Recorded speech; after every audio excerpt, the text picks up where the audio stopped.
Hey guys, Ryan here. If you listen to the podcast on Apple, there's a very simple way for you to help out the show. Just click the Apple Premium subscriber button at the top of the feed, and you'll instantly become a premium member, where you get all the same rewards as our Patreon members do. Early access to all main episodes and bonus episodes and content. Join our Apple Premium subscription today, and thank you for your support.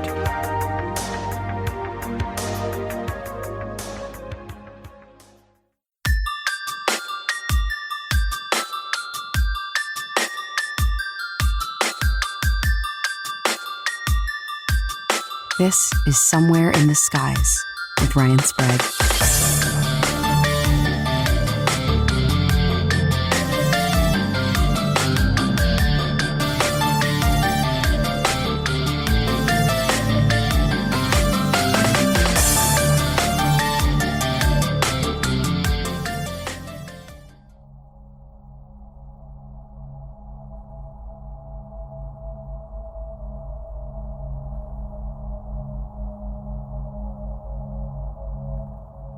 Hi Ryan, and hello to all listeners of the Somewhere in the Skies podcast. My name is Taran, and I'm from Melbourne, Australia, which is known for a couple of incidents that have happened here, such as the Westall UFO and the disappearance of Frederick Valentich. I suggest look them up. They're very interesting stories. I'm going to touch on the Westall UFO thing later on, because I do have something that is related to that. So I've had two experiences, and I'll start with the first one being in 2009. When I was 15 years old, I was in year 9. It was on a Saturday at 6:30 a.m. I got up out of bed, like something, it felt like something was telling me to get up of bed and have a look out the window. It's a bit strange. It's like something was talking to me. I don't know. It's just that it was the first reaction I had. When I sat up, I could see this silver glimmering in the distance. And I looked at this thing and I thought, it's very shiny, whatever it is. And I got up to have sort of like a more focused look at this thing. And what I could see was a silver disc. It was really shiny, like the shiniest thing I've ever seen. Planes aren't normally that shiny, you know. Normally in Australia we see a lot of white Cessnas that, you know, fly on by. At the time I was living in Limbrook, which was sort of, not countryside, but it was a residential area. Not many houses there. And anyway, I could see this silver disc about, I would say, 1 kilometer away and about 300 meters in the air. And the size of it would have been not too big. It wouldn't have been that big. I reckon it was maybe 10 meters in diameter. And yeah, it was very odd because it was just slowly traveling across from the right to the left, going at about, my guess is maybe 15 kilometers an hour, possibly less than that. It was just cruising. And I went to sort of look around and see if anyone else was looking at it. No one was looking at it. Couldn't see anyone on the street. It was very quiet. Didn't hear any traffic. Didn't hear any noise from this thing. You know, no sound of rotors or, you know, helicopter blades or anything like that. And I thought it's very odd because this thing would have stalled if it was a plane. And then it goes diagonally. It doesn't stop, but it sort of like stops going in that direction, and it goes right to left, then it goes back to the right by diagonally up, and then as it goes diagonally up to the right, this whole thing would have been maybe a couple minutes, and as soon as it does that, this thing shoots off sort of up and away from where I am and goes into the clouds. Well, it's heading to the clouds, but then it does something very interesting. It dematerializes. I know that sounds strange, right? You can look up the word, but basically what I mean by that is as soon as it headed for the clouds, it sort of pixelated away is the best way to describe it. Pixelated away and it was gone. Like, it was just a flash. Like, it just decided, I'm out of here. And it left a hole in the clouds where I was looking at this thing. I found that really strange. I shared this story with a couple of people, and they wanted to explain it away and say it was a plane, and explain why it wouldn't have been a plane. But each their own. I saw what I saw.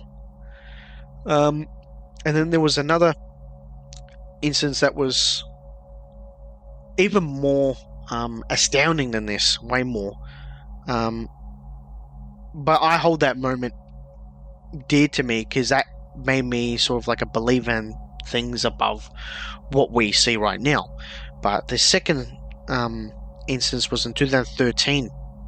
I wanted to catch up with a friend of mine. I've only been to his house once, and it was hard to get there because he lived pretty far away from me. So I happened to be somewhere in Tayab, and there's an airport nearby there. And I was parking up and inputting something on my GPS, the coordinates to my friend's place, because it was hard to get there. And then as I'm doing this, I happened to just look up. I just looked at the night sky. Just felt like it. And I could see these two white lights pretty far away. I'd say about maybe 1.5 kilometers away from where I am, which were what looked like definitely attached to a triangle, like a black triangle, a solid one. And it looked big. It looked like it was maybe 100 meters in diameter. Like I could see a black triangle sort of suspended in the air. I could tell because the shade of it was different to the night sky. It was just darker, like a more obsidian black as opposed to night sky black. And the lights were on the corners of this thing, and it was tilting as if it was in anti-gravity or something. It was really weird. It was just in the same spot, but just sort of tilting, like moving on an axis, like it was rotating. And as it was slowly rotating, it took about 5 minutes for me to see the other corner of this triangle, and there was another light on it. So there was a light on each triangle. There was no other lights. It was that's all I could see. Step out of the car to have a closer look, and I actually took some photos of this thing, which I will send to you, Ryan, as well, along with this recording, of course. And yeah, I was looking at it with another gentleman who hopped out of his car, and I said to him, "What do you think this is? Do you think it's military or maybe aliens or something, or what do you think?" And he goes, "I don't want to say, mate." He goes, I don't know. I don't know what to make of it. It is strange though. I'm trying to identify it. I'm like, so am I, but I mean, you can see it. It's a triangle. And he didn't disagree with me, and he looked like he was too scared to comment. He goes, "I'm gonna go." So he goes. He keeps looking at it, but he's really confused. I call my friend and say, "Hey, can you see this thing?" I told him about what I was seeing, pointed him in the direction of where it was, and he said, "Yep, I can see it from my porch. Come over. We need to talk. We need to talk about this thing." So I go over, and we could both see it. And his mum is also looking at it too, and we're trying to figure out what it is. And while I was with him, I googled black triangle UFO, came up with TR3B, which is in relation to, you can see some images of a Belgium UFO, which are pretty crazy if they're real. I don't know. I think it's real to me. Well, I saw a black triangle in the sky. It was very odd, very hard to explain. It says it's military technology that we reverse engineered. But yeah, how do we reverse engineer it? Yeah, that was a very crazy instance for me. But then also, my partner, she had a very interesting experience that I think sort of relates to the Wessel UFO incident. If you don't know about it, look it up. 200 people from a school saw a UFO land in a field nearby. That includes kids and teachers who drew diagrams. But yeah, my partner actually went to Westall's primary school. She went there, and she was in line to go to a class, and she was at the front, in front of her teacher, and the teacher was getting the students ready to go inside.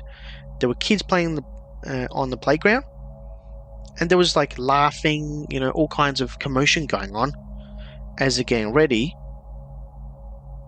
My partner sort of looks away for a bit, and then as she looks to the front, the teacher's gone. She looks behind her, the kids are gone. Everyone was gone. The noise just stopped. At this point, she freaks out. She was 5 years old, very scared, very confused, didn't know what to do, and sort of like looked around and called to see if anyone was there. Is anyone there? And no one was there. So then she decides to go into the building and check where her class was. And as she arrives there, everyone's in the class. So the really strange thing is, literally in 1 second, everyone's gone. It's like 5-10 minutes have disappeared, and she's watching her very own class. And she felt like something else happened in that time, but she doesn't know what. She doesn't know whether it's time travel, whether she got abducted. It is bizarre. It is really bizarre. And I actually said to her, that may have happened. So she's going to see a hypnotherapist for that. And we'll see if we can find out what happened there. But I said to her, I feel like it does relate to the Wessel UFO thing. And that's because what I believe in is there are certain areas in the world where a lot of strange things happen. I feel like there are certainly interdimensional pockets, warp holes, if you will, that we cannot see with the naked eye, that filters and let these things in. I feel that UFO related phenomena are interdimensional. That's why we don't see them all the time. We'll only see them sometimes. But have a look around the world. Everyone's seen something. Have a look at these hearings that are happening. This stuff is real. I've been a believer for a long time, despite the skepticism, despite what people have said. I kept it mainly to myself. However, I didn't see the point of doing that when you've got so many people speaking out. For me, the first big one was Bob Lazar and Element 118. Like, you can't predict that in the 80s. And the fact that his employee record was sort of wiped away, but then there's still traces of it. There's a lot of evidence of brushing this under the carpet, as opposed to there not being such a thing as UAPs, UFOs, aliens, extraterrestrials, that sort of thing. I mean, who are we to try and sort of remove those theories? How can we? There's just too many people that have seen it, heard it. too much is going on, you know. And people like George Knapp and Jeremy Corbell are really trying to show everyone what's going on. Ross Coulter from Australia, which is awesome. I'm glad that my country's involved in this, in a positive light.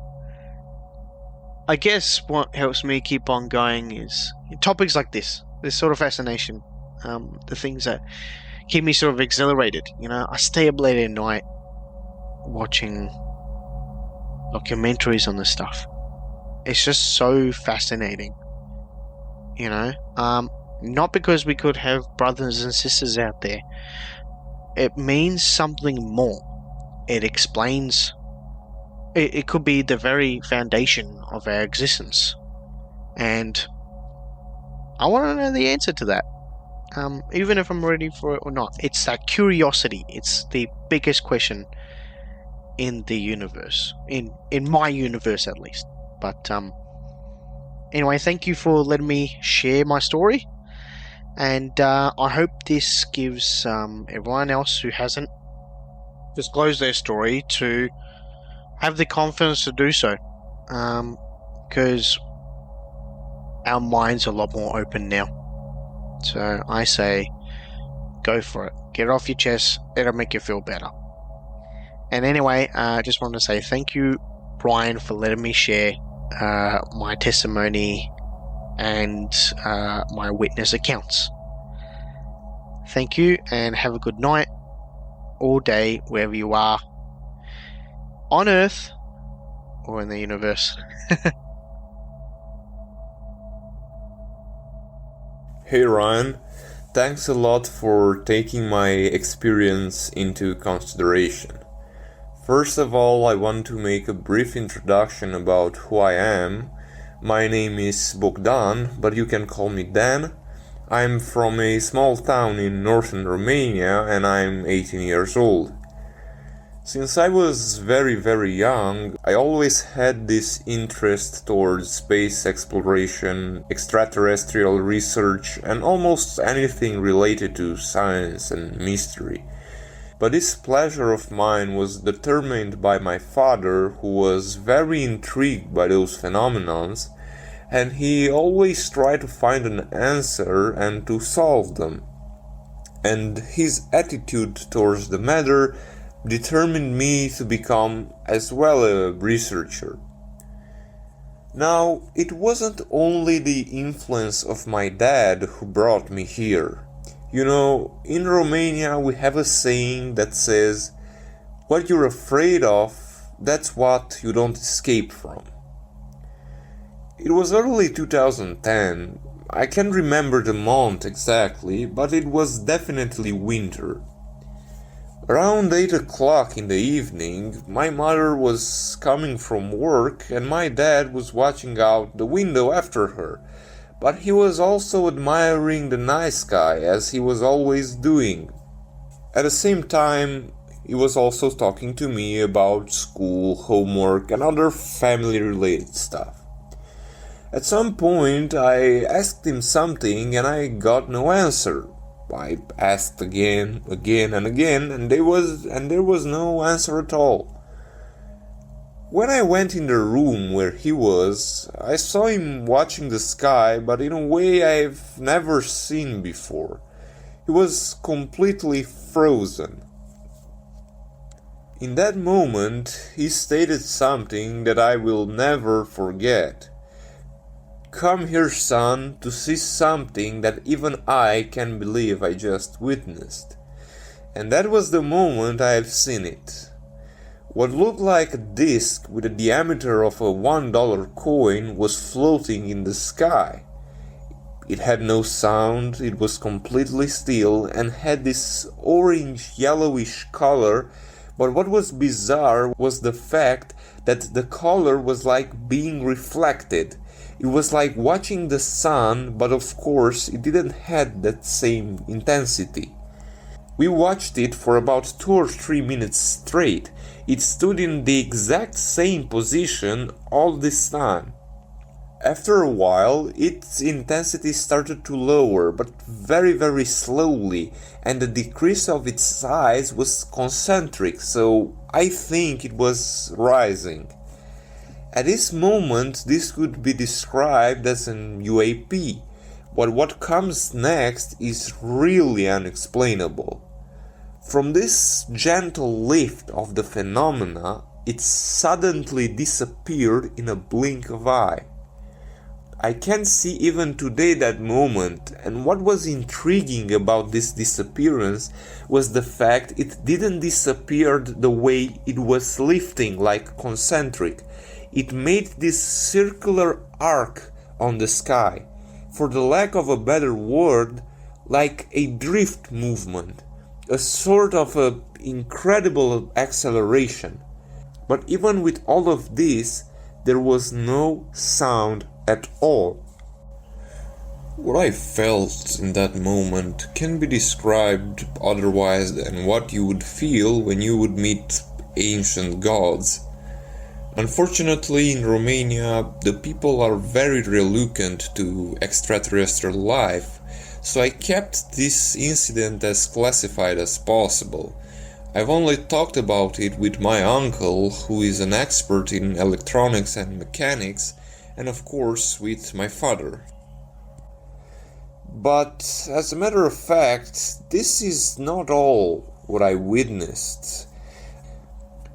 I had a more severe incident, but I won't talk about it here, only if Ryan would like to have a discussion about it on a private call, because of safety reasons and to make sure it stays as classified as possible. Until then, thanks a lot for taking my experience into consideration. Wish you all the best.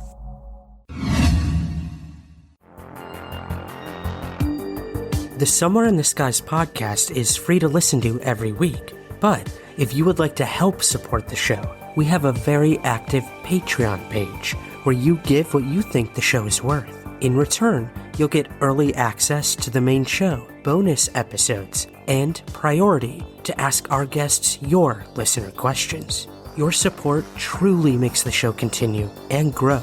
So, to learn more and to join, visit patreon.com/somewhereskies.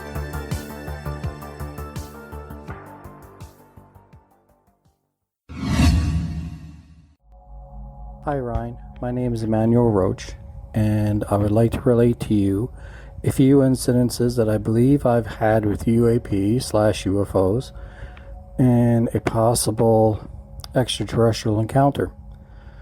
So, a little bit of background on me. I grew up in a small fishing village in Torbay, Newfoundland, which is on the easternmost province in Canada, out on the North Atlantic. And my first experience with a UFO would have been approximately when I was 6 or 7 years old. So this would have been 1976, 1977, around Christmas time. So I remember looking out our front window of our house across town as we were up on a ridge, and I could see clear across to the other side of town, and it was approximately 10-11 o'clock, and I remember looking out and I could see the lights, the housing lights on the other side of town, and up in the sky I distinctly remember seeing 3 bright lights, and looked like a searchlight was shining down towards the ground, but it was on a 45-degree angle. The lights were stationary, and the spotlight seemed to be an intense white light, almost in a conical shape.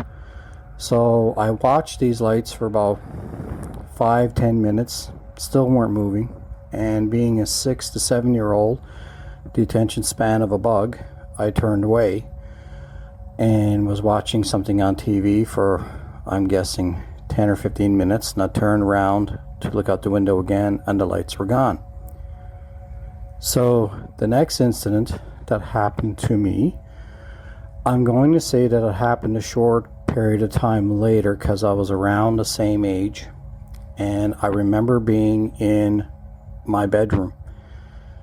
And I remember waking up at night, sometime during the night, and I had this distinct feeling that I was being watched. So I looked at the door to my bedroom, and I saw what looked to be two creatures. They were probably about 4 feet tall, around my height. Maybe I was a little taller. But from what I remember, they were grayish color. I couldn't really see their face, but they were standing in the door looking at me. And then I don't remember anything else after that. So fast forward quite a few years later, and I'm now serving in the Canadian Army. So I just recently retired after 27 years of service. And early on in my career, I was at a training exercise in CFB Gagetown, which is in New Brunswick. It's one of the larger army bases in Canada. And this would have happened around 1990. So we were out on the training ranges watching a live fire demonstration. And at that time, Loring Air Force Base was still open, and we participated in joint exercises with the Americans this particular summer. So as part of the live fire demonstration, B-52 came in and dropped some ordnance on the training ranges. And if you've ever seen a B-52 flying low level, it's quite an impressive sight. And then on top of that, having ordnance being dropped, it shook the ground literally. That being said, about probably 30 seconds to a minute later, a black orb followed the trail of the B-52. To me, it looked like a black dot. It was hard to gauge what size it was, as the B-52 was approximately 5 to 6 kilometers away from where we were. So I'm going to say that dot was probably 30 to 40 feet in dimension, and it moved very fast from east to west. Now, in my career, I know what military aircraft look like, specifically fighters and attack aircraft. I know what helicopters look like, and civilian aircraft. This was neither. It was a round object, black, and moved very fast. So we didn't think too much of it at that time. We're like, oh, what the hell was that? So we thought it might have just been a military aircraft that we weren't aware of. So later on that day, as we were closing up the ranges and pulling out to go back to our bivouac site, we heard helicopters coming in.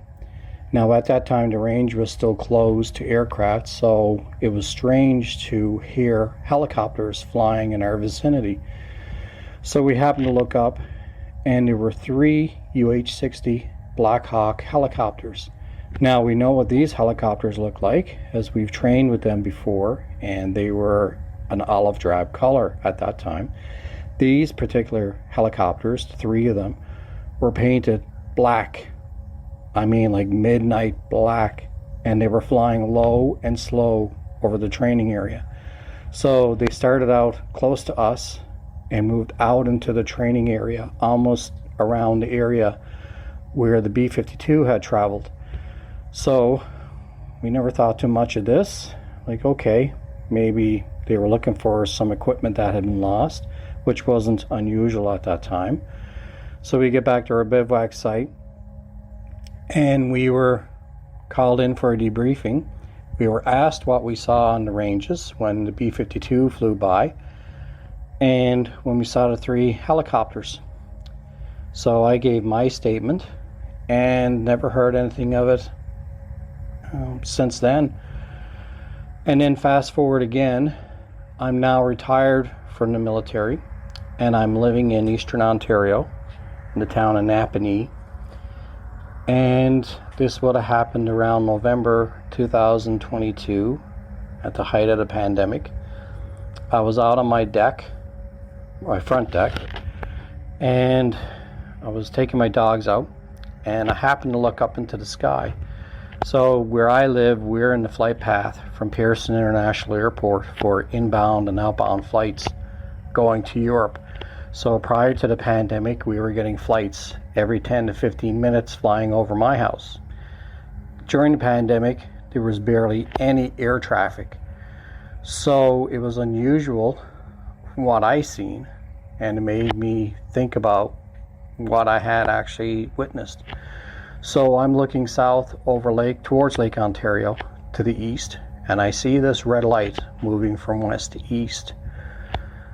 And I didn't think too much about it at the time because we were close to a large air base, CFB Trenton, and it wasn't unusual now and again to see military aircraft transiting close to where I live. What made this strange was that I saw another red light trailing the first red light. Thinking, okay, that's a bit odd. And then to make matters even stranger, there was a third red light. This third red light was playing tag, it seemed, with the first and second lights.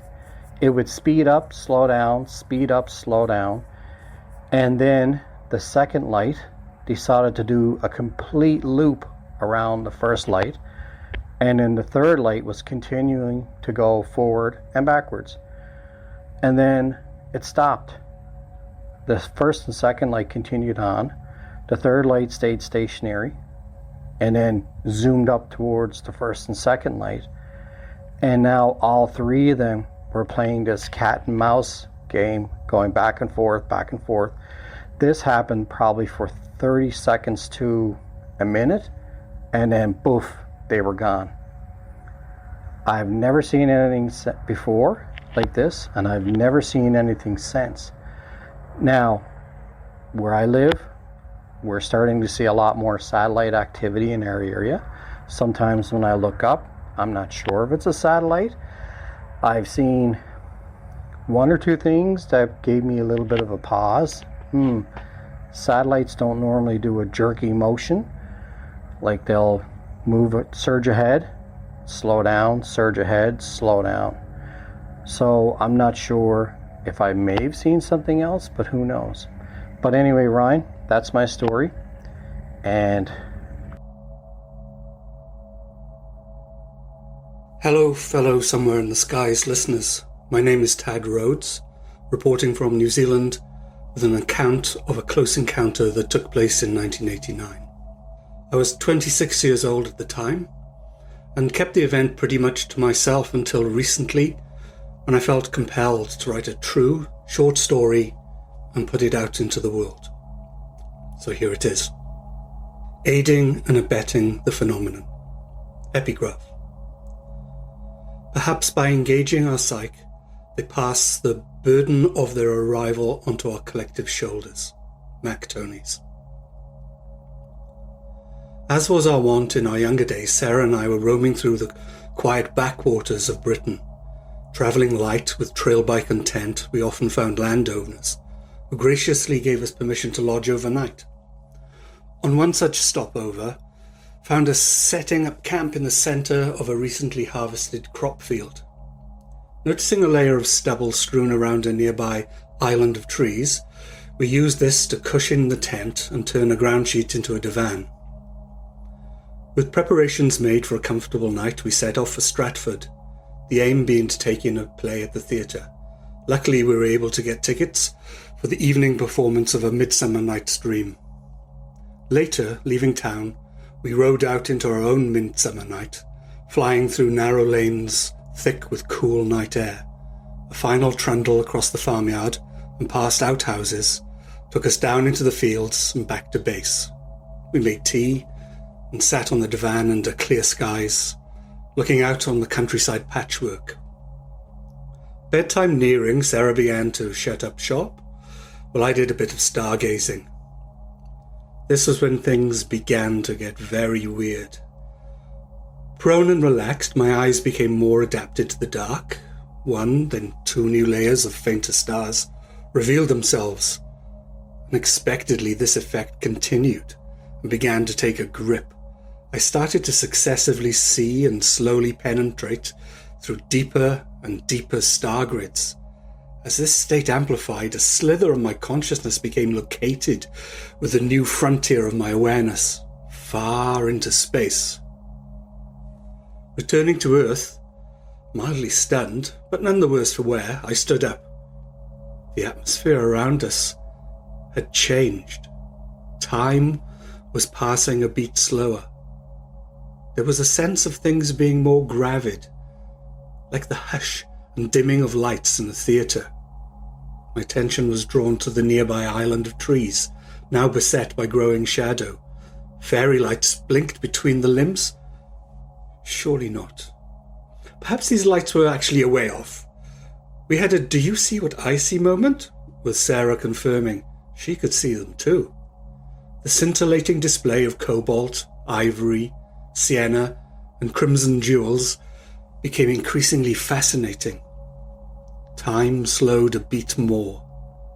Dark nebulous shapes began to sway the lights, taking form within the lattice of tree limbs. An impossible something was slowly coalescing and materializing. Looking back now, a children's joke comes to mind. How do elephants hide in the forest? They paint their toenails red and hide in the cherry trees. I start debunking avidly. It must be house lights in the distance, or just the shadows, etc.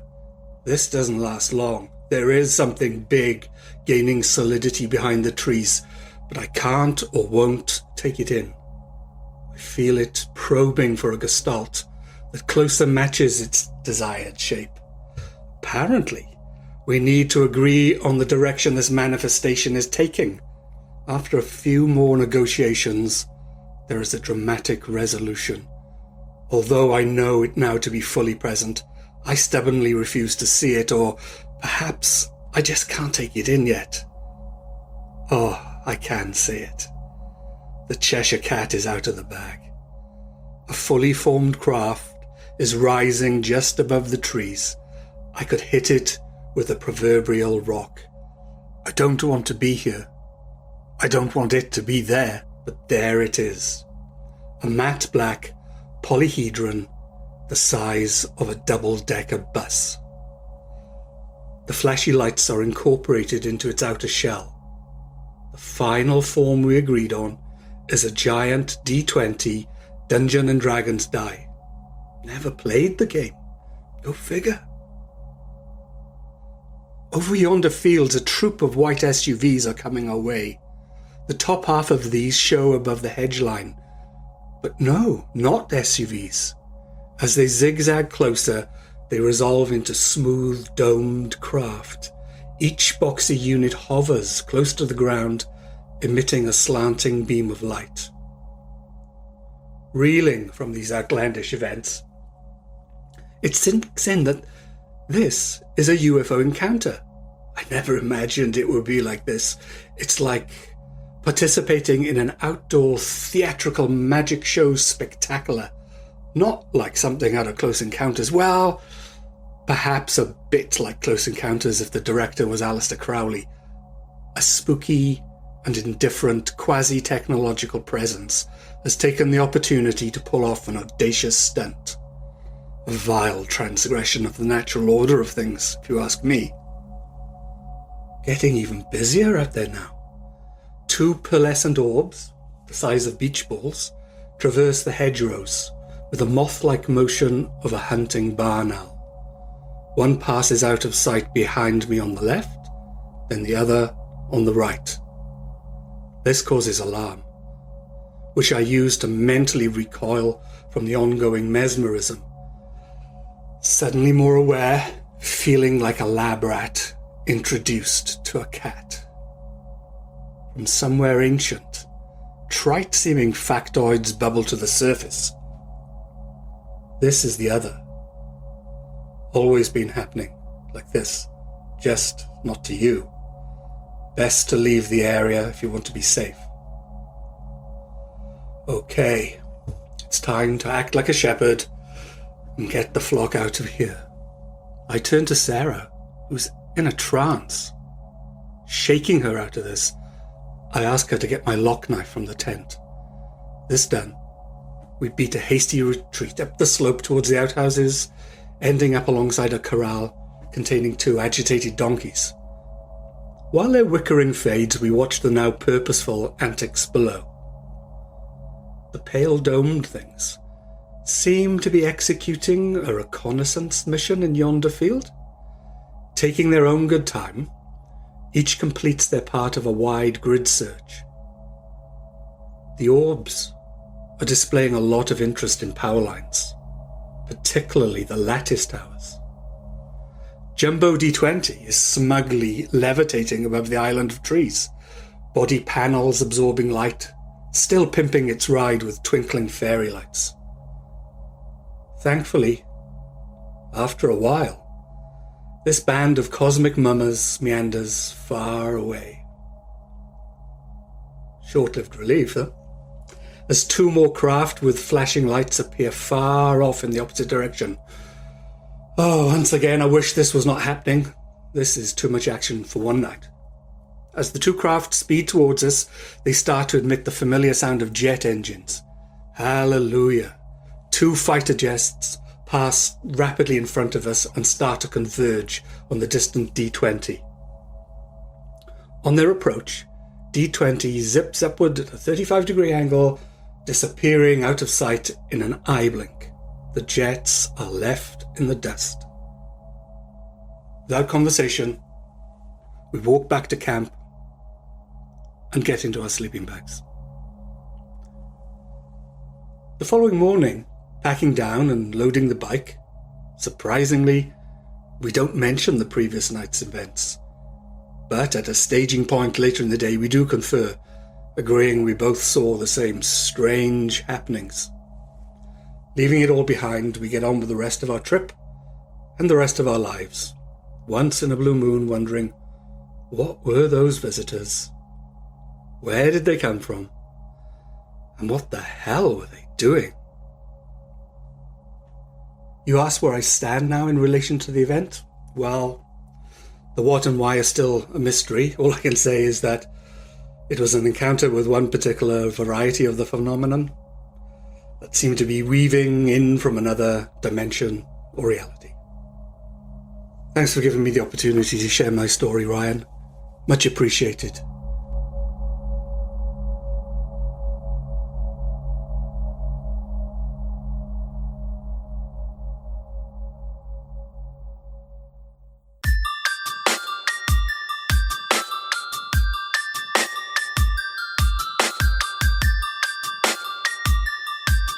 This is Somewhere in the Skies with Ryan Sprague.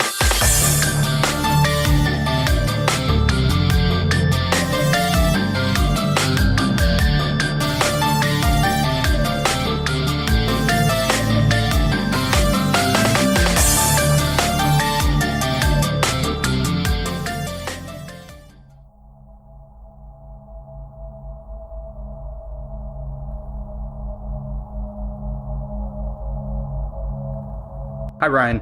My name is Nick. I am a warehouse manager for a datacom company. Just recently moved to Hampton, Virginia a couple months ago. Grown up around this area. I've had a interest in UFOs, aliens, etc. for on and off, but recently with the David Grush testimony and the congressional hearings and everything, I got a bit more into it these past few months. That's when I found your show. And because of that, I just have this inclination now that when I step outside, I just look up around in the sky, scan it, see if I see anything, and move on.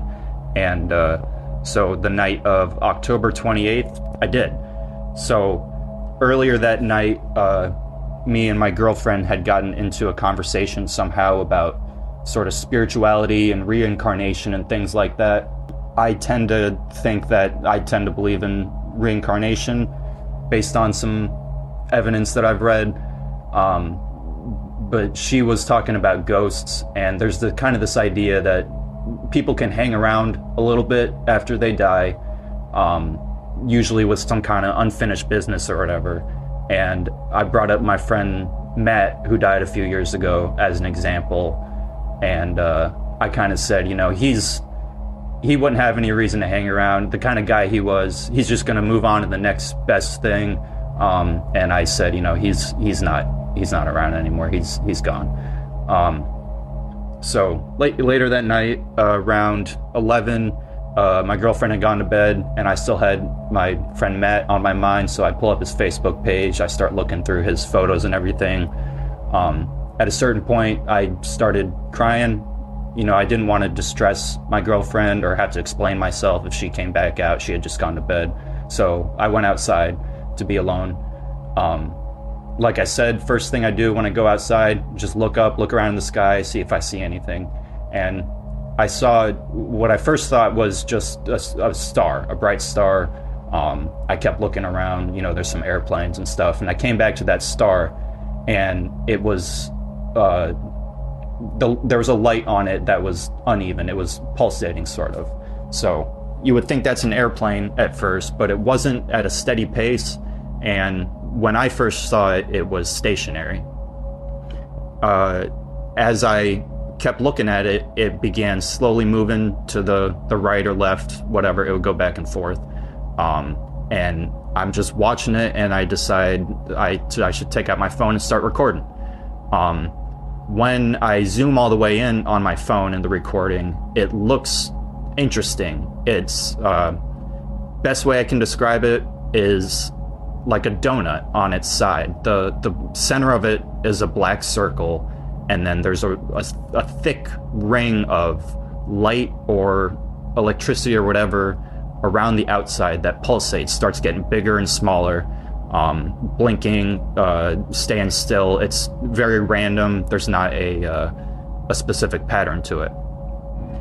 At a certain point, a plane was flying by towards the right. I live near 2 airports and an Air Force base, so I'm familiar with what that looks like in the sky. So I turn my phone over to the airplane just as a comparison, and it looks, completely different. It's just a blinking light on the phone. Turn back to the object, and it doesn't look anything alike. It's a pulsating white circle with a black center. It would move over to the right, stop for a minute, start moving to the left, and I'm holding my phone with both hands to try to keep it steady. And I'd say on the recording, okay, it's moving over towards the right. I'd let it go almost out of frame.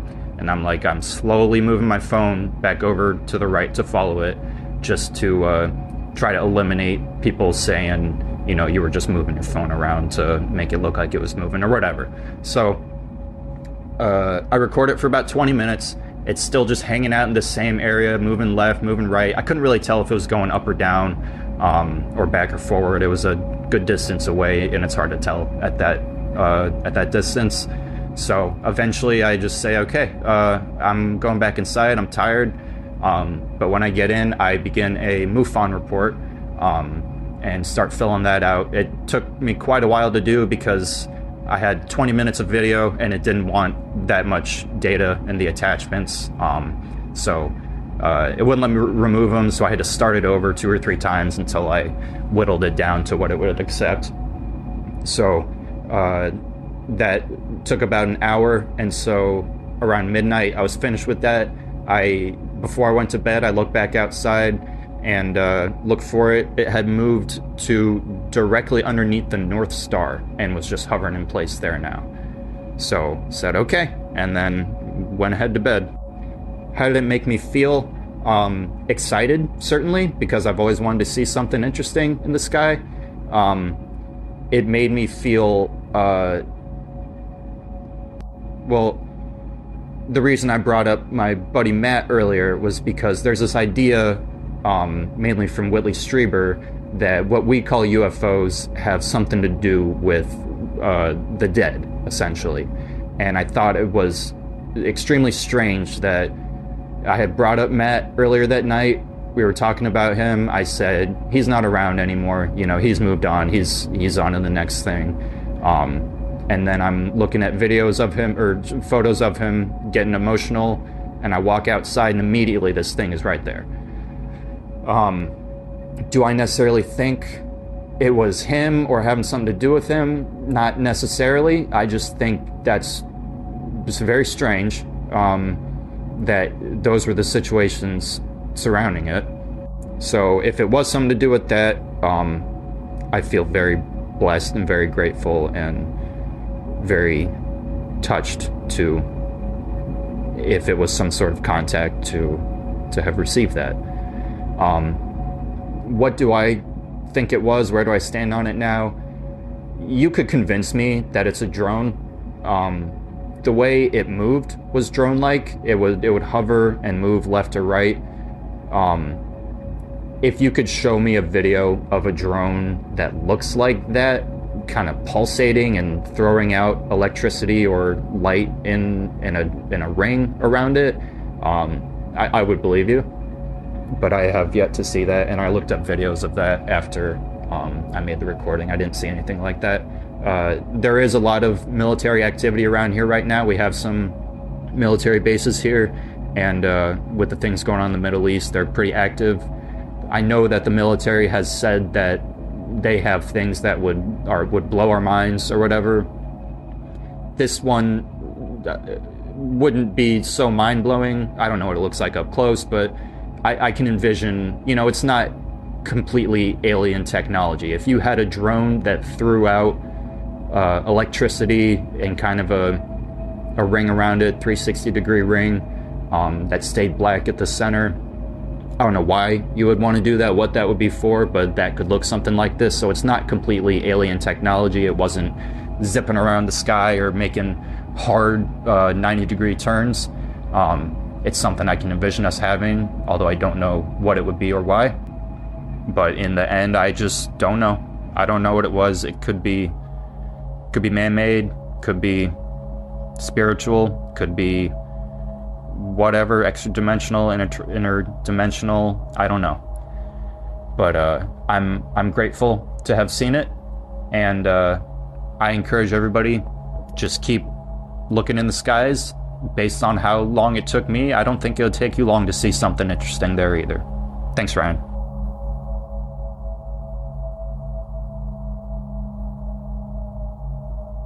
Hey Ryan, how you doing? The following story I'm going to tell you, I've told many times before, but this time I'm going to tell it the way it really happened, not the way I was told to tell it. In 1985, I was a U.S. Marine in El Toro, California. Part of my duties as a U.S. Marine in El Toro was to a nuclear weapons security guard.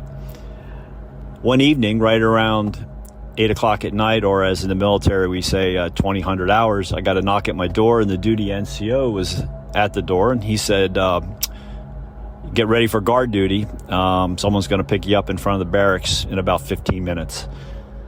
15 minutes later, a van pulls up, and I hop in. And what's kind of odd about this is that the driver of the van is a Marine captain who I didn't recognize. But everybody else in the van I did recognize. They were all nuclear weapons security guards from different units on El Toro. We were a small group, and we all knew each other. There was a bunch of Lance Corporals, which I was one, and then there was one E5 sergeant. And we went over to the armory, picked up our M16s. The sergeant picked up his 45. Then the driver proceeded to take us to the last hangar in the row, which is an abandoned hangar. The squadron that was there was overseas in the Far East, so there was nobody using that hangar. We pulled up, and as we pulled up, there were guys that saw us pull up, and they were getting in a truck, what we called a 5-ton truck.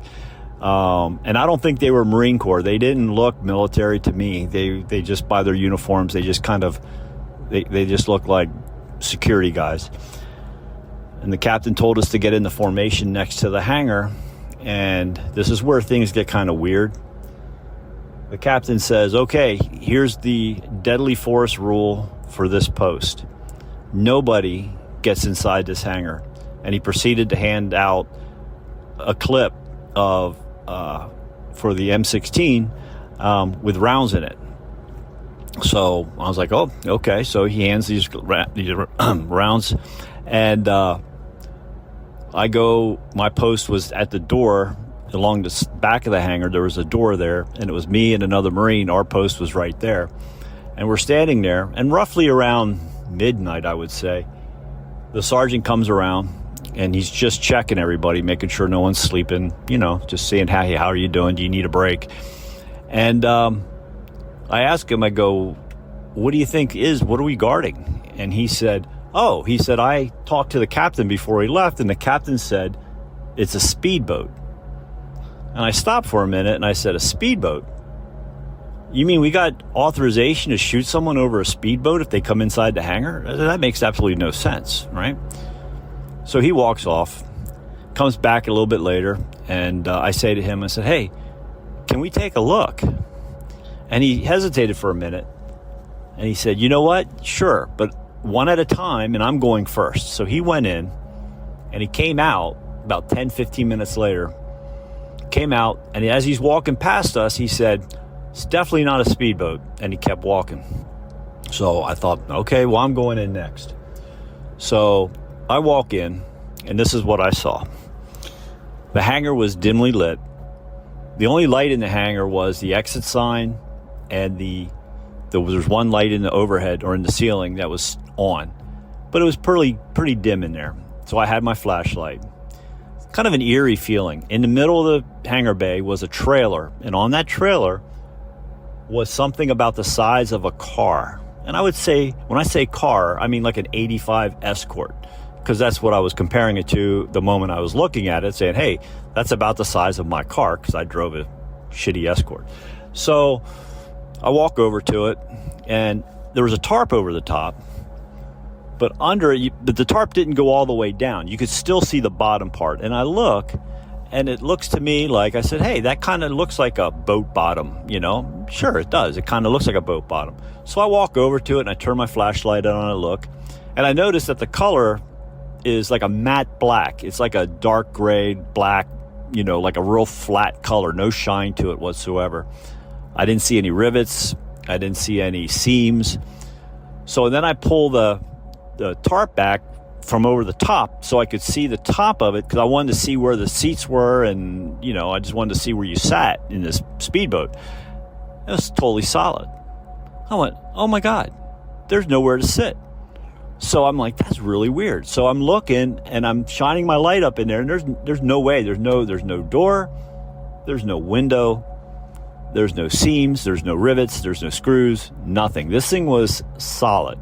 So then I go to the back, and the way it was shaped was, it was like a teardrop. It was kind of fat in the back and kind of pointy in the front, but not pointy, but rounded pointy, if you kind of know what I mean. It didn't have like a boat point. It was kind of rounded, like a teardrop. And then I pulled back the back part where the fat part was, and there was no engine. There was no exhaust outlet. There was no doors. There was no hatches. There was nothing. So that's weird. So I'm looking at it, and I'm baffled. I'm sitting there looking at this thing going, what the hell is this thing? So I put the tarp back where it's supposed to be, and I tighten the straps, and I walk out, and my buddy says to me that I'm standing there, he's going in next. I go, that's no speedboat I've ever seen. I don't know what it is. So he walked in. He comes back about 10 minutes later, and he says, I think it's a bomb. And I'm like, well, maybe it's a nuclear weapon that we don't know. And we knew all the nuclear weapons. We knew each one. And there was 3 or 4 of them, like the B-61, the B-43, those, we knew those, okay? But this we've never seen before, never saw this at all. So right around 0300, the captain rolls back in, and he tells the sergeant that they are coming to get this. So we hear C-130 taxiing up to the front of the hangar, and we're standing there, and it taxis up, and then a C-130 can move backwards. So the pilot actually can back it up a little bit. So they were backing up, and these guys get out, and they are literally they have long hair and beards. They have blue jeans on, boots, and body armor over their chest, and they're carrying MP5s. Hey everyone, Ryan Sprague here, host of Somewhere in the Skies. If you've ever thought about supporting us, we have great 2 easy options for you right now. If you listen to the show on Apple Podcasts, you can click the subscribe button at the top of your Apple feed. Or you can join our Patreon at patreon.com/somewhereskies. Both of these options give you the same benefits: early access to the main show, bonus episodes and content, and priority to ask our guests your listener questions. So, to help support Somewhere in the Skies, click that subscribe button on Apple or visit patreon.com/somewhereskies. Thank you so much for your support, and keep looking up.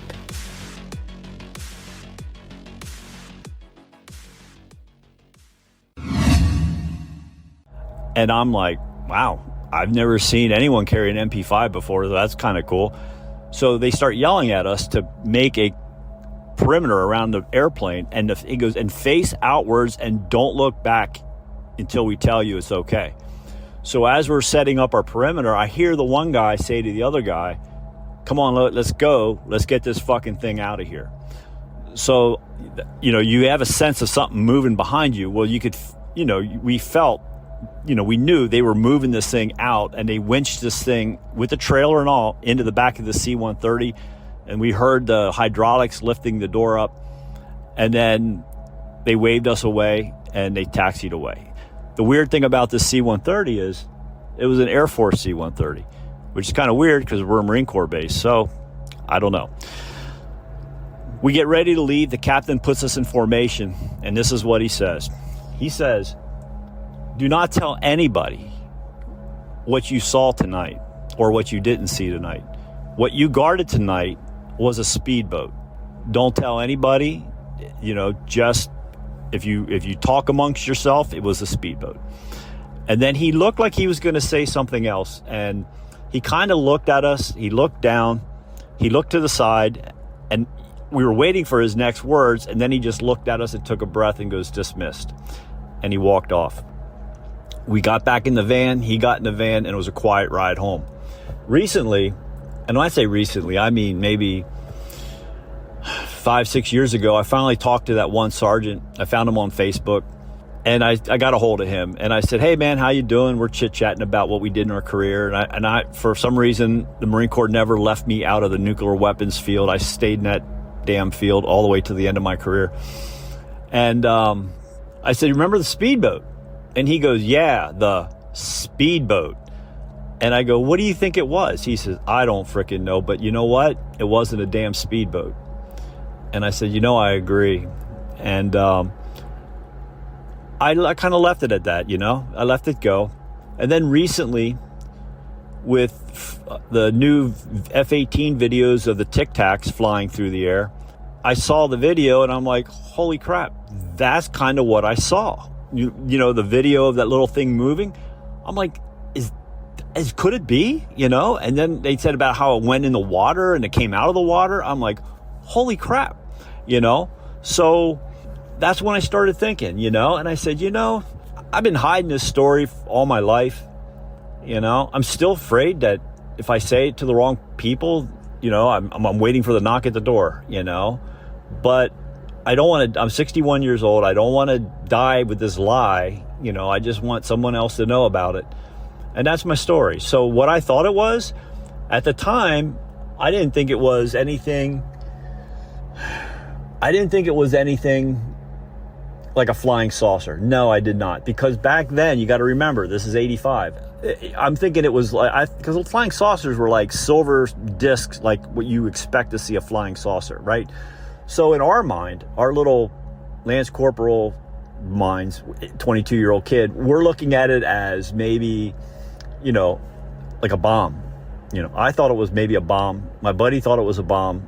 That's kind of what we thought. We never thought it was a flying craft because there was no exhaust ports, there was no engine. So of course you're not going to say, oh, that's a UAP, because there was no such thing back then. So that's what we thought it was the whole time. Why they told us it was a speedboat? Hell, I don't know. Maybe that guy came up with it at the last minute and just what he said, but that's my story. Anyway, so I just want to thank you, and I just hope you can use this story.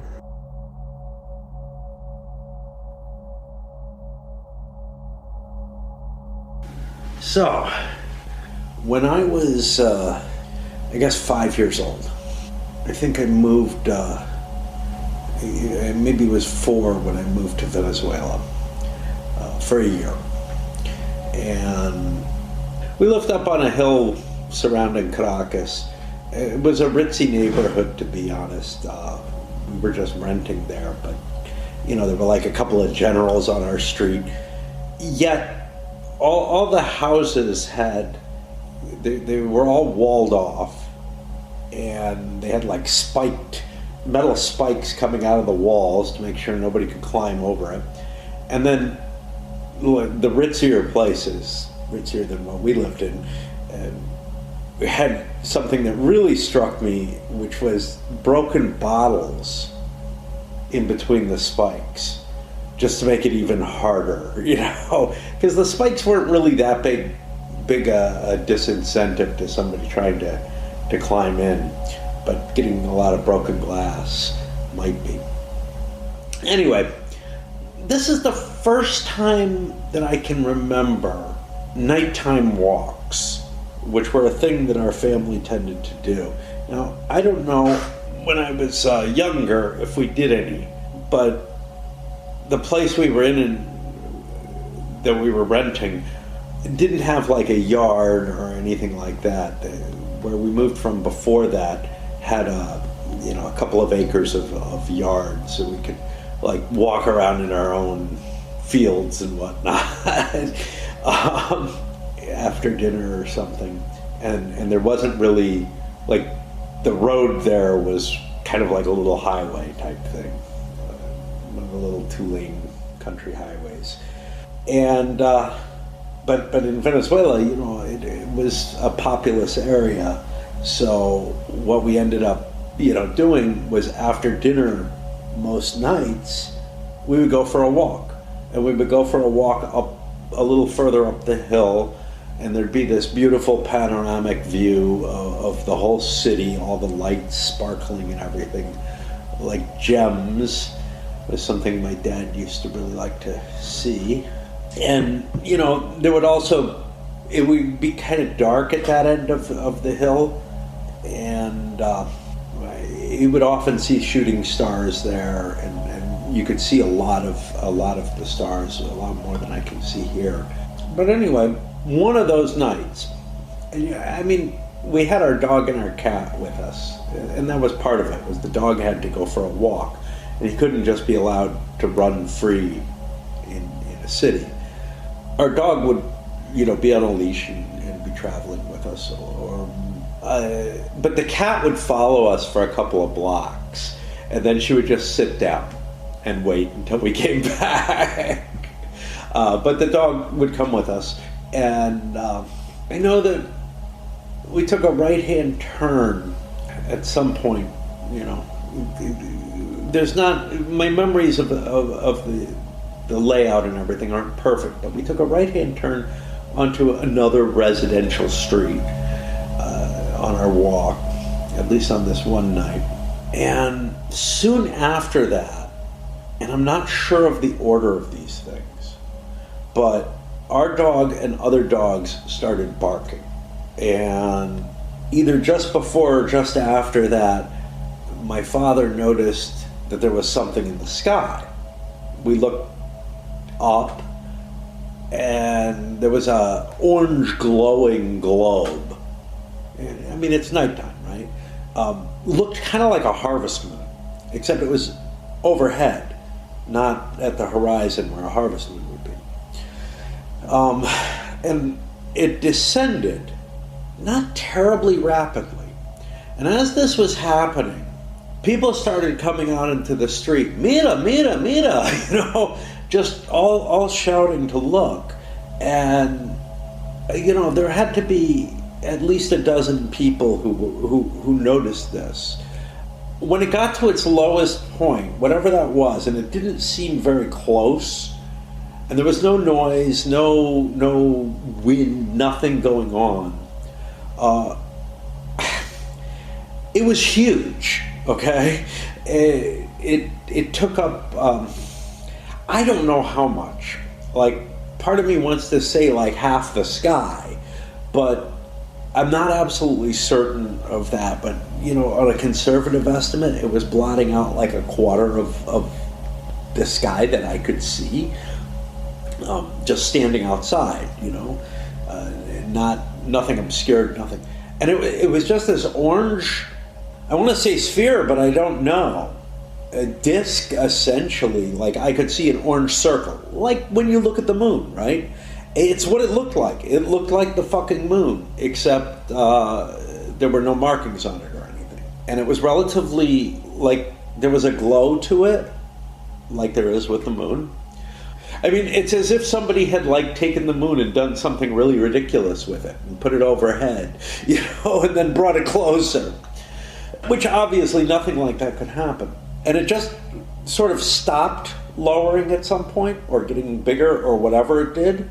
And then it just shot off and accelerated really rapidly out, you know, over the city, I think. And that was it. And I remember, you know, my parents trying to look in the papers, look on the news, see if there was anything about it. There was no reports about it that we were aware of. We didn't know the people on that street, and I don't think we made any attempt to contact them and ask what was going on. Among other things, Venezuela didn't feel like a safe place, right? Like, you know, there were soldiers who were you know, when traffic needed to be directed, there were people who looked like soldiers carrying submachine guns, and they'd be waving traffic with their machine gun. One time I was playing on a tank in a park, you know, just, it was like a monument or something, and a couple of guys with submachine guns came and were like, "You have to get off the tank," but they said it in Spanish. But yeah, it felt so different, and you know, there were reports of these guys accidentally shooting themselves or other people, you know, so they weren't really careful with those guns that they were waving around. Anyway, there was just sort of this feeling of, well, it's best we don't ask around or you know, try to get any information, because things didn't feel safe to us. At least, you know, that's the impression I got from it. And there was just nothing in the news, and my speculations about it, you know, I mean, there's ideas like mass hallucination, right? Which it's a known thing. Maybe that's what happened. If that is what it was, I have to say, for my little 5-year-old brain at the time, I can't think of, you know, there's nothing to lead me to believe that. You know, if you can't trust what you see in that sort of way, what can you do? It didn't seem like any kind of reasonable military type thing, you know. It's possible that was a time when Venezuela the government was not entirely unfriendly to Americans. The people were not friendly to Americans. They saw the foreign interventions and whatnot, the financial ones primarily, as being problematic. And so there was a lot of, like, you know, get out of here, we want our own oil, you know, type of feeling to the situation, which of course is what led to things later. But it didn't seem like a military thing. It didn't seem like a weather balloon. For one thing, it was fucking huge. And the other is that movement away, that felt like a directed movement, not like a balloon would do, you know. And it was just so fast. It was really, and it's not like it deflated or anything like that. It just, boom, you know. In later years, I can remember my mom asking me if I remembered what happened. And I'm like, yeah, I think so, you know, and I told her what I remembered of it. And she may have told me other things, and that may be infecting my memory or whatever. I know that on our way back, after we had gotten back to America, my parents managed to contact some members of the crew of the ship that we went over to Venezuela on for some reason or another. I mean, it was just like, you know, they had kept in contact or something. It was we were on a weird kind of ship. It was like essentially a freighter, but it carried some passengers, and it was very nice accommodations for passengers, but there weren't a lot of us. And great food and all kind of stuff. It was sort of the cheapest way for us to move all our shit. I don't know, you know, like I said, we contacted some of the people who were on the ship that we traveled over on, and what they kind of had to say was, you know, each of us has seen some pretty fucking weird shit while we were sailing around in the Caribbean, and maybe they hadn't seen what we had seen or anything like that, but they had seen some pretty fucking weird shit in the sky. And it was kind of like, yeah, that's just, you know, that's just the way things are. Kind of. And I don't know if they were pulling our legs or what. I don't think I was there for it anyway. And again, I would still be pretty young at this point. You know, it wasn't long after we got back to America that we ended up in contact with them. And that's all I have, you know.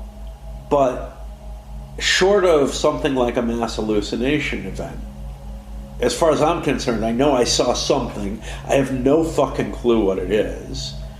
And I still can't really tell. You know, which is totally different. So my first wife, when she was in Buffalo, she was with her mom, and they saw something that they were like, wow, what the hell is that? It looks like a UFO or something. Turned out it was like one of the stealth bombers or something like that before they were known about. But this didn't look like a vehicle. It didn't look like a plane or anything like that. It looked like the fucking moon, you know, coming down. And I try to think if there's any way that like a weather balloon or something could look that big and that smooth, right? Like, and glowing. Glowing. And that just doesn't seem likely to me. But anyway, I figured I'd give you what little I saw, because it is kind of a weird thing. And I don't know if anybody else who's seen that. You know, a lot of people have seen things in the sky that are fucked up and weird. This was, you know, you hear some of the UFO sightings and stuff, and they're like things like a set of lights traveling in formation or something. I'm like, geez, if I saw that, like I know there was a set of lights over Phoenix that caused a big brouhaha. I regularly saw lights like that over Phoenix because I was near the airport, and the planes would just, they'd look very similar to that kind of thing. Obviously, people could tell some sort of difference, but this just seems weird, you know. That's all. Anyway, that's all I got to say.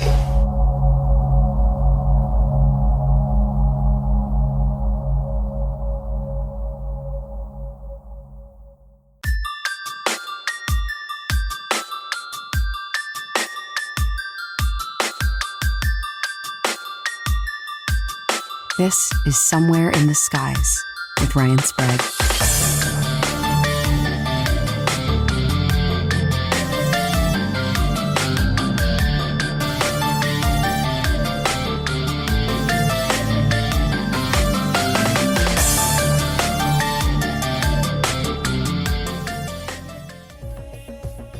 Hey guys, Ryan here. Welcome to a very special live recording of Somewhere in the Skies, Witness Accounts. I recently attended Monsterfest 2 an incredible event put on by the multimedia production company Small Town Monsters. Monsterfest covers everything from ancient civilizations to ghosts, cryptids, and even UFOs. The event took place in Canton, Ohio on June 29th. There were guest speakers, film premieres, meet and greets, and live podcast recordings in front of an audience. And that's where Somewhere in the Skies comes in. There is no better way to hear UFO stories than from those who experience them. So, we open the door for our live audience to be a part of our highly popular Witness Accounts series. You'll hear several UFO stories, including my own, and even a dramatic encounter from our special guest co-host, who I'm keeping a secret until you hear the episode. As many of you know, it's been an extremely challenging time in my life recently. So, getting to attend and take part in this event was exactly what I needed to keep going. So a special thanks to Seth Breedlove and the entire Small Town Monsters crew for making me feel so welcomed. And to all of you who came out to meet me, including some of our Patreon subscribers and beyond. An extra special thanks to you as well. It was such a pleasure and honor to put faces to names, and to get to spend quality time with you and talk about UFOs. So let's not waste any more time, and let's get to our very special Witness Accounts episode, live from Monsterfest 2. Hi guys, welcome to a live episode of Somewhere in the Skies. My name is Ryan Sprague. I host the Somewhere in the Skies podcast. Is anyone familiar with the show? Oh my gosh, wow, that's awesome. That could be a very awkward moment. I've done these in the past. So, yeah, I have been doing the Somewhere in the Skies podcast for about, going on 5-6 years now. And we cover everything at this point. UFOs, the paranormal, the unexplained. I've had the entire Small Town Monsters group on to talk about cryptids and everything in between. But I am primarily known as a UFO guy. I like to give kind of a origin story, like my Peter Parker getting bitten by the spider moment for anyone who might want to know why I got into all this. I did have a personal UFO sighting, like a lot of people here, when I was 12 years old in upstate New York. I was fishing, and it had just turned dusk, and I was reeling my line in from fishing. My dad went inside to watch a Yankees game, and my life changed within moments of reeling my line in. I saw over my head a black triangle, as many people have reported throughout the years, a black triangle UFO. It had white lights on each corner, one red light in the middle, and I didn't know what to think. I was 12. I knew what airplanes did and did not do, but it could have been anything. But I watched as this solid black thing just hovered over me silently. It made absolutely no noise. All I could hear was water hitting the dock that I was fishing off of. It was scary. It was beautiful, the actual craft itself. But yeah, again, I was 12. I didn't know what the heck it was. I yelled for my dad. He came out from watching the Yankees game, which to get my dad away from a Yankees game is like a feat in itself. And he thought I fell in the water. So that's why he came out, because I was yelling, I was screaming. And he saw it with me, which I, in the past couple years, have been able to really sit down with him and talk about it with him, which has been extremely vindicating for me, because for many, many years, like many UFO witnesses experience, it's very lonely. You don't want to talk about it, but things are changing in the world of UFOs. I feel like Bigfoot, cryptids they're on their way, but UFOs are like a mainstream thing now. They're more accepted than ever before. The United States government is once again investigating them officially through the Pentagon. Make of that what you will. But yeah, the time for UFOs to be taken seriously is now. So I am loving what I'm doing with Somewhere in the Skies. And I run a series called Witness Accounts, which is where people call into the show and tell their UFO stories. When I first started that series, I didn't think anyone would get involved.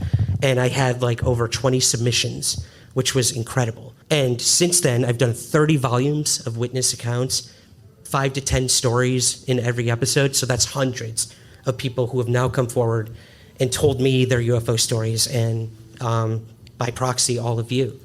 And I was inspired to do the Witness Accounts series by Jim Harold.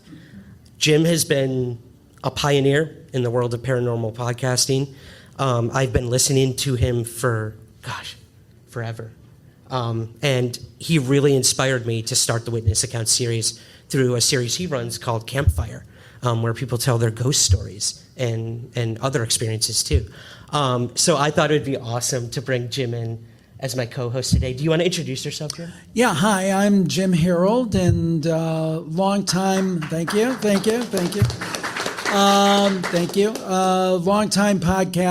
and Ryan to me is one of the, I always used to say he's one of the, really young guys out there, but you're getting older, Ryan. Not anymore. I'm feeling it right now. But Ryan is awesome. He's one of my favorites, both personally and professionally. I think he does a great job in everything he does. People ask me why I got into this, and there's a couple things I credit. A show that I'm looking around the room. I think a few of you may have watched back in the day, In Search Of with Leonard Nimoy. Yeah. And the other thing was there were a couple of great family stories. And one of them was a UFO story. So I just mentioned literally as a side to Ryan, and he said, well, why don't you tell it to kind of get the ball rolling, because we're going to try to get some folks to come up or get the mic and join in with some of their UFO stories. Well, this happened to my parents. My family was from West Virginia. And this was when in 1912, when I was about a year old. And anyway, they were visiting the grandparents. They dropped little Jimmy off, and my mom and my dad went off to some secluded kind of area that they drove to, and I don't want to know why they were doing that. This is a PG show. But I'm sure they were going to contemplate the mysteries of the universe. But then they encountered one. So anyway, they pulled to this secluded spot, and if you're from a rural area, when it's dark, it is dark, right? So anyway, it's dark. All of a sudden, there's a huge sustained flash of light, 30 to 60 seconds. And my dad was driving like a 68 Buick LeSabre, one of those land yachts. And it had the old big speedometer on it, and it had the analog clock. And he said, and my mom backed him up, that he could read every number on that clock and that speedometer for 30 to 60 seconds. Then my dad looks to his left, and he says he saw what he termed as a man with a welding mask on who held up his hand. And then they decide, okay, it's time to leave now. So, my dad kind of hustles out there, and then I'll say it as best I can, approximating my late mom's West Virginia accent. Then, Jimmy, I saw the biggest birds on the side of that hill that I ever saw in my life. And I think that the birds, they said that the wingspan was 5 feet wide or some crazy number, like a thunderbird, it sounded like. And they fully expected the next day they would go home, they would hear something on the news. This is probably, definitely early 70s. And they never heard another thing, never knew what to make of it. And the thing is that years later, Mike Cleland, you've interviewed Mike Cleland about owls and so forth, and how the messengers and how owls show up, and there might be an idea of screen memories and things. And I was interviewing one time, I was talking to him, and I'm going to try to cut this short so we can get to your stories. But it occurred to me that maybe what my parents had was a screen memory of some type.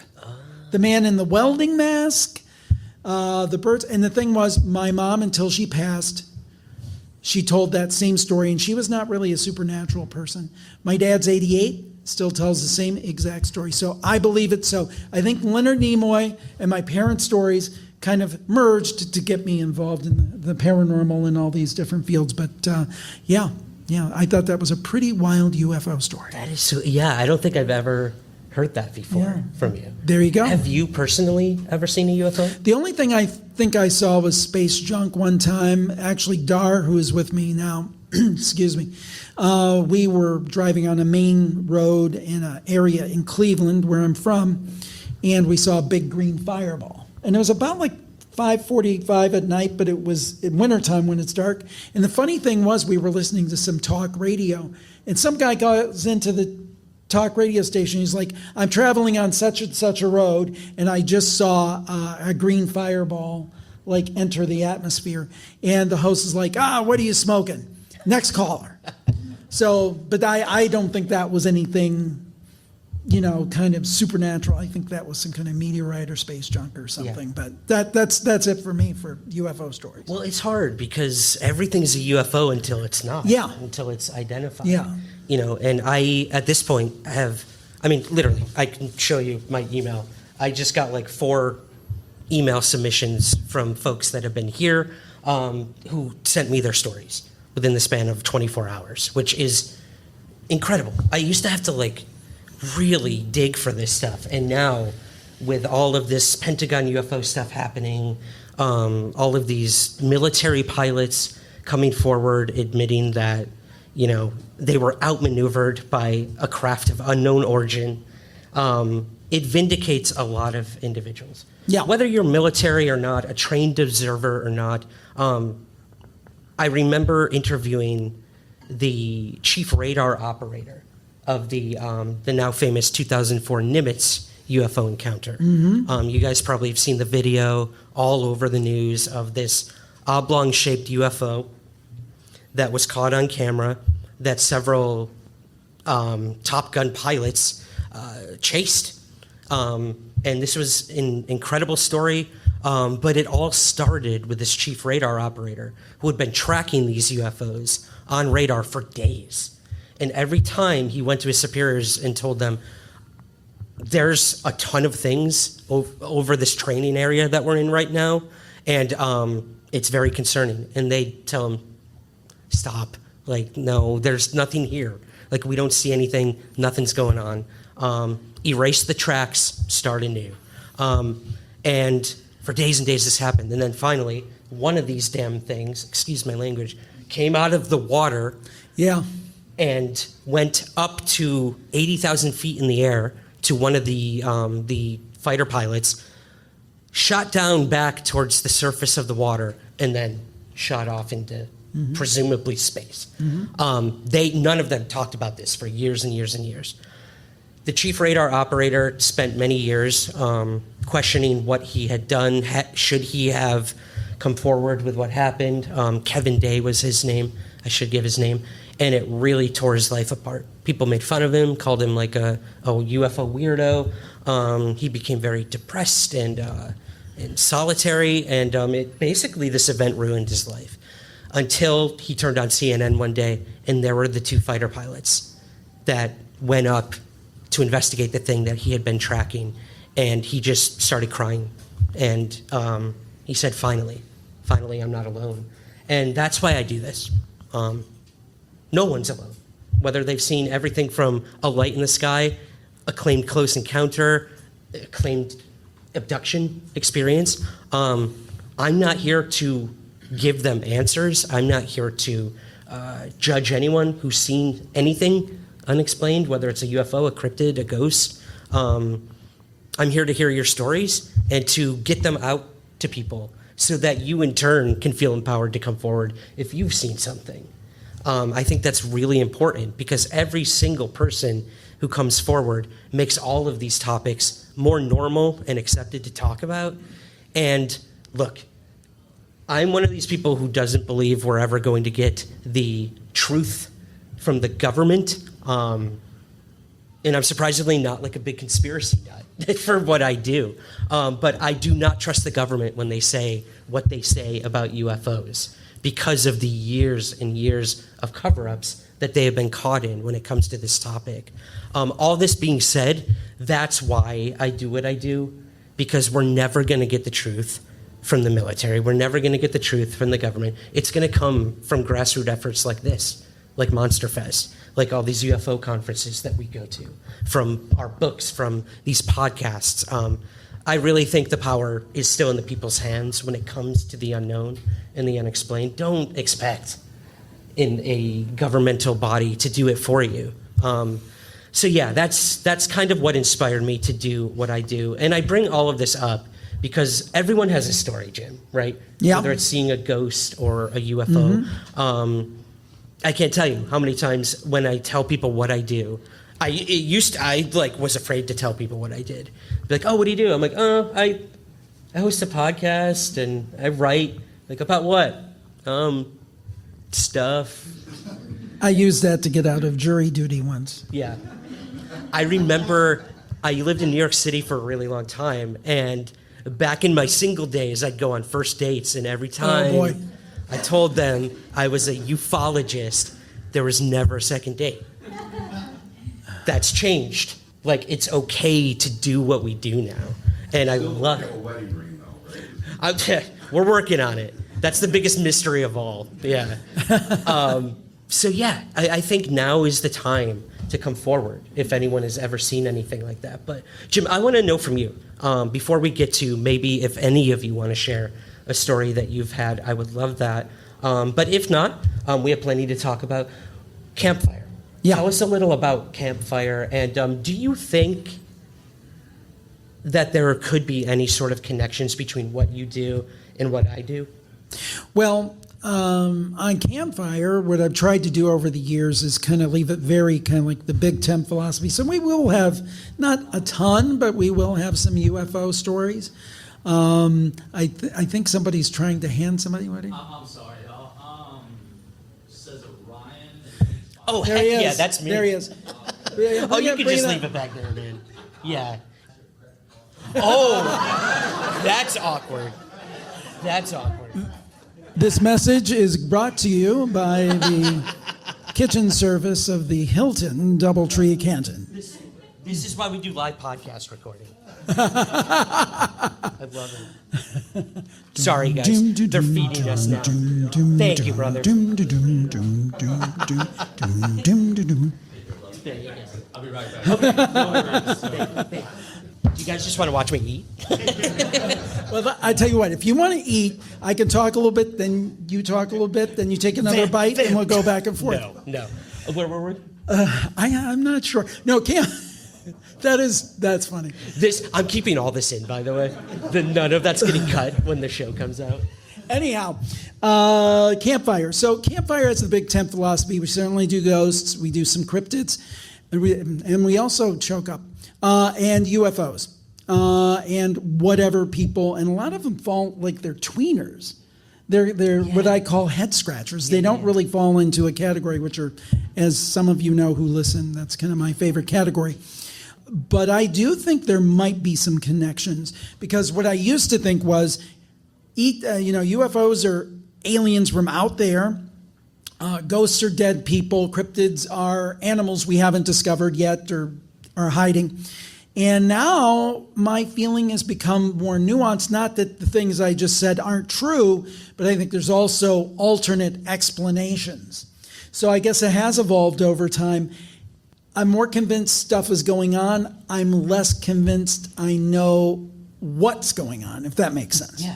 Yeah, absolutely. Like I've done the podcasts, I've written books, I've done like the television shows, and they will sometimes be like, oh, what do you want to be credited as, UFO expert? And I laugh because I'm like, I don't know what UFOs are. I'm no closer to an answer than I was since I was on that dock in 1995 and saw what I saw. However, I think that is the mystery. Like, we live in the mystery. Will we ever know the answers to what Bigfoot was, UFOs? There's probably a million different answers for each of these things. Maybe I'll know what I saw, but I'm not going to know what you saw. And that's kind of the beauty of it, I think, it has given my life purpose, and I am so thankful that I saw what I saw. A lot of people regret having UFO sightings. My uncle, who's in my first book, former U.S. Navy guy, had a straight up close encounters of the third kind experience. He was driving, thing went over his car, stopped his car, hovered over him, went away, his car started again, came back. Very classic flying saucer-esque disc that he saw. He was on his way to start working at a new Navy base. He got to the base, and before he even checked in, he went to the bar and had a couple drinks, and never talked about it again until I started doing what I do. And I was the only one he told his story to. But the big thing about his experiences, I asked him, like, would you ever want to see something like that again? Or what do you think it was? And he was like, I don't know what it was. I don't want to know what it was, and I'm okay never talking about it again. Whereas someone else might come forward and want all the answers, will want to tell more people about it and try to find answers. So I never judge anyone for, not coming forward. Mm-hmm. But there's a famous UFO researcher that Jim and I have had the honor and pleasure to speak with, Stanton T. Friedman, who, when he used to go around to colleges and all over the world, he would speak. The first question he would ask is, how many people have seen a UFO? So I'm going to do it. I'm actually going to do it here today. Excellent. How many people here think or have seen something they consider a UFO? That's a good amount. How many of you reported it somewhere, anywhere? Wow. There you go. That's the prime example right there. Stanton Friedman, he'd do these lectures in front of hundreds of people, and 90% of the people would raise their hands. And then how many reported it? Maybe one person, which is awesome, by the way. So if you have seen something, you don't have to report it to, you can report it to the local police department. You can report it to MUFON, obviously, the most visible civilian-run UFO organization. Or you can come to people like Jim and I. Again, we're not going to be the ones to explain what you saw, but at least it lives somewhere now. And it also, I think, does another thing. Because if somebody listens to Ryan's show or my show and they hear a person's experience, first of all, they think, oh, I'm not alone. Somebody else experienced it. And then they tell their story and becomes this virtuous circle that extends out. Yeah. So by telling your story, you don't know how many people you can influence. And there can be, maybe tens, hundreds, thousands of people who feel more comfortable sharing their stories because you told your one story. Mm-hmm.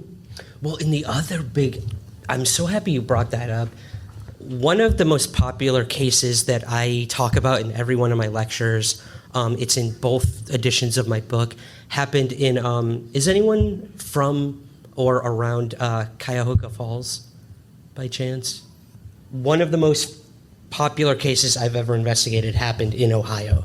And this happened in Cuyahoga Falls in, I want to say the mid-'70s, to a former Coast Guard operator who was at a drive-in movie theater in Cuyahoga Falls, and he was waiting for the movie to start with his buddy. They're in their car, just chilling, waiting for the movie to start, and all of a sudden, all the power in the entire drive-in movie theater went out, just flat went out. And all of a sudden, everyone's cars that were on at the time shut off. We're talking hundreds of cars. This was a packed drive-in movie theater, sold out, and everyone's cars shut down, which is crazy. That's amazing.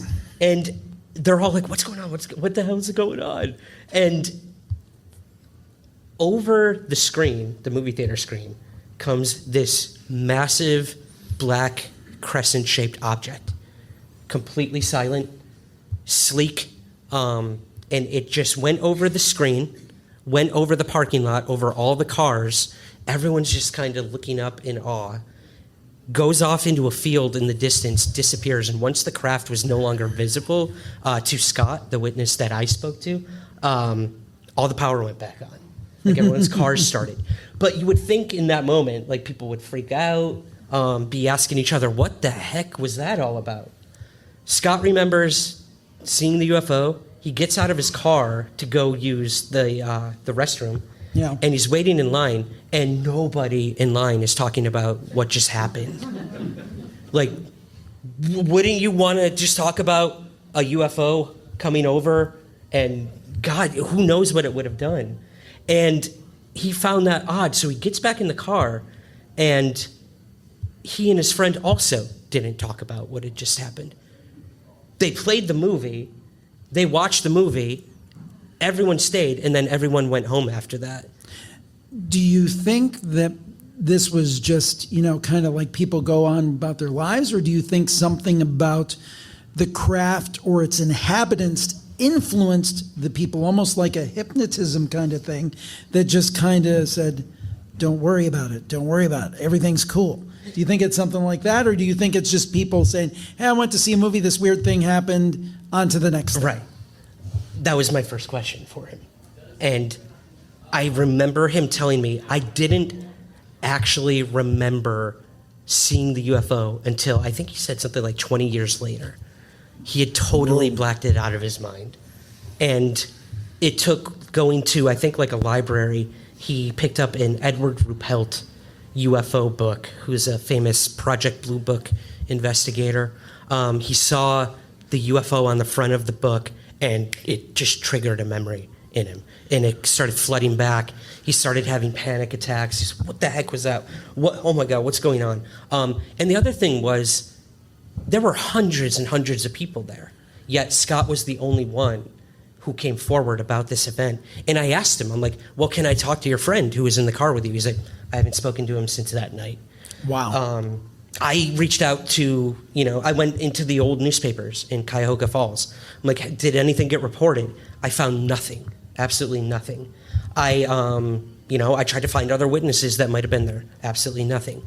So I told Scott, I'm like, this is a great story. I wish I had more witnesses to corroborate it, but yeah, I'm gonna put it in the book. Like, this is awesome.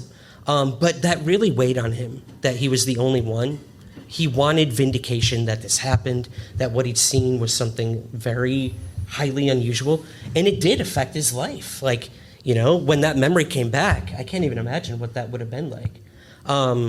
So I just remember working with him after the book came out to try to find more witnesses, nothing. And it really did affect him. He became very depressed. I became very close with Scott because he was such a good witness. And I could just see it weighing on him. And then when the second edition of my book came out, like I said, I get these emails every day. I rarely check my spam folder, but I happened to do it one day. And all I saw was the subject line in my spam folder. It said, drive-in movie theater UFO. And I was like, what is this? So I click on it, and lo and behold, a woman one town over from Cuyahoga Falls said, I saw exactly what he saw on the same exact night with my boyfriend and my sister one town over. Wow. And I just want that guy to know he's not alone. And I did see it. And I also didn't remember it till many, many, many years later. So I sent the email to Scott, and the dude just like big, brooding former Coast Guard guy, and he just started bawling his eyes out. Wow. Because he'd finally been vindicated that this happened. So again, the power of more people coming forward can drastically affect a witness who thinks they were alone. And, the fact that another witness now came forward with it is important too. Mm-hmm. And she said that she had the same after effects. She didn't remember it until many years later. The sister didn't remember it at all. So I do think whatever that intelligence was behind that UFO here in Ohio had some sort of, I wouldn't even know what to call it, psychic control over people, immediately able to like black them out. Again, none of them reacted when it was happening or after. They just watched the movie and everyone went on with their lives. So yeah, we've had some weird stories where people should have reacted to ways and things. In the new Campfire book, we have one. It's and some people think it might be alien abduction. A kid went to school. All of a sudden, they subject him to all these different tests and things, and it's these people they'd never seen before in white lab coats, and they said that they wore sunglasses, and they went through all these physical tests and all these things, and this one kid, the guy who called in, Ray from Ohio, he said that they pulled him aside. He thinks because he was doing well in the tests, and they gave him more like mental tests and things. And then they took his blood. So the next day he goes back to school and he says, how are we doing a test? Asked the teacher. And this was the whole school. They called the kids out grade by grade. It was very weird. No notes home, nothing. Anyway, he said, how do we do in a test? And the teacher's like, what test?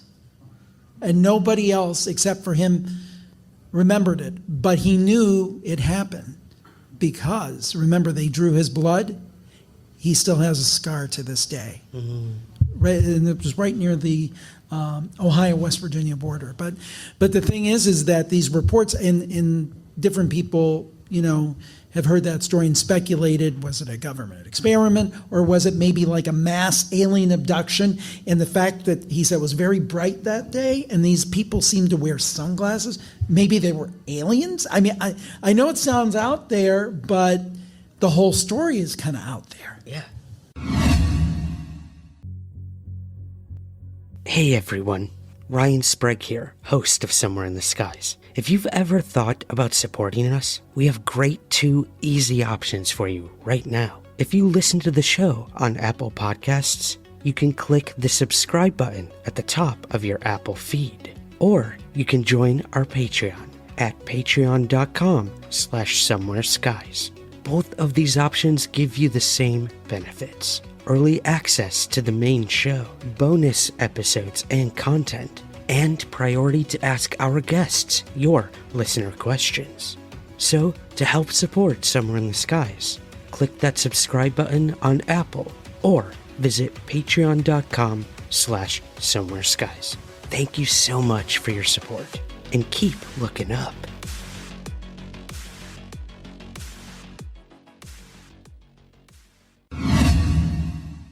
I mean, and they are. I mean, I get everything from like a simple light in the sky right. to claimed abductions, mass abduction experiences. And, I value every story the same.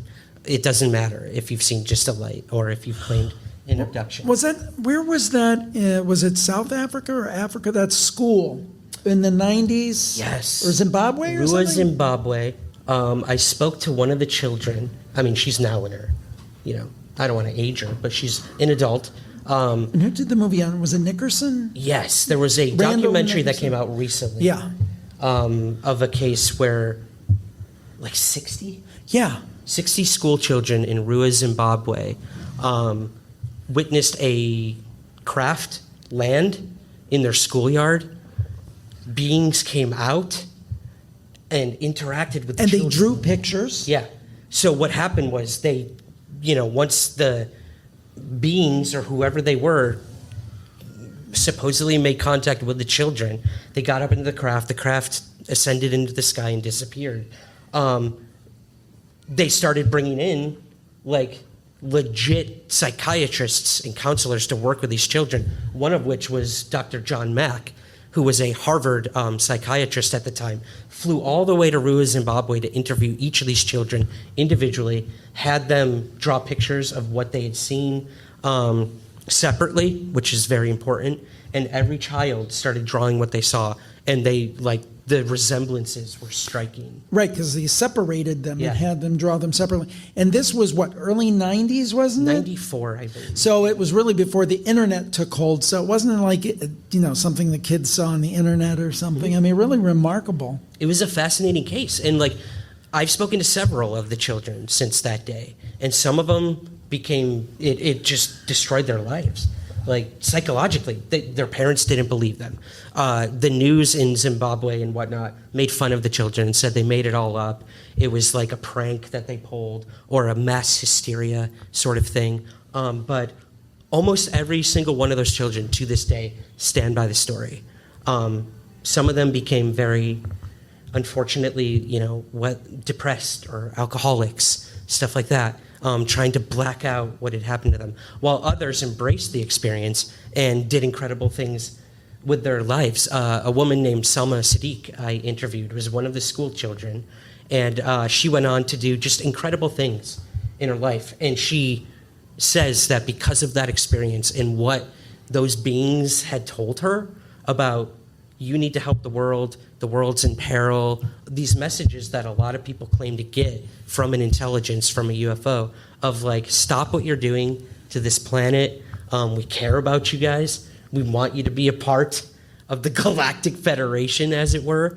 And I mean that. I'm not trying to make light of it. Stop what you're doing. And she went on to she's like a civil rights attorney, I believe. Wow. She does a bunch of environmental work. And again, that's what I love, is that experience can change the entire course of someone's life. And it did for me. Like, I didn't think I'd be up here with Jim Harold recording a podcast and paying for my food in the middle of it. Well, but that's once in a that lifetime. happened. I thought I was going to be a professional baseball player. So that was a little rough for my dad when he learned, my son's no longer playing baseball. He's hunting UFOs. Yeah, but you can have a much longer career. Very true. Maybe not as lucrative. Yeah. So let me ask you this. You talked about the abduction case and so forth, and the message to this woman was that, we want to help you. We want you to become part of this Galactic Federation or whatever it is. But then you hear the very scary stories going back to Betty and Barney Hill or Whitley Strieber of a very kind of different experience, a very frightening experience. So in your opinion, with all the work you've done over the years, is it the case that they're all bad, they're all malevolent, all, quote, aliens, and they're just kind of putting a good face on it for some people? Do you think that they're all good and these people are just mistaken? Or do you think the most likely scenario is just like people, there's people who rob banks and murder people, and then there's, people who do great acts of charity. Where on that continuum do you fall on, regardless of where they're from? Are they all good, all bad, or are they a mix? I often use like the anthill scenario, where a child might look at an anthill and think, wow, that's incredible. Like, what's going on there? I kind of want to just observe and see what's going on there. Another child's going to kick it to see what happens and destroy it and kill the ants, because you have the power to do that. I think whatever these advanced intelligences are, they are so far ahead of us, clearly, if they're visiting here. Yeah. And they're able to communicate telepathically, allegedly. All of those things. I do think that I don't think we're dealing with one intelligence, obviously. I mean, people have reported so many different types of aliens or occupants or phenomena even, I think just like human beings, they all have different motives, different intentions. I mean, look at each of us. We all have a reason we do what we do, why we communicate with someone on a day-to-day basis. And there's constant negotiations going on every moment that every human being is interacting with one another. I think it's the same with these beings. I think they're here for different reasons, maybe some good, maybe some bad. But I will say, except for the psychological impact that a lot of these events can have on people, I've never come across a case where someone felt like they were in peril, in danger. It's terrifying. I can completely understand that. And sometimes they claim that they've had experiments done on them. That's extremely evasive. That's extremely intruding on your life. Again, psychologically, I can't imagine. But I have personally never come across a case where someone was like, I thought I was going to die, or I thought they wanted to harm me. That's not to say that's not happening. Again, I'm no expert. But I do think there are different reasons for all of these very famous UFO incidents to have happened and the ones that just like I had or your parents had or somebody here might have had. Does anybody here have one? Let's do it. I would love to open it up to the floor as part of our witness accounts. Yeah, we don't have a crazy amount of time because Jim and I are podcasters and we talk forever. I was just going to ask you said about the non-malicious intent. What about Virginia? Yes, in Brazil. Yes. Yeah. Good point. Case in point. Like, that was a very unfortunate incident where a visitor from elsewhere was shot and killed, if I'm not mistaken, by the Brazilian government.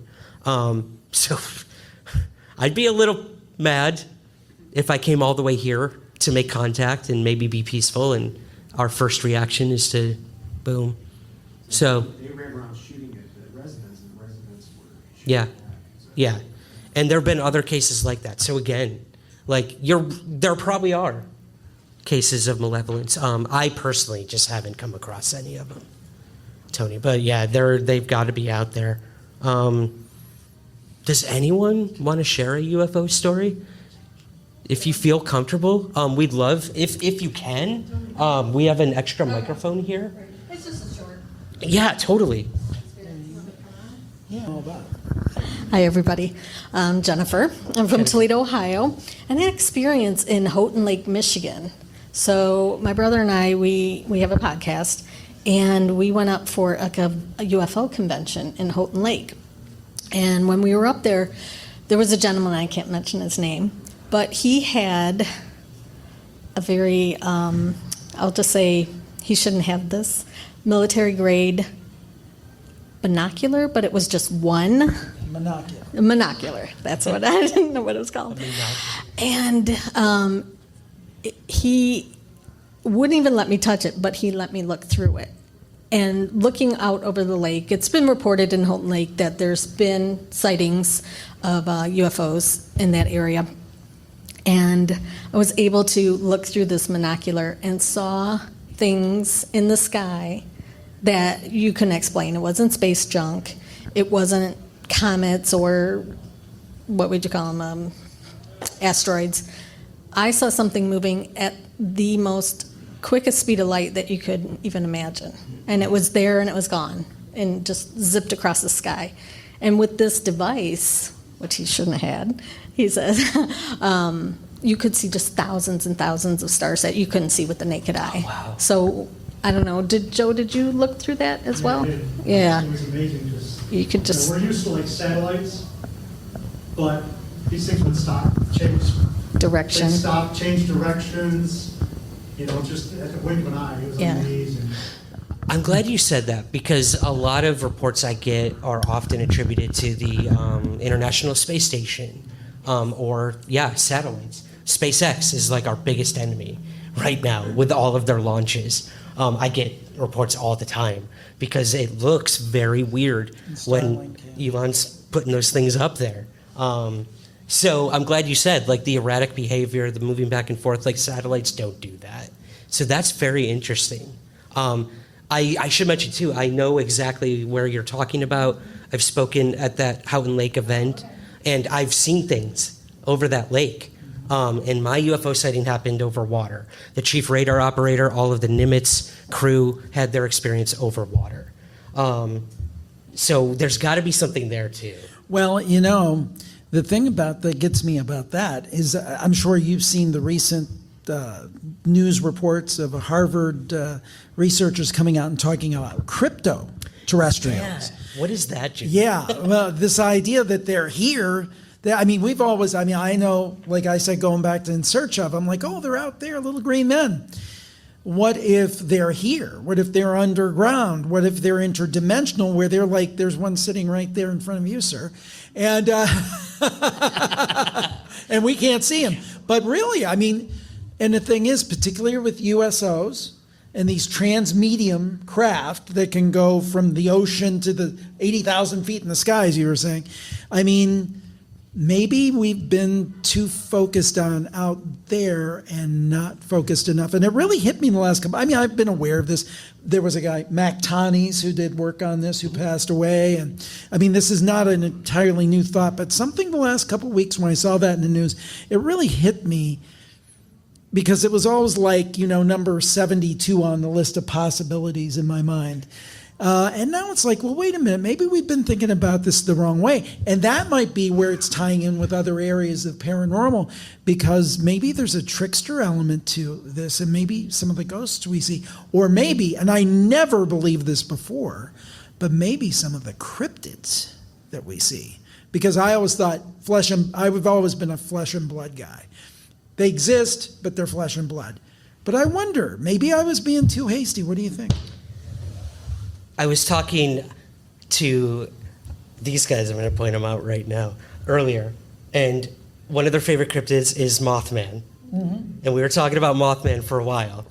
And one of the most iconic cryptids of all time, Mothman. They made a movie about it. Richard Gere, loved the guy, grew up in my hometown, no big deal. And we were talking about how many different things happened in Point Pleasant at the time. You had the Mothman. You had a crazy boom in UFO activity. You had the unfortunate bridge collapse. So much was going on at the time. Seth covered it in his Mothman documentary so well, so brilliantly. So shout out to Small Town Monsters. So I do think there is a connection. You can't tell me that all of those things just happen to be going on at the same time by coincidence. Maybe, but I've learned in the UFO field there's rarely coincidences. Everything seems to be happening for a reason, even if you don't think it is.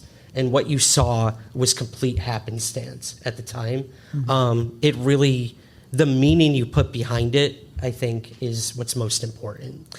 Well, it's interesting because I interviewed a gentleman, been on my show multiple times. His name was Jim Willis. And now there's a James Willis here in Ohio. He's great. I've interviewed him. But this is a different Willis. But I just recently interviewed him on NDEs. And unfortunately, within a few weeks of that interview, he passed. But he had a great quote on his Facebook page. And I think it's one of the things that I've come to believe. And this may have been a famous quote from someone, I don't know, but the universe is not only stranger than we imagine, it is stranger than we can imagine. Mm-hmm. And I think that's the truth. I think that we are seeing through, veiled darkly, is that the saying? And I think that we're just getting little tiny glimpses. And the funny thing to me is I could see a scenario. So we all give ourselves a big hand. That 200 or 300 years from now, people are going to look back and they're going to say, you know what? These people at these conferences and these paranormal podcasters, they were on to something with all these big deal scientists thought that they knew everything.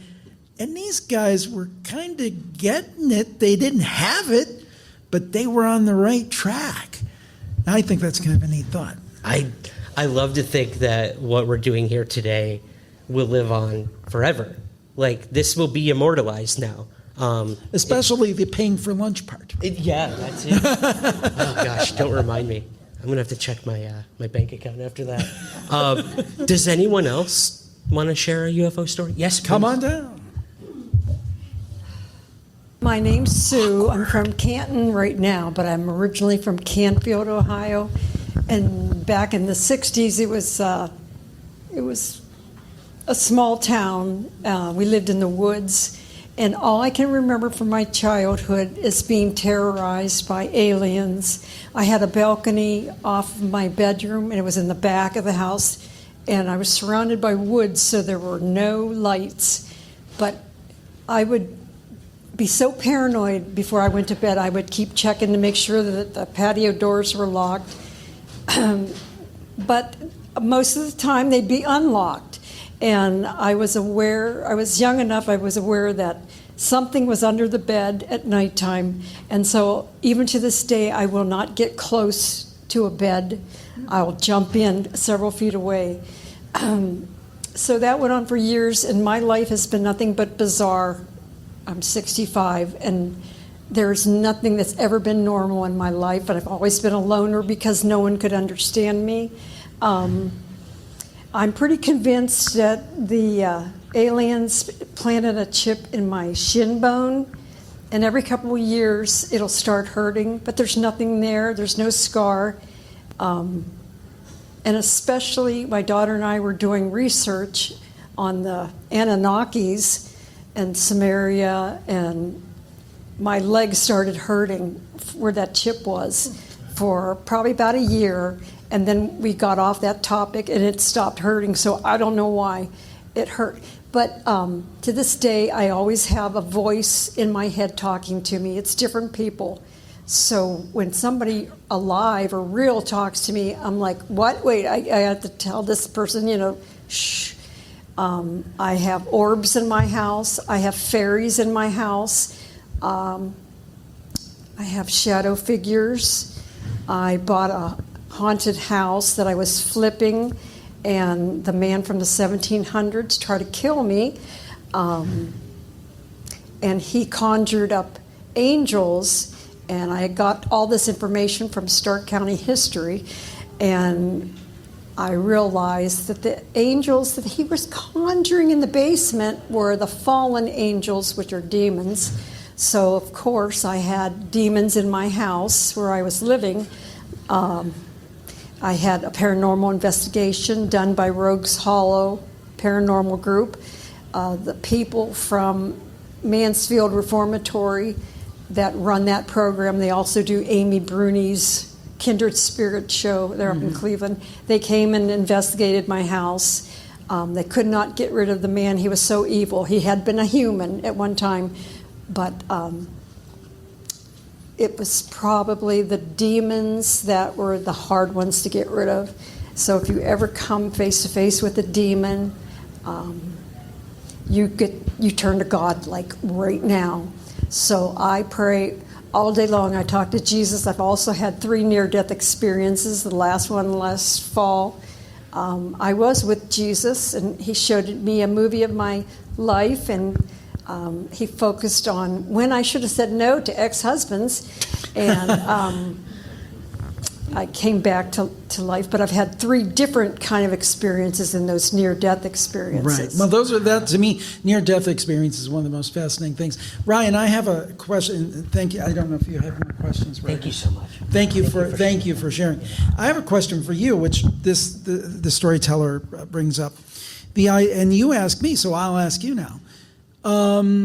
Do you see a connection between ghosts, UFOs, cryptids, and things? I mean, is that an emerging theme? I mean, for example, I remember Brad Steiger. I interviewed quite a few times the great Brad Steiger, and he told me that over the years of decades of doing this, he came to realize that he was very siloed.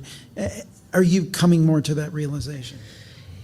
Yes, primarily because I'm now doing a ghost hunting TV show. I've worked with Amy Bruni in the past as well. I am primarily a UFO guy, but I've had the opportunity for the past 3 years to travel to Nova Scotia in Canada and investigate the most haunted places out there. And man, it is it's like out of Stephen King, honestly. And I was extremely intimidated. I'm not a ghost hunter. I don't know how all that works. But I learned, and I stumbled through it. And now I'm on my 4th season, and I feel like I'm finally grasping how to do it, how to attempt to communicate with something. But at the same time, I was brought in for a reason. It wasn't because I was a ghost hunter. It's because I am a UFO hunter. Right. And the people in the show prior to me were starting to have a lot of things happen that were not just in the haunted house. The hitchhiker effect. They had the hitchhikers. UFOs were being seen during some of their investigations over the haunted house. So when they told me that, I was like, I'm all in. I want to, while you go in there and try to communicate with a spirit, I'm going to go outside and see if there's UFO activity, and let's see if we can connect these dots. And I'm starting to really feel that, yes, all of this is somehow connected. I spoke to a mother and daughter in Michigan who had a triangular UFO sighting similar to mine, but directly after that event, they had crazy poltergeist activity in their home. Their power would go on constantly, so much that they had the electrician come to try to fix the power, and the electrician had a dramatic UFO sighting over their home as well. He hightailed it out of there. He's like, I'll find someone else to do it. I don't want to be a part of this. And then they started seeing shadow figures in their home. And this all started, allegedly, from this initiation experience of seeing a UFO over their home. Right. So I'm starting to really think all of it somehow can. The more you zoom out, it has to be. Yeah. I'm not saying Bigfoot's flying a flying saucer, but he might be. Actually, that's one he of or she. I got to share this real quick. One of the best. Somebody called in, and we don't know who it was. I don't know how they got my phone number. They called and left a voicemail for me, and they're like, "Bigfoot's out here and he's mining uranium." I have no idea. But anyway, I'm sorry. You just reminded me of that. Yeah. I agree with you. And I also wonder sometimes if something's messing with us, the trickster. The trickster element to all of this fascinates me. It keeps me going because the minute I think I know what's going on with any of this stuff, I don't. I thought I had explained away some of the ghost stuff I'd experienced, and then no, I was proven wrong, literally by the evidence. Mm-hmm. So that was interesting. So many people who think they knew what they saw UFO-wise will then come to the realization that it was something completely different. And it really depends on the lens in which you look at the experience through. If you are a spiritual person, if you do see a UFO, maybe that was a spiritual experience. You go all the way back to the famous, what was that sighting that the kids saw what they thought was the Virgin Mary? You know what it is. Yeah, Fatima. Fatima? Thank you. Yeah, I mean, that's a prime example where the famous UFO researcher Jacques Vallée went back and looked at the interviews with these children and looked at what other people reported during the Fatima sightings. And he said, dude, this is a UFO. Like the way they described what the quote unquote Virgin Mary looked like, it was a eclipse, it was circular, it was golden, it shined, it hovered, and then it flew up into the sky and disappeared. Mm-hmm. A situation like that. So, I mean, you can go back to like antiquity. And what one person thought was maybe something was something completely different. The Bible talks about chariots. Yeah. Chariots of the gods. It's such the thing I love about these topics is you can literally just go down the rabbit hole and can go in so many directions. That's why I think it is cogent to have a UFO person or a ghost person or people of different kind of parallel or adjacent things to a cryptid conference, because there are those connections. I think many of us who have the interest in cryptids also are very interested in ghosts and UFOs. So that's why I think it's such a natural fit. And honestly, like, cryptid people are the nicest people I've ever met. I go to so many UFO conferences, and some of those things end in like fist fights. But like, I didn't know what to expect coming to this event. Honestly, I'm a UFO person. I didn't know, if anyone would care what I was doing here. But this has been one of my most favorite experiences I've ever had, and everyone's been incredible, honestly. So I think we're at our time almost.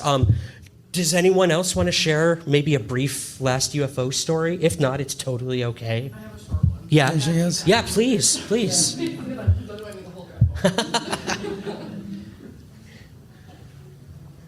Come on down. All right. You get a card. So, this one? This one. Okay. Mm-hmm. So my name's Samantha from Rochester, New York. Relatively big skeptic, but I've had a couple of experiences. I guess UFO and paranormal that I can't explain. This one was, I don't remember, a few years ago. I was visiting my parents in Rochester, New York. They live in a dead-end street. There's woods on a couple of sides. You have the Irondequoit Bay, Lake Ontario, and they have a split level, so I'm in the basement. I'm used to headlights coming in when the newspaper gets delivered, deer hitting the handle or hitting the window, looking at their eyes. So I've been woken up by lots of things. But it was probably 2, 3 o'clock in the morning, and I had the shades drawn, pitch black. these 3 big purple lights illuminated the room. So I was like, this is a weird color. So I open up the blinds, looking out, and it's 3 big triangles. They're moving pretty quick. I've lived with airplanes going overhead, so like I know the height differences. But it was very low, very big. I didn't even have enough time to get my phone to record anything because growing up with my dad, always got to take pictures, always got to record, so I knew, but I couldn't even get to him. And it was one of those just really jarring, like, what did I see? Why was it purple? Why were they triangles? Where were they going? Didn't last very long. I've had another experience that my husband and I disproved. We're like, okay, no, it was Starlink that was going out that night. So we knew, like, oh, disprove that. Nothing was talked about, nothing was published. I was like, I don't know what it was. Just one of those things where these really big, bright purple lights, distinct shapes, lit up the entire sky, and I couldn't find out any information after that. Do you want to know what it was? I always like to ask people. I like to learn, so it would never freak me out to find out. But it was just one of those things. That's why I looked it up. Like I shared with my dad in the morning. I tried to find out if I could learn anything new about it. Nothing was reported. No, nothing was going out into outer space that night. Mm-hmm. But just 3 huge triangular lights moving in a pattern. And it was a weird, bright purple light that I had never seen in the sky before. Wow. Yeah. That's so interesting. Thank you. Yeah. Thank you for sharing that. It reminds me of like the early Foo Fighter phenomenon. Mm-hmm. Not the band, but like back during World War II, all these pilots, whether they were Ally or Axis, were reporting these orange orbs circling their planes and shutting down their instruments. And everyone was like, is that you? No. Is that you guys? No. And they never figured out what the Foo Fighter phenomenon was. And then you saw it again in the 60s. Robert Salas, Malmstrom Air Force Base, shut down those ICBMs, which reminded me a little bit of the drive-in because it shut down the cars. Yeah. And they seem to have an interest in military things for sure. They do. And the reason I brought up the Foo Fighters is because there seems to be an intelligence behind these things, whether it's just lights, in like a choreographed dance almost, which always fascinated me. That you're not just dealing with like a satellite doing what it should be doing. You seem to be dealing with things that are circling around one another, going in the same direction, and then it's almost like what drones can do today, but they're clearly not drones. Right. These things have been reported since World War II, so that's interesting. I'm really fascinated by that. So. Yeah, I think we'll start to wrap things up here. Yes. We're going just about to our time, but Jim's going to be doing a live podcast recording later today. Yes, we'll be doing Campfire at 4030 Live. We'll welcome ghosts, cryptid, UFO, head scratchers, and we hope to, if you haven't expressed a story here, you hope you'll come back and express some stories, and we'll get some storytellers and get a good, nice warm campfire going. Ooh, get it crackling. I'll get the 4:30, yeah. I want to thank you guys, those who shared, those who came to this. It really does mean a lot to me. Witness Accounts is my most popular series, so you guys are going to be listened to by a lot of people. But if you do want to share a story with me, either privately or publicly, you can always reach out to me. I've got a table over there. If you want to come tell me your story over there, or if you want to just email me, I would love to hear your stories. They eventually become books too, so you'll also live on in book perpetuity. But yeah, you can check out everything I do at somewhereintheskies.com. This is where my heart truly lay. It's with the stories that people bring to me.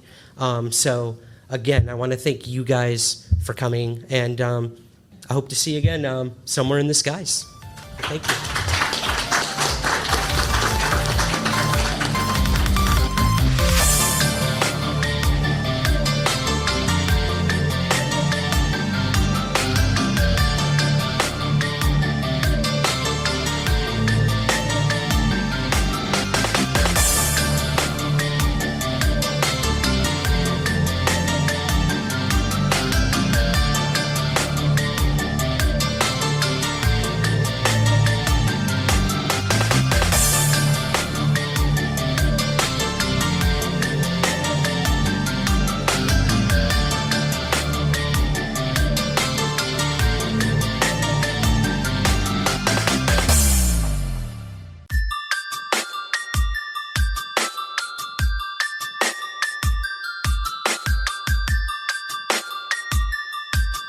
This is Somewhere in the Skies with Ryan Sprague.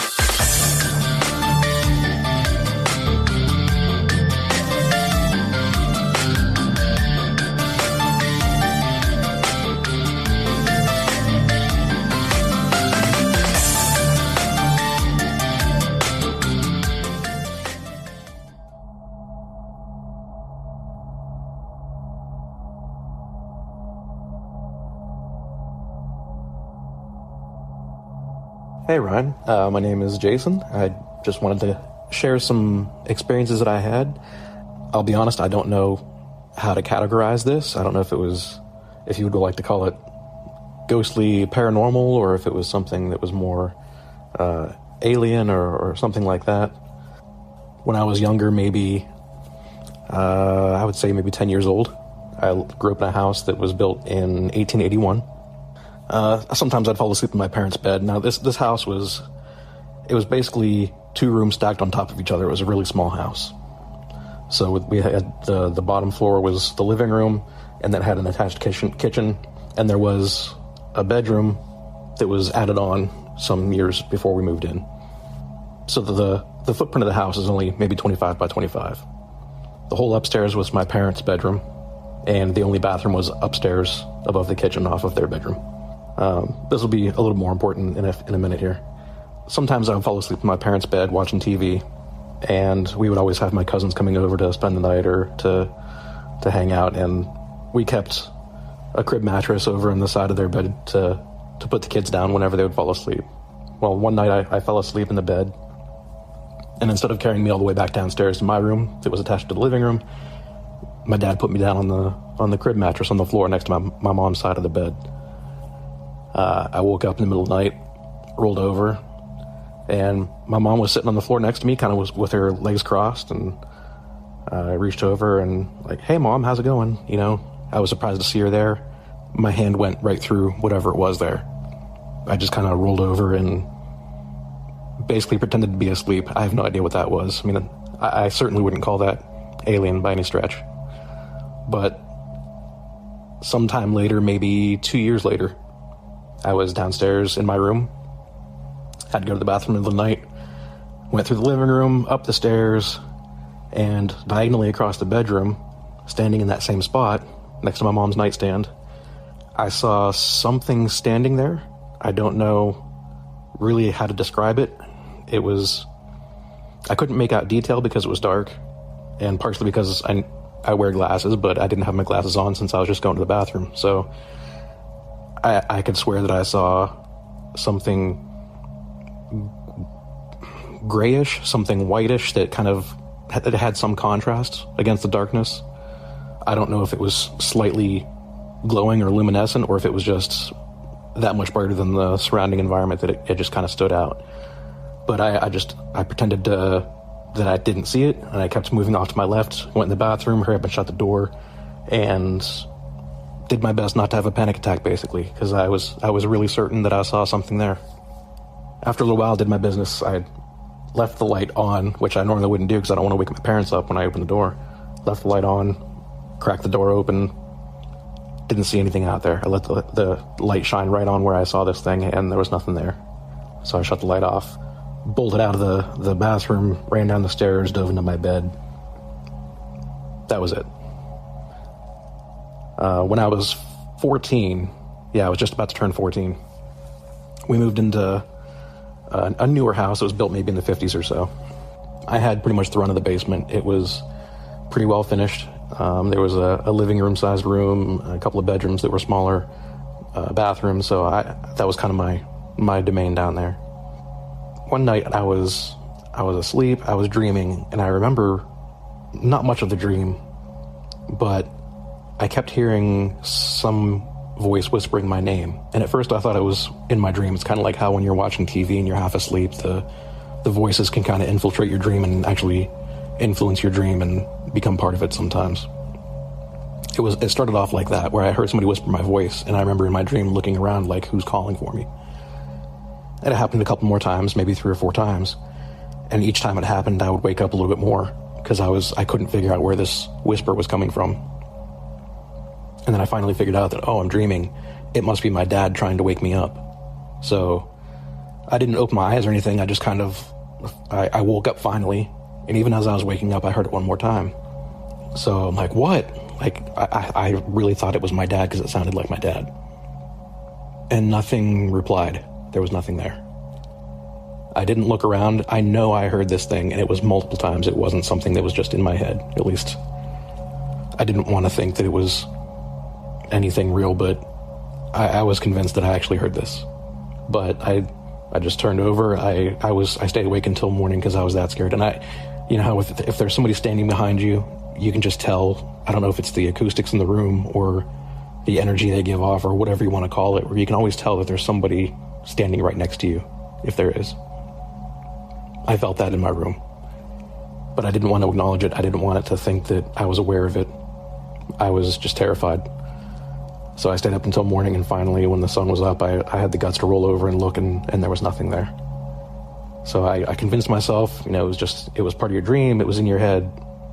I didn't tell anybody about it. Well, I had friends that would come over. I lived right across the street from the school, so I had one friend especially would spend the night more often than not. And he would just walk over to go to school with me in the morning. Well, he fell asleep in my bed once. This was maybe a month or two later from me hearing the initial whispering. He fell asleep in my bed, so I didn't want to disturb him. I figured I'd just let him sleep there. So I went upstairs into the main level of the house and slept in the living room on the couch. Well, the next morning, go down there to, sit at my computer and hang out, and he's up. And he starts telling me about a voice that's whispering my name that woke him up. And he said that he looked over into the corner of my room and he saw this figure that had some contrast with the surrounding darkness he couldn't tell if it was faintly luminescent or if it was just white enough that it stood out that much. And as he was telling me this, I felt all the blood just rush from my face. It was just hearing him recount what happened to me without him having any prior knowledge of it was so strange and so terrifying. But that's, as far as direct experiences, that's all I've got. I will say that I've had, and the rest of this probably goes along with just having a passing interest in the paranormal, aliens, that kind of thing. Even when I was a kid in elementary school, I'd be looking for those kinds of books in the library and checking them out and stuff. So that there may be some bias there or something that I'm seeing through that lens. But I would have dreams once in a while that, I'm being abducted or carried away by a couple of aliens or something like that, like down a hallway or something. And I would have these frequently enough that it was really starting to, I got past the point where I was scared and it was becoming annoying. And one night I had a dream where I was in my childhood house, back in the original house that was built in the 1800s. And in the kitchen there was a gray, definitely a gray. There was no question about it. He was standing at the far end of the kitchen and he was just standing there staring at me. And I just got so angry. Like, I've never felt so much rage in my life up to that point. And I just started swearing at this thing, like, leave me the F alone. Get out of here. Get out of my life. I don't want to see you. Stop coming around. The dream ended, and I never had any more dreams like that afterward. Now, maybe that was my subconscious way of dealing with some latent fears I had or something like that, but it was interesting from my perspective that all of that sort of thing stopped after that night. But that's about all I have. Hopefully it's at least entertaining, but it's been something that's that shared experience of having the whisper saying my name between me and my friend without any sort of hinting or prior knowledge on his part. That kind of solidified for me that there are definitely things out there that we don't fully understand or not fully aware of. Hey Ryan, my name's Matt. I'm 38 years old, and I live on the Gulf Coast of Mississippi. But if you might be able to tell from my slightly obnoxious accent, I didn't grow up here. I grew up on Long Island. The event I'm going to tell you about takes place in 2003. I was 17 years old. This was about the end of the summer, probably end of July, beginning of August. Just as it was starting to get cool out. I probably had the day off at Taco Bell. I was with my buddy Sean. I don't think he had a job at the time. He joined the Marines right after high school, and I lost touch with him. But on this day, it was pretty much like every other day. We just were hanging out, doing what we did. We were just going back and forth between my mom's condo and his mom's apartment. He lived in a place called Artist Lake in Middle Island. They had this little duck lake in front of it, I guess, and a sod farm, like I guess you would say behind it, which was weird because it seemed out of place. There was a school behind it. On one side, there's another school on the other side, a big road on the other side, and this apartment complex, a couple apartment complexes flanking the other side of it. And it just seemed like weird. It was just this massive lawn. A sod farm is basically where people get grass. Like, have you ever seen somebody like get a new lawn put in where they just roll out the grass? That's what this was. It was just a big, giant, lush lawn with a tiny little house in, I guess, the northeast corner of it. And we would just hang out on the other corner and just do what we did. We smoked weed. We were 17. That's what we did. If you're the type of person who says, like, well, your story is not credible anymore because you weren't completely sober, let me just tell you right now, we were smoking the worst weed in the world. It was 2003, and it was garbage brickweed. And believe me, we were barely high at all. But if that's enough for you to duck out of the story and that makes it totally not credible, then fine, I understand. Whatever. But I'm going to be honest. That's what we were doing out there. We weren't just walking dogs or doing our homework. We were hanging out, smoking doobies. But anyway, so we're sitting on this field. I see this little red dot just shoot out from behind his head in the sky. And I'm like, what the hell was that? Bro, look at this. So we get up, we start looking around. There's a couple of them. I remember at least two of them, little red dots. Just seemed like little red lights just flying around. And it's like, that was weird enough. But then he goes, look, dude, look on the... And he points me to the other side of the field. There's this big green football-shaped thing with little red diamonds going through it. And it's just sitting there. It's just not moving. It's just hung in the sky like the fucking moon. Just sitting there. It was the weirdest thing I've ever seen. I was just getting all... I mean, Sean was like the cool guy. He never got excited about anything. He was just standing there smirking, just going, yeah, I've seen all sorts of stuff in this field. It's weird, right? And I'm just losing my mind. It was the coolest thing I've ever seen. I felt like it knew we were there. I can't explain this part. This makes me sound insane. But I felt like it knew we were there. It was totally cool with it. It was almost like giggling along with us, like, hey, isn't this cool? Like, it's... I'll never be able to explain that part. There's a lot of this story I can't explain.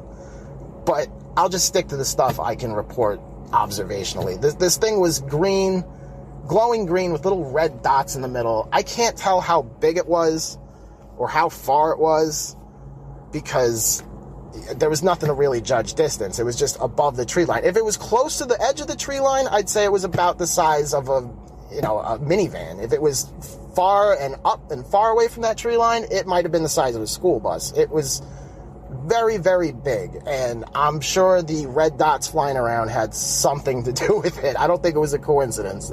They must have come together. I don't know.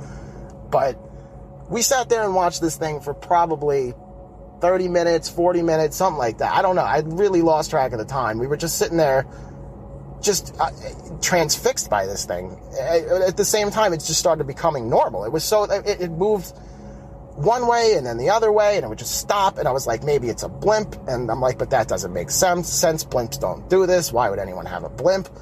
It definitely wasn't a drone.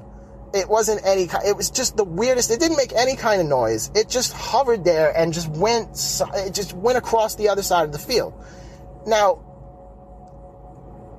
at some point, we just kind of watched it, and eventually we heard some sort of ATVs coming, like, the sound of like four-wheelers coming. And we're like, all right, we'd never really heard anybody driving four-wheelers in that field before, but I'm not saying, it's government agents or whatever. I don't know, maybe it was just somebody driving their ATVs, but we looked over the other side of the hill coming over, and yeah, it was two people riding ATVs on the opposite side of the tree line. So we started getting a little queasy about standing there, like, maybe we should go. This might be, the owners of the sod farm. Maybe they're going to kick us out. Maybe, who knows?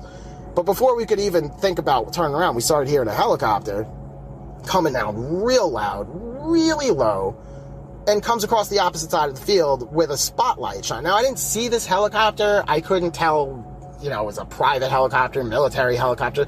And on top of this, I'm 17 years old. It's not like I'm an aviation expert. I don't know anything about helicopters. It's just a big-ass, loud helicopter shining spotlights, just flickering all over the field. And it shines it at us, and then shines away and shines back at us. And we're like, let's get out of here, man. So we turn around, we go back through this little trail. It's probably like 20 feet of woods till you get back to his apartment complex, right? Now, we get to his apartment, which isn't really far away from the end of this trail, and we turn around, we could still see this thing glowing. We could still see this thing flying around, It was still there. And we're like, we should go get some. We should get a camera. We should go. And then we're like, we're going to look insane. We don't really want to go knock on the door and be like, Mom, give us a camera. There's a UFO outside. And I don't know. I don't know why we didn't just bring her outside and tell her to look. But I don't know. When these things happen, I guess you just don't really think of all these logical things. But anyway, the weirdest thing about it is we're at in this complex, and I didn't think of this till years later, and it still bothers me. There was no one around. There was not a single person driving their car or outside or walking around. Nothing. No one was walking their dog. Nobody was hanging out smoking blunts outside. No one was driving around. Nothing. And this was an apartment complex in Long Island, and, it was maybe 10 o'clock at night, 10:30, whatever. But that wasn't anything. I mean, this place was usually busy around this time. It never made sense to me how there was not a single person that I could point to and say, hey, look at that thing in the sky. There was nobody around. I don't get it. I walked halfway back to my house before I started seeing cars on the road, before I had to cross the street. There was nobody around. And when I turned around, it was gone. And I don't know. To this day, I still don't know what that thing was. I don't know what happened. I'm not sure if it was aliens. And I only say that because that seems too simple an explanation. Because everything was weird. Every single thing about that event was weird. The whole day was weird. It seemed, I really feel like there's something to this phenomena, whatever you want to call it, that is a bigger part of reality that we just don't understand. And I know I sound stupid saying that, but there's just something bigger going on that we don't get. I don't know if it's just little green men from Venus. Like, I don't know. That's too simple an explanation for what happened. Like, there was nobody around. That made no sense. That might not sound like a big deal to you, but I knew this area, and it was like you could hear a pin drop. There was not a noise. There was nothing. No one around. It made no sense. Other than the helicopter and those ATV things driving around. I didn't see anyone. It was bizarre. But anyway, that's it. That's the whole story. And if anybody could ever find Sean, let me know. I mean, I could give you his last name or whatever.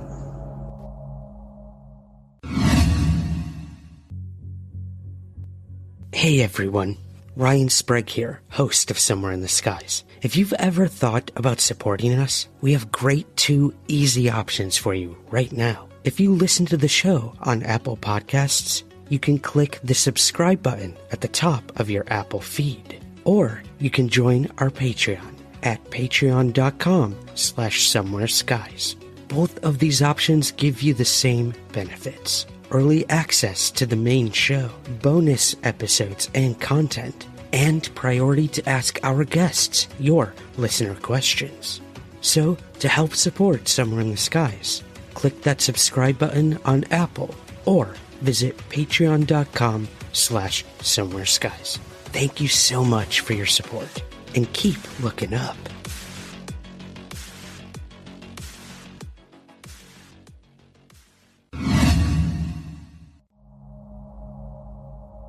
Hey Ryan, this is Brad.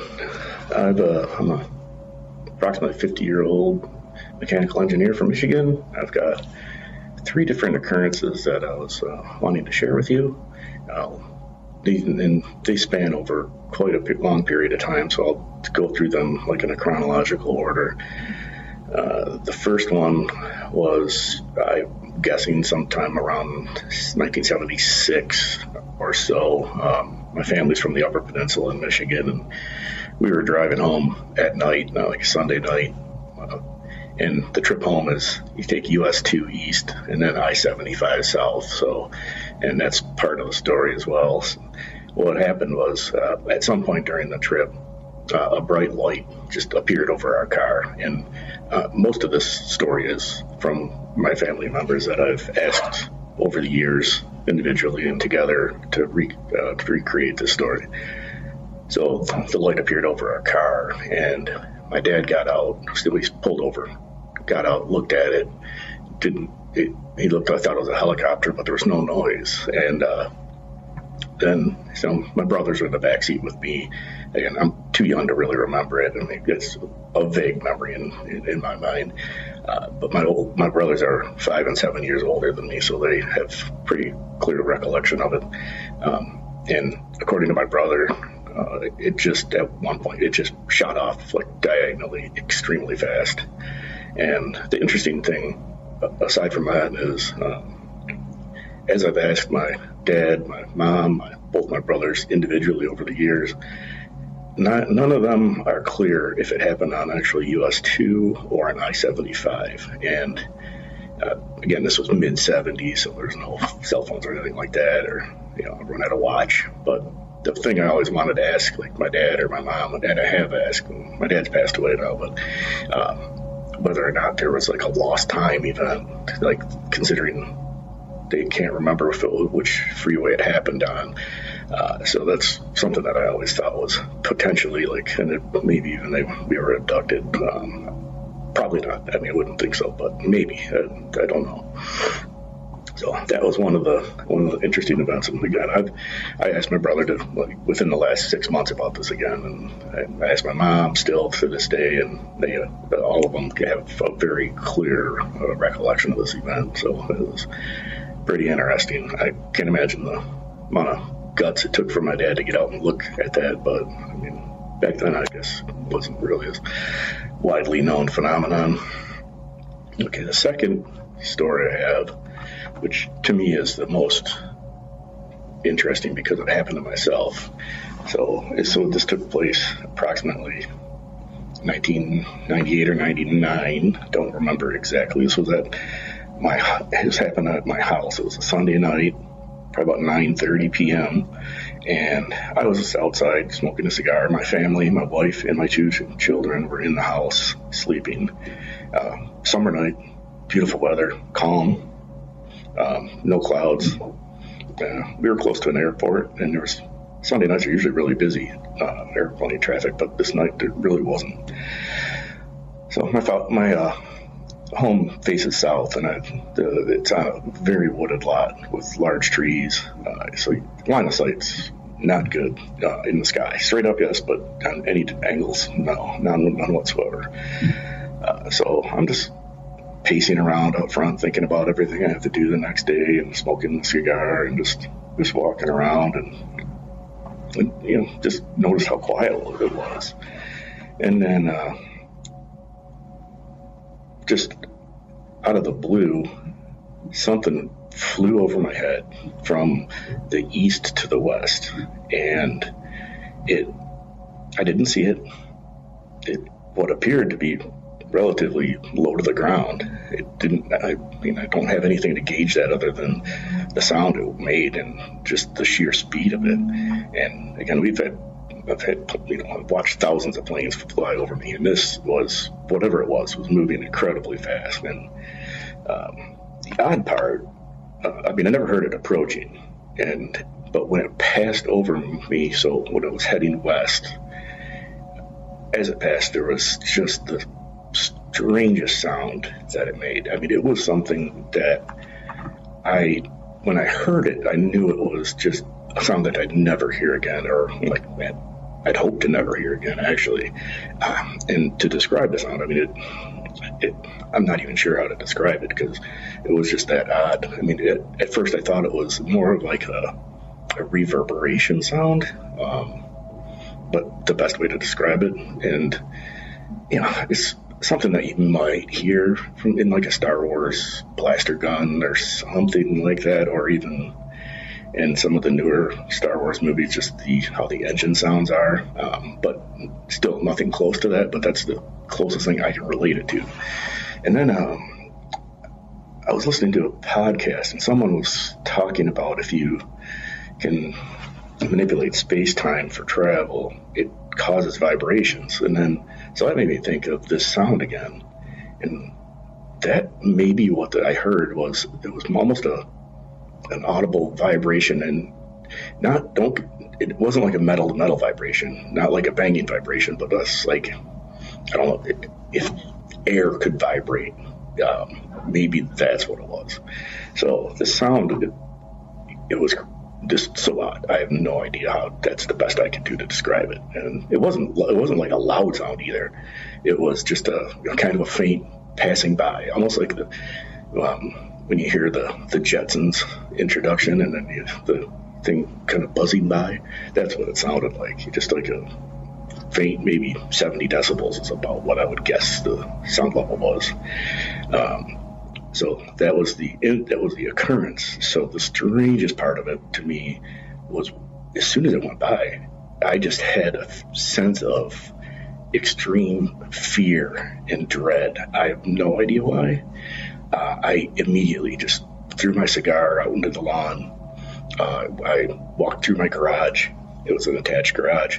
Closed both personnel entry doors, locked them, closed my garage door, went into the back door from my house, the connecting wall. I locked that door. I locked every door and window in the house, sat in the living room by myself in fear, half expecting like some type of creature to come through break through one of the doors. That was so, I mean, even telling the story right now, the hair on my arms and stuff and neck is standing up.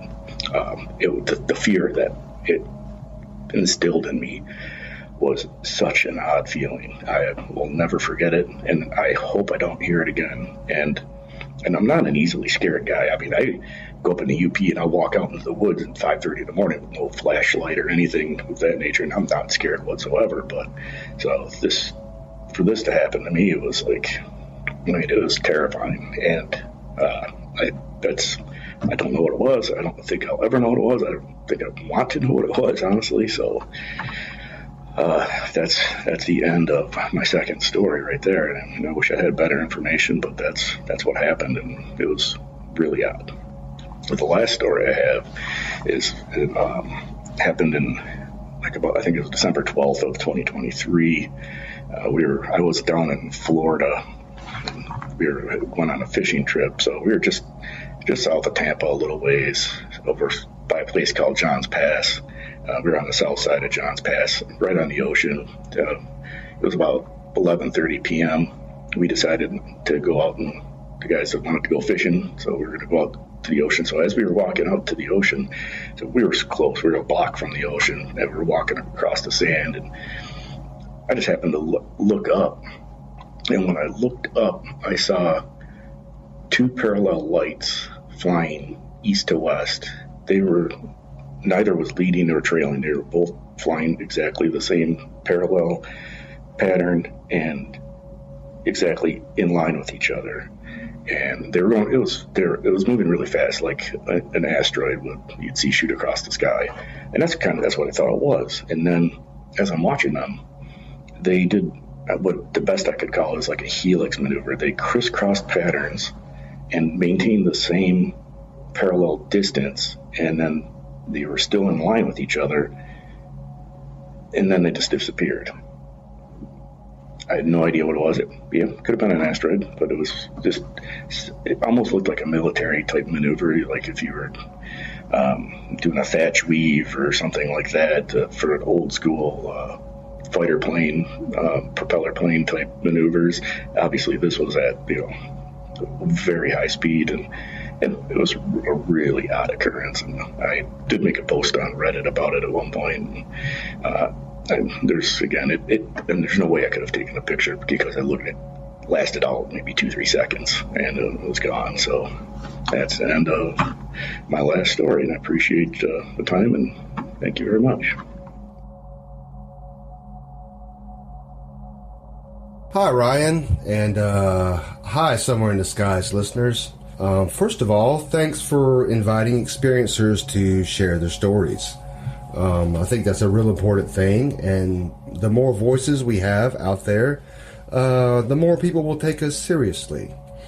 Anyway, my name is John. I live in South Georgia in the United States, somewhere in between the Ophionoke Swamp and the Altamaha River. I'm a farm boy. I grew up milking a cow, gathering eggs, and that kind of thing. In 1980, when I was 15 years old, my father and I had a close encounter with a UFO while we were fishing on a river. We had lines out in the Satilla River, that's about an hour from the house. We put in Woodbine, Georgia. That's a little town, it's got a boat ramp, and we went upriver and we started pulling catfish. We had trot lines out. Those are long lines with multiple baited hooks, and we stretched them across the river and weight them down so they're on the bottom. And then you go back and you pull the lines and pull the fish and rebait. And you do this multiple times throughout the day and night. Well, we were doing it at night. It was the classic 2 a.m. kind of thing. And when we were pulling lines in the middle of the river, we noticed the thing, whatever it was. It was lit up. It lit up the trees around it. Lit up the water under it. It was about treetop high, and it was within about 100 yards of us. What I remember seeing was intersecting planes of light. It was like blue-white light, sheets of it, but it was in the form of a four-sided pyramid that's called the Tetrahedron. But like stretched on its side, kind of. It wasn't like regular, it was stretched out.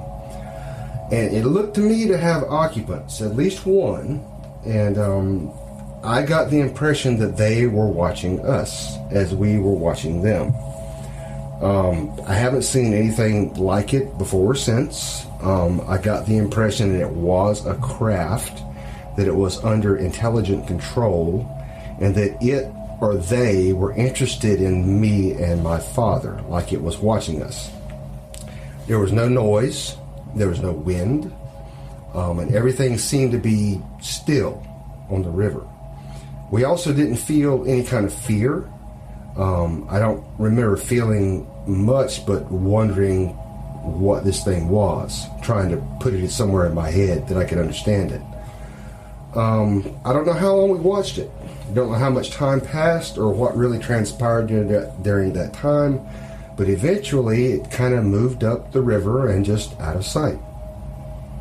And my father and I, we really didn't talk a whole lot. He was a man of few words, not really a conversationalist. We just went back to fishing. And when we got home, we told my brother and my mother about it. My brother remembers me saying it looked kind of like a triangle, but not much more than that. And as far as I remember, the family never really spoke of it again to anybody. It kind of was dropped, and I forgot about it. That memory was not there, and for a long time I was a real skeptic about UFOs and what people claim to have seen. And I don't know why, I guess because I didn't remember that. But the memory, the weird thing about this memory was it came back a few years ago as I was watching a YouTube video, somewhere around 2020 or so. I can remember the video, and there was a phrase that someone said that seemed to trigger this memory popping up in my head. That's really a kind of a weird thing, but human memory is weird. Anyway, someone was talking about UAPs and how the only technology that would explain all 5 observables would be the control of time. And that kind of freaked me out, and the memory popped up then. I stopped the video. I remember that. And I went inside. My father was alive at the time. I went inside and asked my dad. I said, do you remember a UFO we saw on the river when I was a kid? And he said, yeah, now that you mention it, yes, I remember that.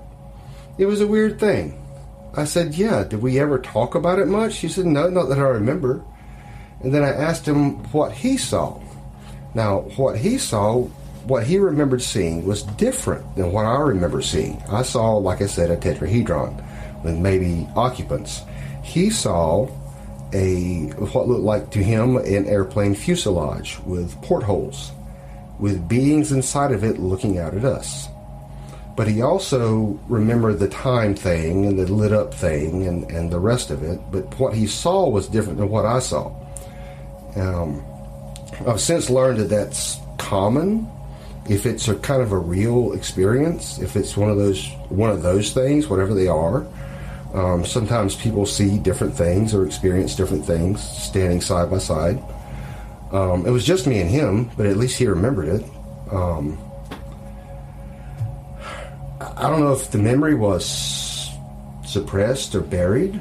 I do know that it's weird that when it popped back up, I started having really strange stuff happen.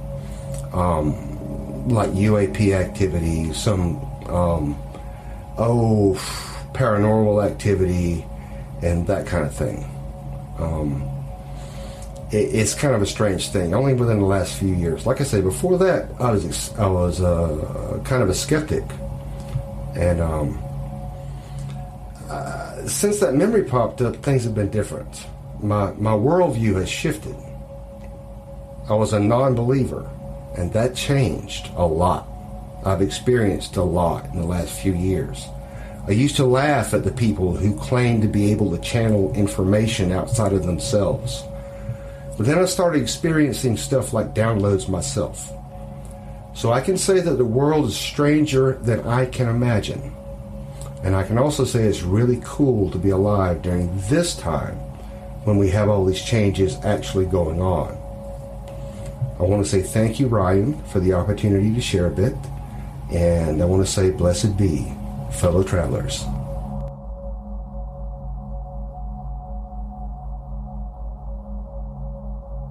Ryan, first of all, thank you so much for inviting me to tell my story.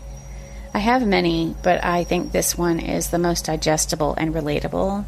I'd rather not give my name just yet, if that's okay. I live in central New York, and I'm a spiritual medium, and I've been a paranormal investigator for almost 20 years. I would say that my stand on the paranormal is somewhat mixed, and especially when it comes to UFOs or UAPs, I'm a bit on the skeptical side, but I have seen some weird stuff, so I'm a little bit all over the place, but I try not to let my experiences color any future experiences, if you know what I mean.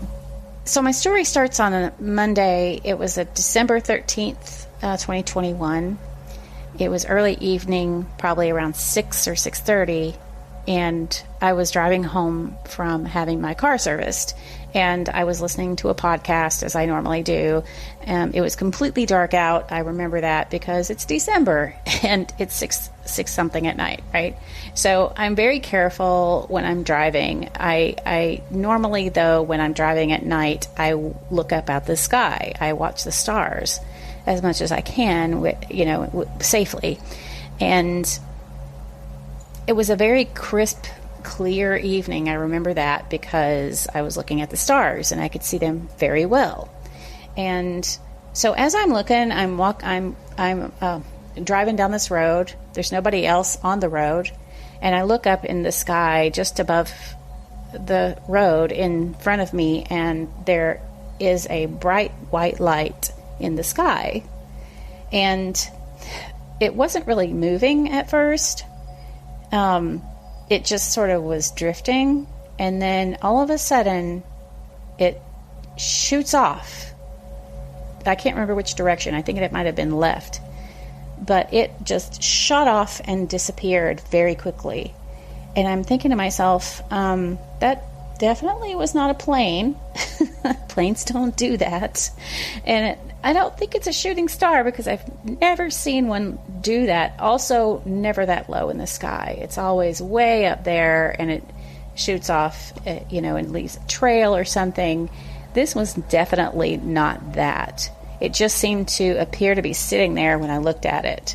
And it's almost as if it wanted me to see it. I don't know any other way to describe it. It was just like sitting there waiting for me.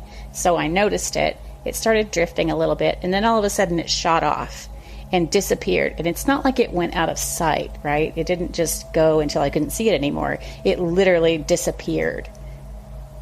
And I'm sitting there going, that's weird. And it just swiped left, it was out of there. So I don't know what it was. It was just way too low to be anything natural that I can point my finger to. So seeing this, looking back on it, it was shocking to say the least. But what I really loved about it was that it felt kind of fun. And what I mean by that is it felt like kind of a game, like it was intelligent or something.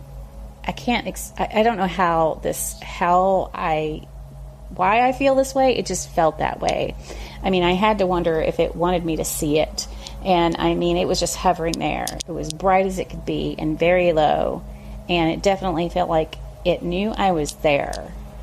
And so I immediately went home and made a video about this for all of my social accounts so that I had a document of it for myself, right? Did I report it? No, of course not, because I know I should have, but I got busy and completely forgot about it, honestly. But this also reminded me of something else that I have seen when I was younger. I was probably about 22 or so, and when I came out of work one night, I lived in Abingdon, Virginia, and at the time, I used to be a waitress. I was working my way through college, so I worked at night. So I'm coming out of work. As I normally would have, I looked up at the sky on my way to the car because I'm a sky girl, and it was summertime. I remember that because it was incredibly clear out, and I took my time going to my car. So I look up right above my head, and I saw something very strange. It was at the height where you would see a jet or a plane or something, but I only saw green and red lights. The green lights were there, stationary, and red ones were revolving around it. So as I looked at it, I'm running through all the explanations at the time, I'm I don't hear anything, so it's not a helicopter. Could it be some kind of military craft? I don't know. This was a long time ago, so who knows? But there was no sound at all, and it was just hovering there, and the lights just kept going around. And suddenly, I remember feeling very anxious and started to worry for no apparent reason. I just got really anxious and suddenly felt like something was really, really wrong and that I needed to get out of there just immediately. So yeah, I did. I ran to my car and I rode it like I stole it out of the parking lot, and I went straight home. And I just remember that it was almost palpable in its creepiness. I can still feel that sensation today. And I don't know what happened, but something was definitely there.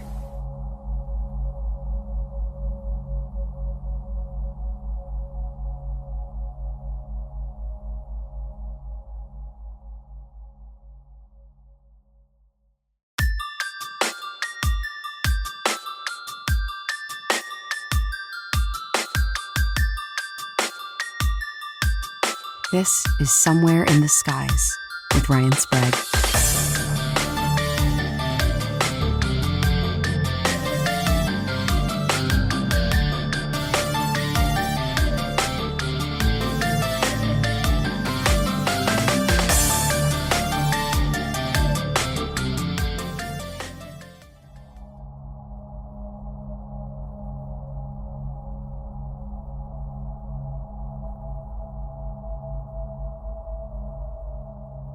Let me talk about this thing that happened in 1973. It is one of the stranger UFO episodes I've ever lived through. For those of you who are familiar with Jersey, this all started in Somerset, where I grew up. Very nice little town, right next to Rutgers University, which is in New Brunswick, New Jersey. And that town has changed quite a bit, but that's a whole other topic. Anyway, my brother, my father, myself were in, I believe it was Modell's. It was this mall. Not a mall, it's a shopping center. I shouldn't say mall. Shopping center that is on Easton Avenue. And if you know where the Somerset Diner is, and if you're standing in front of the Somerset Diner and you look across the street and to the left, there's a shopping center there that has a movie theater, and I believe it was Modell's was there at the time. But in 1973, for the most part, that was undeveloped forest. There was nothing really there.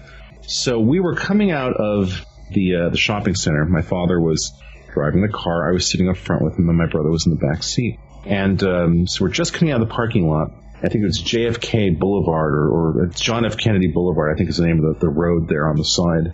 Anyway, we're coming out of the shopping center, and we notice that there is a disc that is rising from the trees. And when we noticed it was right above the tree line that seemed to be coming out of this forest. And it was a dark disc. It was hard to tell at that moment what the size of it was. We'll get to that in a moment. It was taking off, basically. It was coming up from above the trees. And what I specifically noticed was that beneath this disc, there were some objects of some sort. There were what looked like kind of a box, and these stalks. I remember 3 or 4 of these stalks of different lengths were underneath of this disc, like attached to it, but coming down. I don't remember there being a dome on top or anything. I don't think there was. What we really noticed were these things hanging from below it, and of course the fact that there was a disc taking off from the forest. And we saw this, and we got concerned. I mean, we all saw this. My brother, my father, and I all saw this thing. You know, my brother was very young. I was like 10 going on 11. My brother was 7 going on 8. And here's my father with me and my brother in the car, and mom's at home. And so we see this thing coming up from above the trees, and my father takes the left turn onto JFK and just is driving. And we didn't stop to look at this. Don't ask me why. I don't remember why. I think there was a level of concern at the time. But Dad took the left and is driving, and my brother and I are on, obviously the passenger side. I'm on the passenger side of the car. My brother's sitting right behind me. And we're looking out the window at this thing, and as we're driving, this thing is pacing us, still flying above the trees. It's essentially following us. It wasn't directly behind us. That happened when we took a left turn about I want to say a half mile down the road. To get to our house, you'd have to take a left. And we take this left, and now this thing comes across the trees, and now it's following us. Very obviously following us and pacing us, keeping track with us. And my brother and I are getting, sort of, I guess excited is one word, a little freaked out is another word. My father is driving faster. I think my father was really surprised. I was kind of fascinated, and this is a thing that, you have to sort of specify or qualify here. People like to think that if they're in a situation where they see a UFO, I'm going to stop and I'm going to sit there and I'm going to look at it and I'm going to be totally calm and collected. And that's just not the way this stuff plays out. And it's hard to describe to people who envision this going down a certain way. But if you're in the middle of it, what you really realize when this happens is that these are profoundly frightening things. When you see something that you have never seen before, and this was at a time, this is an important thing to qualify. At that time, this is 1973, the level of marketing penetration of the UFO meme was not at the level that it is today. Nowadays, people look at the images of the Greys and, there's little dolls and there's little toys, and this has all been marketed, and people have been conditioned in a way where maybe now people will be a little more open about it and maybe less frightened of it. But in 1973, this was certainly not the case. This was weird stuff. So we're driving along, and my father is indeed trying to maintain some semblance of normalcy to whatever degree he could. My brother is having a bit of a meltdown in the back seat. He was excited, but not knowing what to make of it. And I can tell you that I was fascinated, but I was a little scared. because there's this realization now that this thing is following us. So we're driving along. We're taking turns to get to my house, and for anybody interested in specifics, we had a house on 27 Patton Drive. You can look this up on the internet, certainly on Google Earth. We were at 27 Patton Drive. Really nice little neighborhood. Still is a nice neighborhood. Very, very squarely middle class, slightly upper middle class, but nothing pretentious. Anyway, so we're driving, and this thing, we're taking turns, multiple turns to get to the house, and this thing is taking the turns with us. It essentially was behind us off to the side, and it wasn't very high up in the air. I'm going to guess it was maybe 400 feet up, maybe 300 feet up. And what I remember is these stalks underneath of it, because that's kind of what I could see. I could see the outline of the disc. It was a dark disc. It wasn't shiny metallic. It was darker. I couldn't tell if it was really shiny at all, even though it was dark. It seemed fairly matte. And, well, so this is the thing that's following us, and it's not going in front of us. It's kind of maintaining a certain distance. We take the turn onto Patton Drive, and we go up to the house, and my father would always park in the driveway outside. Across the street from us, there was a family called the Ferrises.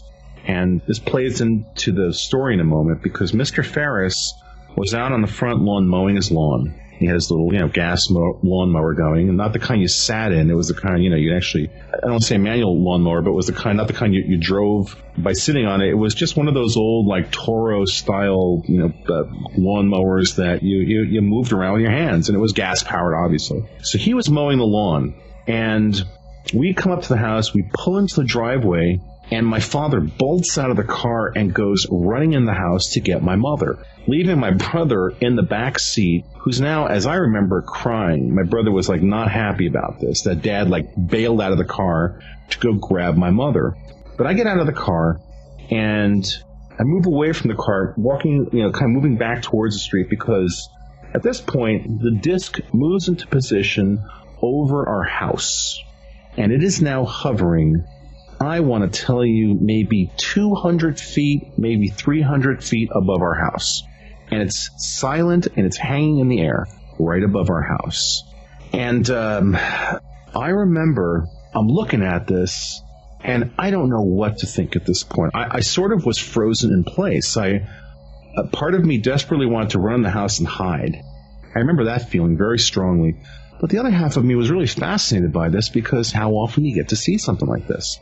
And I'm looking up at it, and I hear a sound come from behind me. And what had happened was, apparently, Mr. Ferris turned, saw this thing hanging above our house, and he let go of his lawnmower. Just let it go. And it kept going, and it smacked into his car that was parked in his driveway. And I heard this lawnmower hitting the car. I turn around, and I see Mr. Ferris looking up at this thing, and his mouth is hanging open. Now, who knows if Mr. Ferris is still alive? I'm guessing the man is probably not alive anymore. He was older than my father, older than my parents. I'd be curious to know. I don't think they had kids. I really, honestly, right now, I don't remember if they had kids. They weren't my age, because I wasn't friendly with them. When you're a kid at that age, when you're 10, 11 years old, if you don't interact directly with people, they're not even on your radar, basically, so to speak. So, essentially, I'd be curious to know if Mr. Ferris is still alive, if you ever heard this podcast, or if he had kids that heard him tell his story, because I'm sure that he told people about this, and we'll get to that in a moment. Anyway, he saw this thing. He lets go of his lawnmower, hits his car. He's standing in his lawn staring up at this. So I turn back around, and it's still hovering above the house. And my father comes out with my mother, and my mother runs to the car to get Barry, but she's looking up at this thing too. Again, you kind of couldn't help it, but she also heard Barry crying in the car, and she ran to grab him. And this is where things get really strange, because I'm looking up at this thing, and to my right and from behind me, all of a sudden I hear this really loud sound, and it's a helicopter. This helicopter came out of, I guess, basically nowhere. This thing came screaming out of nowhere. It was I don't want to tell you it was a black helicopter. It was a dark helicopter with no markings. That much I can tell you. It was a dark color. I don't remember seeing any numbers or anything on this thing. This helicopter comes screaming out of nowhere at a very low altitude, and it's making a beeline right for this disc. It comes right for the disc. I turn around, And this is something that really needs to be mentioned. What happened is this helicopter goes right for the UFO, right for this disc. And I'm watching this happen right in front of me. I mean, it's just like I'm staying maybe 30 feet away from my house, maybe 40 feet away from the house.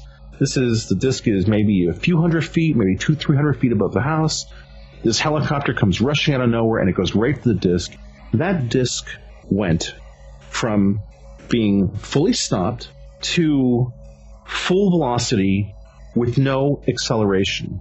This thing shot straight up and within maybe 2 seconds was completely gone.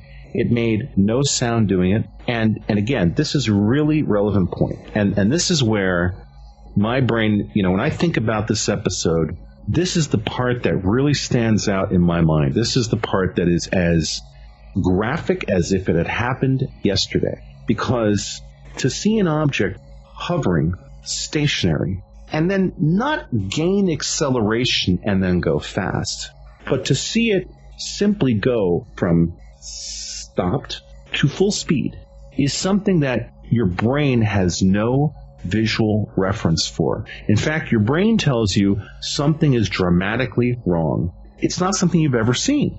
You see a jet airliner take off and you see it gain speed. You watch, imagine a car that was stopped and all of a sudden it goes from 0 to 60 in 0 seconds.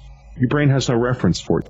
Poof, straight up, and within 2, maybe 3 seconds tops, it is completely gone. And now there's a helicopter hovering above our house. And in sharp contrast to the disc, the helicopter is very loud, real loud. As loud as it was, maybe, I want to tell you, and I can't be exact about this, maybe 10 seconds goes by, maybe it was 5 seconds, and we hear a loudspeaker, and it was really loud because that helicopter was hanging right above the house, and that was loud as hell. All of a sudden, this voice comes out, "Go back in your home," as I remember it. It might have been slightly different from that, but, go in your home, go back in your homes. And my mother grabs me, my brother's got my brother, and we all go in the house. And we are all highly traumatized. It's like, oh my God, what just happened? And we heard the helicopter hung around for another few minutes. We could hear it because it was right above the house. It moved around a little bit. And then we finally, after, I want to tell you, 3 or 4 minutes, it flew away. And it was gone. And we're just losing it. And I remember my father gets on the phone, and the first thing he does was to call the police. Call the police. What did he know? Who lives through something like this? You don't know what to do. You call the cops. So you call the police, and what I remember happening was that the police kind of laughed him off the phone. They're like, "Oh yeah, you saw what? Yes, sir. Maybe you should call someone else." Or I remember my father getting off the phone, very, very frustrated. He's like, "They don't want to know." And he turned to my mother, "Faye, they're laughing at me." My mother said, "Well, call the newspaper. They'll want to know." So my father, as I remember, calls the local paper. We had, like everybody else, we got the paper back then. Everybody used to get the paper, right? This was a different time. So my father calls the local paper and tries to talk to them about it, and they basically did pretty much the same thing, sort of laughed him off the phone. And I don't know, I have to believe someone else saw this thing. This thing followed us for a good distance. It was flying over a fairly populated area. This is like one of the greatest parts of the mystery of it to me. Like, what was that helicopter? Was it really a helicopter? This is where the high weirdness factor comes in. Was that helicopter a screen memory? I can't tell you. I don't think so. I remember the helicopter being really loud, being a very physical object. And again, the important part was the sound and the level of sound of that helicopter versus the complete lack of sound of the disc. Very noticeable, sharp contrast. And then to see that disc move with the speed it did, to this day, I've never seen anything else like that in my life. And that's why I have such a vivid memory of it, because it shatters all perceptions of what is normalcy. It's just completely, there's no reference point for it. Anyway, so we're sitting there talking, and we were kind of flipped out. And all of a sudden, there's a knock on the door. And I remember that knock on the door, we all look at each other like, oh God, what the hell is that? My father went to the door, and he comes back, and it's Mr. Ferris from across the street. I remember he came in, and I hear him at the front door, "Lou, what the hell is going on?" Because he came over to us, and he wanted to know, what was that thing? And he hung out with us for a while, and then at some point his wife came over. But Mr. Ferris came over alone. And this was a crazy thing that went on, and we were talking in the kitchen, and my memory was that we were up fairly late that night talking about this. And there's another completely, well, not a separate element to this, but there's an important element to this, which is to mention that we had these next door neighbors, the Kohlers. It was Betty, Jack, Teresa, and Steve Kohler. Teresa and Steve were the kids. Teresa was kind of like my surrogate sister growing up. A lot of stories about her. And Jack Kohler was a very high up executive at the Associated Press. Now, there's a really interesting political story tied to this. When Reagan took over the White House, when Reagan became president, Reagan's press secretary, this is and we found this out after we moved away. Jack and my father were good buddies, but Jack was tapped to go be the White House press secretary for the Reagan White House. And went and took that job until apparently it was discovered, and this was something even my mother didn't know.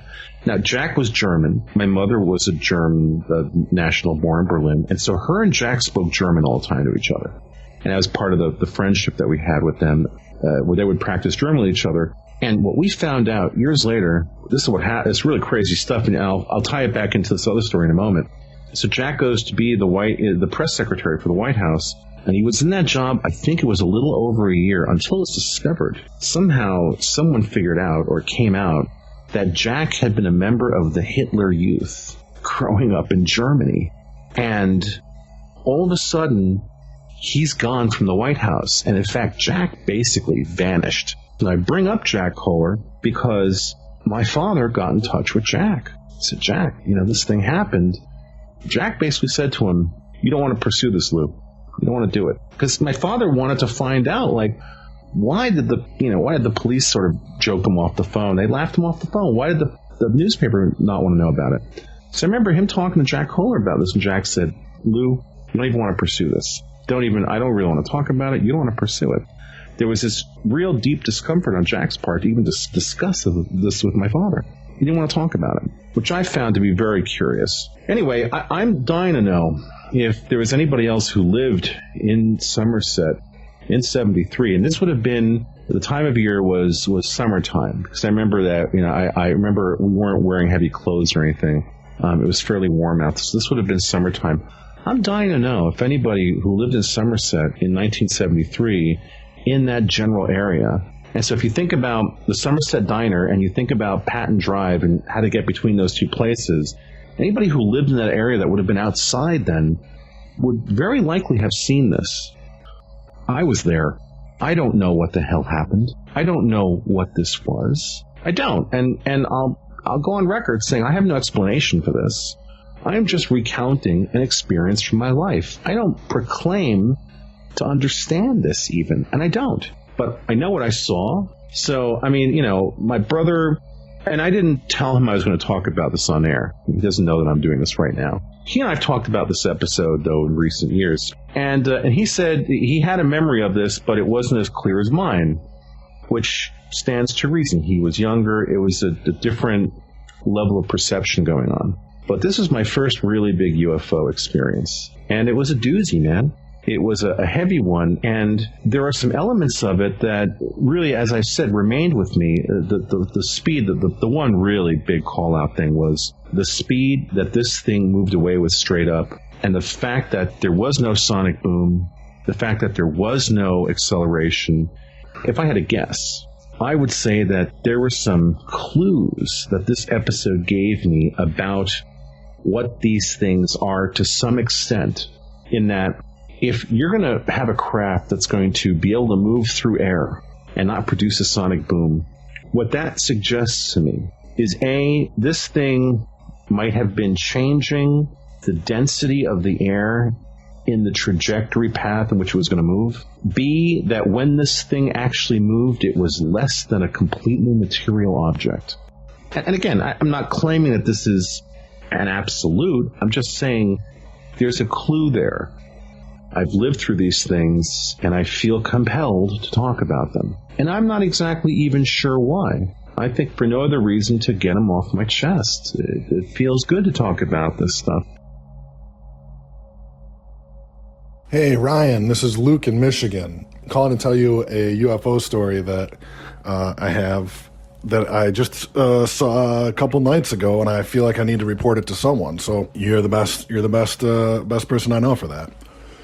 So my brother and I, it was Saturday night, 2 nights ago, and we were having a bonfire in my front yard. Now I live in a rural part of northern Michigan, sort of in a neighborhood that's out in the woods, and we have a little shared access to a small lake.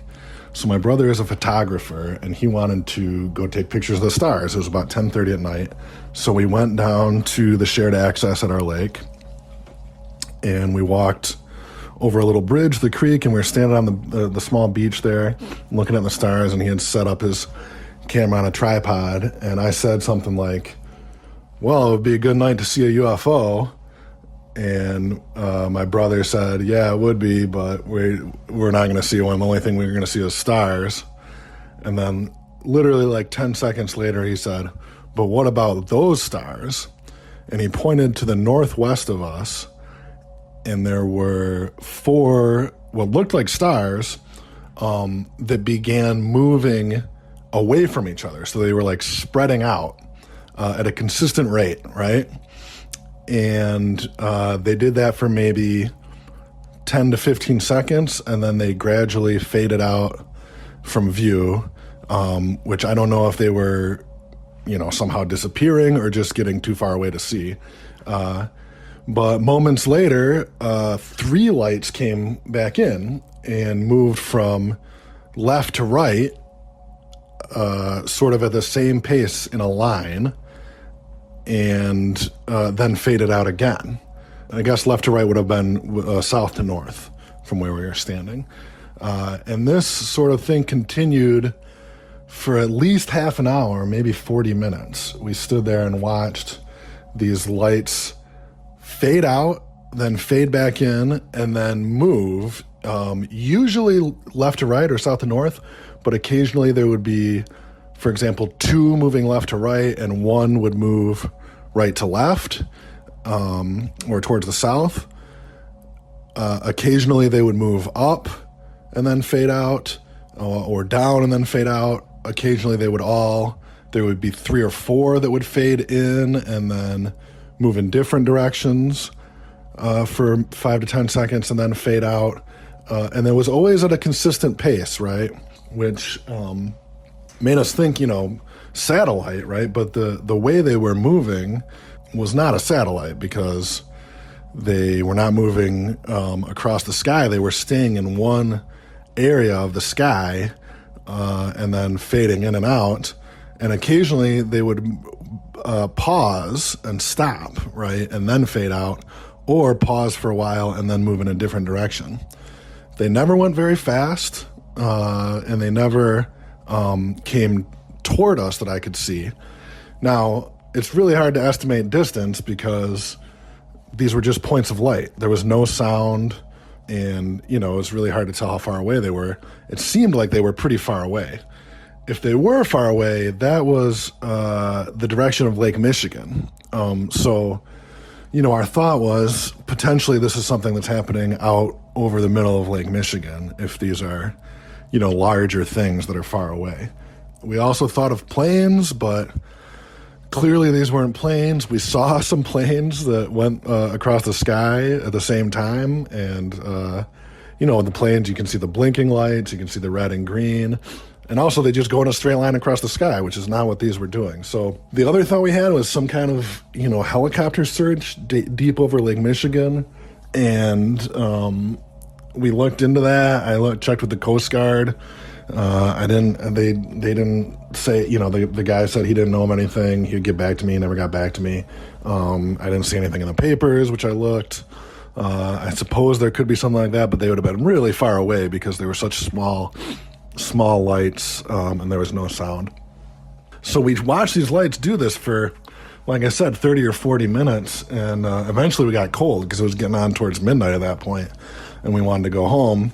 And so my brother packed up his camera. Now, he does have photos of these and a video. It's not the greatest video, but he does have a really good camera, and he got something. But, it's far away in a really dark night. But I'd be happy to send that if anyone would be interested in that. And the crazy thing is we we packed up to go home while these were still going on, and then we had to walk across this bridge across a creek. And we paused on the bridge because he wanted to take one more picture of the stars. And we looked back, and there was nothing going on. It was almost like it was doing it, whatever these were performing for us. And once we decided we were done watching, this phenomena decided it was done performing. So, could have been just a coincidence also. But it was a little bit weird that, they appeared when we said we wish we could see a UFO, and then they, faded out and didn't come back when we decided to go home.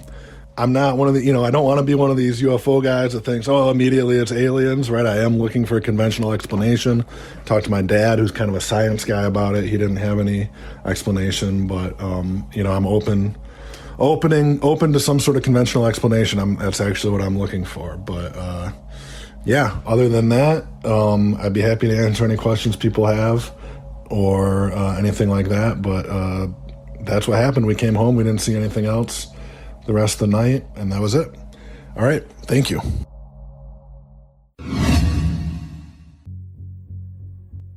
Hey everyone, Ryan Sprague here, host of Somewhere in the Skies. If you've ever thought about supporting us, we have great 2 easy options for you right now. If you listen to the show on Apple Podcasts, you can click the subscribe button at the top of your Apple feed. Or you can join our Patreon at patreon.com/somewhereskies.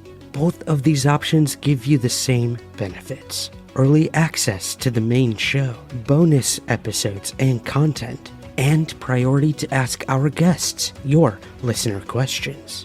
So, to help support Somewhere in the Skies, click that subscribe button on Apple or visit patreon.com/somewhereskies. Thank you so much for your support, and keep looking up.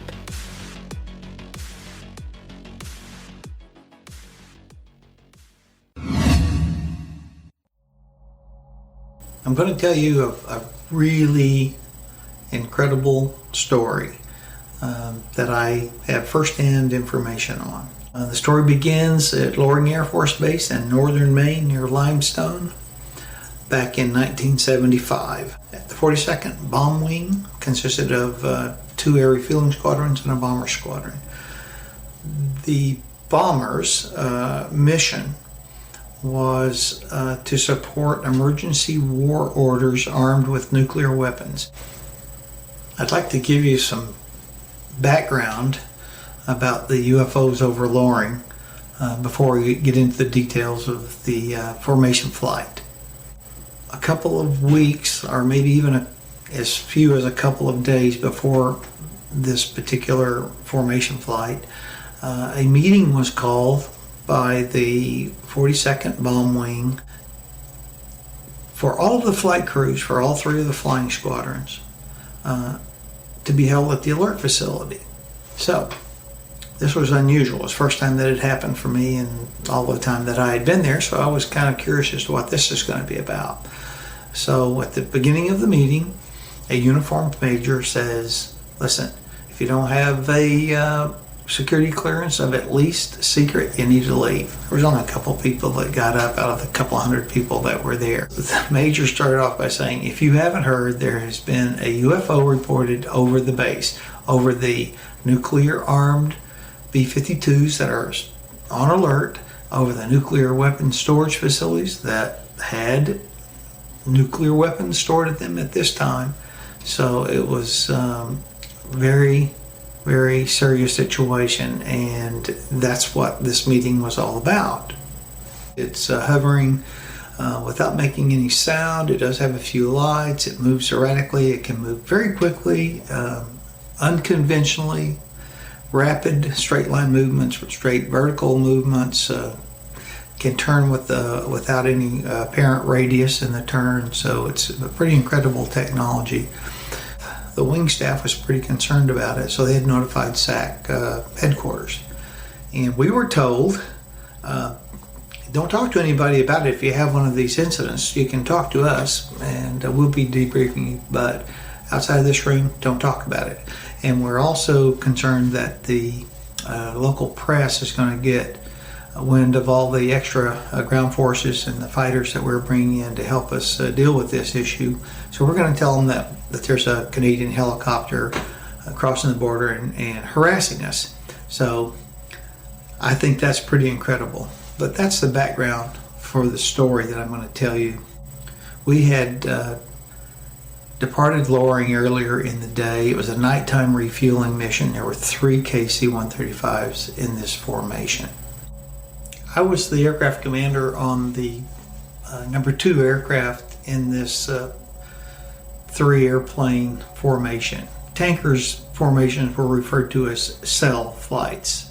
There was a lot of vertical separation, a lot of horizontal separation. There was none of this. We're right flying like the fighters do, this kind of stuff. No, we were way vertically clear. I think 1,000 feet, and I don't know, half mile maybe. So it wasn't very much fun. It was just kind of boring actually to be in a formation flight in a tanker. However, the mission was pretty routine. I don't remember. It was unremarkable in almost every way until we started back, and that's where the fun begins. That's where the action happens. So we are coming back from a refueling mission somewhere south of New York, offshore a little ways. I believe it was with F-4 Phantoms. Just a routine training mission for both the Phantoms and for us.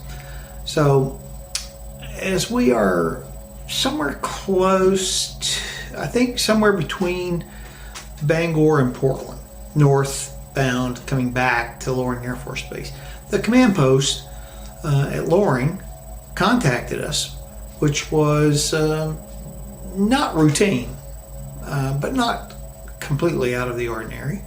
But when they asked the aircraft commander of the cell leader, the aircraft commander of the number 1 tanker, to change radio frequencies and stand by, they had an important radio call that they wanted to talk to him about.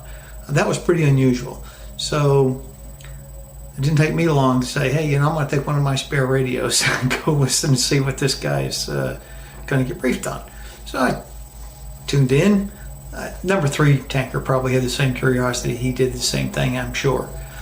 And we're listening to the command post telling the cell formation leader, listen, the UFO is over the base again right now. And we want you to pass off the leadership of the formation of the cell flight to the number 2 aircraft. And then we want you, number 1 aircraft, to turn your lights out, turn your radios off, and head straight to the base at your own discretion. Altitude, airspeed, path, whatever, at your own discretion. Which is unusual, very unusual to hear that. Incredible, as a matter of fact. So I was quite shocked. So the cell leader acknowledges and says, will do. So the next thing you know, I'm getting a call from him. He's contacted me and said, listen, I just got special orders. I have to depart the formation. You're going to take over leadership of the cell. Let the navigators coordinate our positions. When you're ready, you got it. So the navs did that.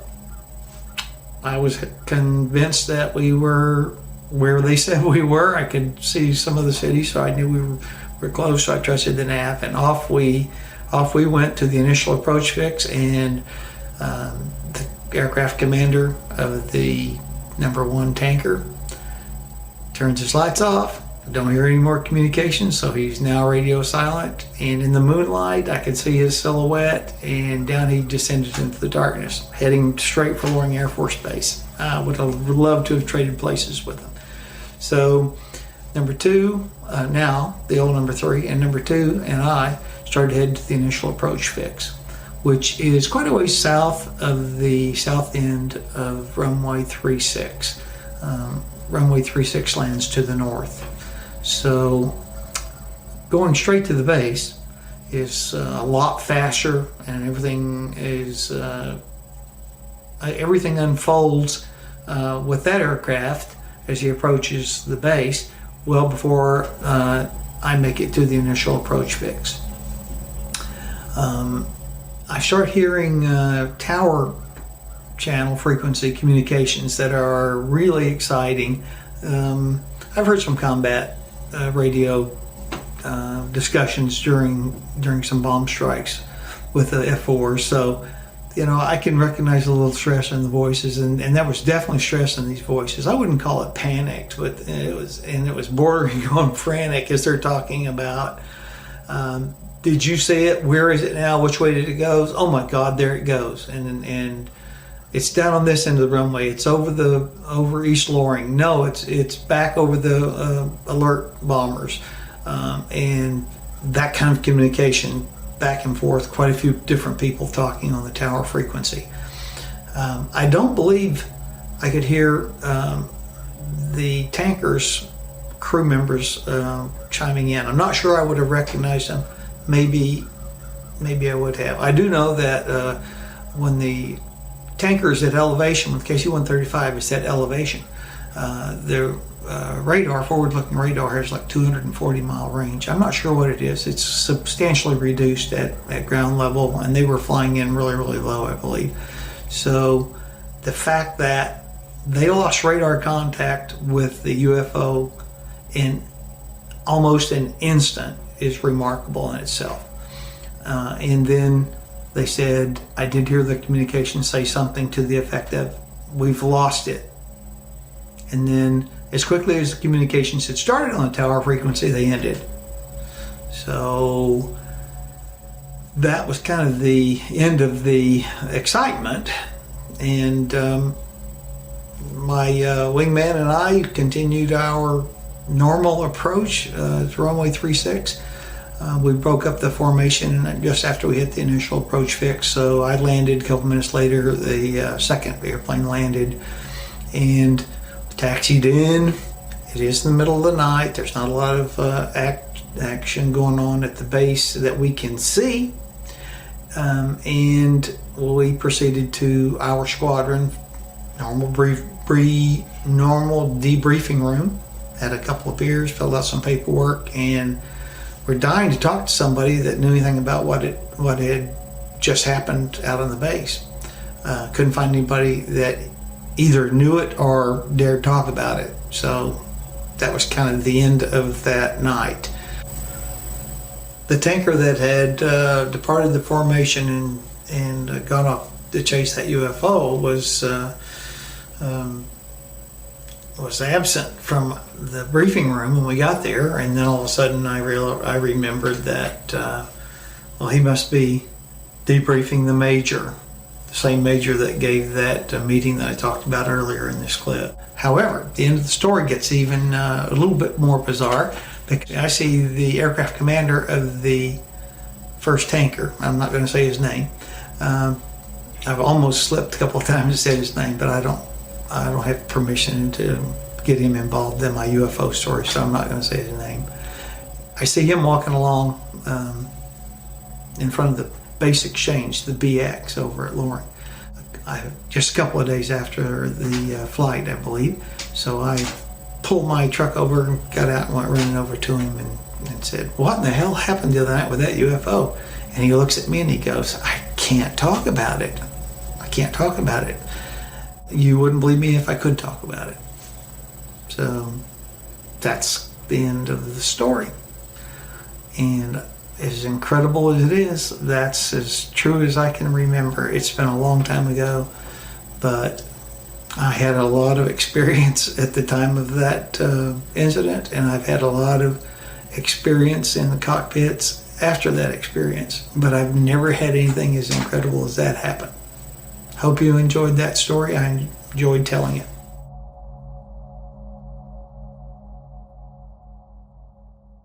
Hi there, I'm UFO researcher Christina Gomez from the Strange and Unexplained podcast, and you're now listening to Somewhere in the Skies.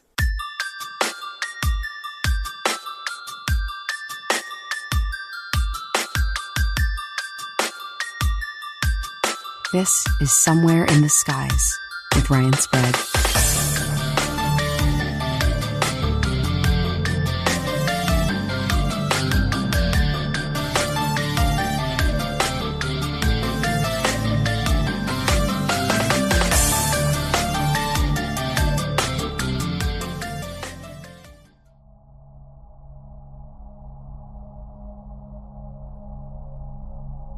Hi, Ryan. This is Alan Whitehead, former drummer with a pop group called Marmalade. I was with the group from 1967 till 1978. The rest of the group were Scottish except for me, which explains why most nights it would be me driving, because they like to drink. Anyway, we're coming back from a gig. It was around about mid-November in 1978, and we just passed Cambridge and we're on the A1, which is one of the main road next, like the M1, but it's the A1, heading back to where we live, which was North London. And as I was driving, one of the things I'd always had an active interest in ufology and science fiction, so I always kept an eye out when I was driving, partly because it helped keep you awake. And I was always watching for something maybe unusual. And for all the years that I drove, this was the first time that something happened that I couldn't explain. So I'm driving along, and I looked to the left, and it was like the headlight of a car, a very bright. It seemed sort of circular, but I couldn't distinguish what actual shape it was. All it was a very bright light, and it was moving very erratically. It was moving up, then it would drop down, then it would move to the right, then it would move to the left. And I watched it for about a minute, and then I thought, what the hell is that? So I woke the rest of the three guys. The other guys with me were Graham Knight, the bass player, like me, an original member, and a guy called Sandy Newman and Charlie Smith. So I woke them up and said, what do you think see that light over there? What do you think that is? And Graham said, oh, maybe it's a helicopter. And I said, well, I can't hear any sound, and it's unlikely that a helicopter, generally speaking, apparently, helicopters don't fly at night I assume for safety reasons. So anyway, we're all watching this light, and then I have to assume that it must have been aware of us, because the light suddenly shot across from, I can't say how far it was away from the A1, but within a few seconds, it came to a point literally right in front of us on the A1. So I stopped the car, and we could see it through the windscreen. So all of us got out, and we stood underneath this. I would reckon it was about 50, maybe 70 feet in diameter, and it was maybe 300 foot above us. So the four of us were stood on the A1 looking up at this. It was very luminous, difficult to see any distinguishing marks on. It was just a huge luminous disc, the only way I can describe it. And it was completely silent. So again, Graham looked at me and he said, can you see this? And I went, well, of course I can see it. And he said, well, do you think it's a helicopter? And I said, Graham, listen, it's silent. If it was a helicopter, we'd hear the rotary blades, the whoop, whoop, whoop. It's silent. So we stood underneath it for about a minute, and it just hovered there. It was very sort of surreal, really. And then, for no reason that I can explain, it suddenly shot off, and it hit the horizon in about 5 seconds. From your point of vision to the horizon is 25 miles, apparently. Anyway, I noticed that as it moved off, there was slight, like a it wasn't actually lights, but it was like a discharge of some kind. It was slightly green and slightly orange around the circumference, and it hit the horizon in 5 seconds with no sound. And we just stood there, all of us, thinking, what the hell have we seen? None of us could really explain it, but we all saw exactly the same thing. Luminous discs, 50, maybe 75 foot in diameter, that hovered silently above us. Whatever it was certainly no helicopter, no aircraft, nothing that I had come or seen before in my life, and it was the same for the others. When I got home, I woke my fiance, who became my wife, and I was so excited.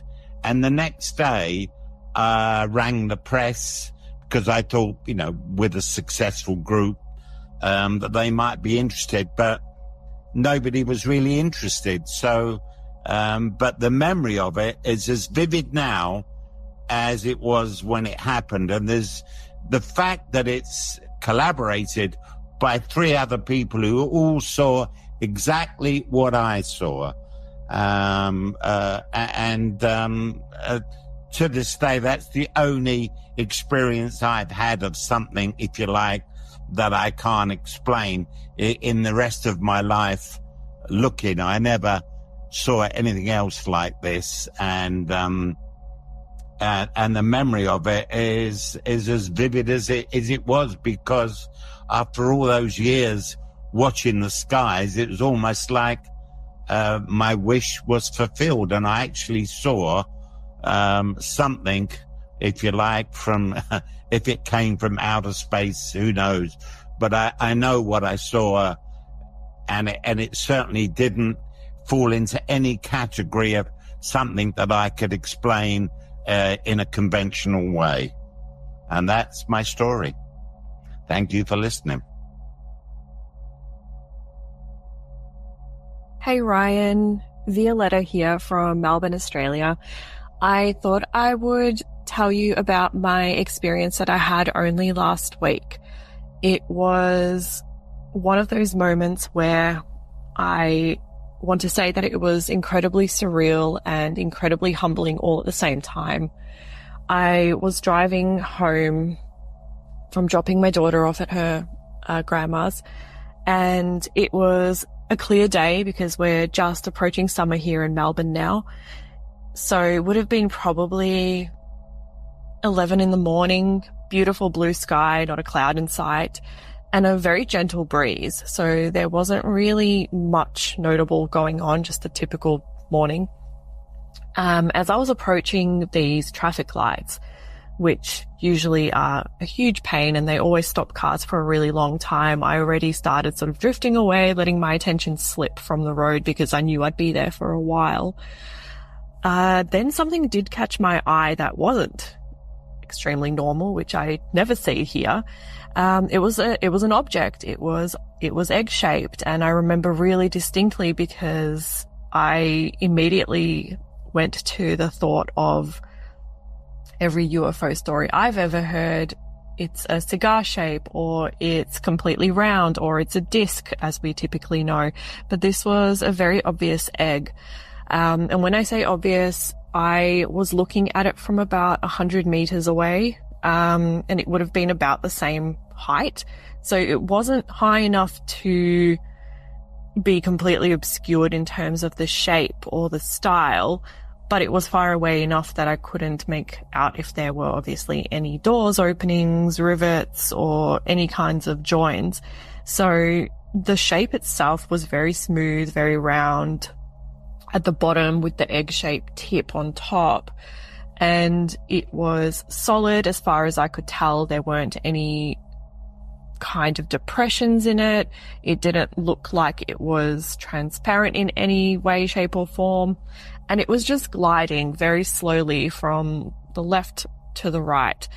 And remember, I mentioned there was a very gentle breeze, so I immediately thought it might have been a balloon, but even with a gentle breeze, a balloon would have looked a little bit more erratic than this did. And this had a very clear line of travel. It was like I was saying, it was going from left to right. And I watched it for a good 20 to 30 seconds as I was waiting at these pesky traffic lights. And towards the end, as the object neared the end of my line of vision, it started to get smaller and smaller and smaller until it blinked out.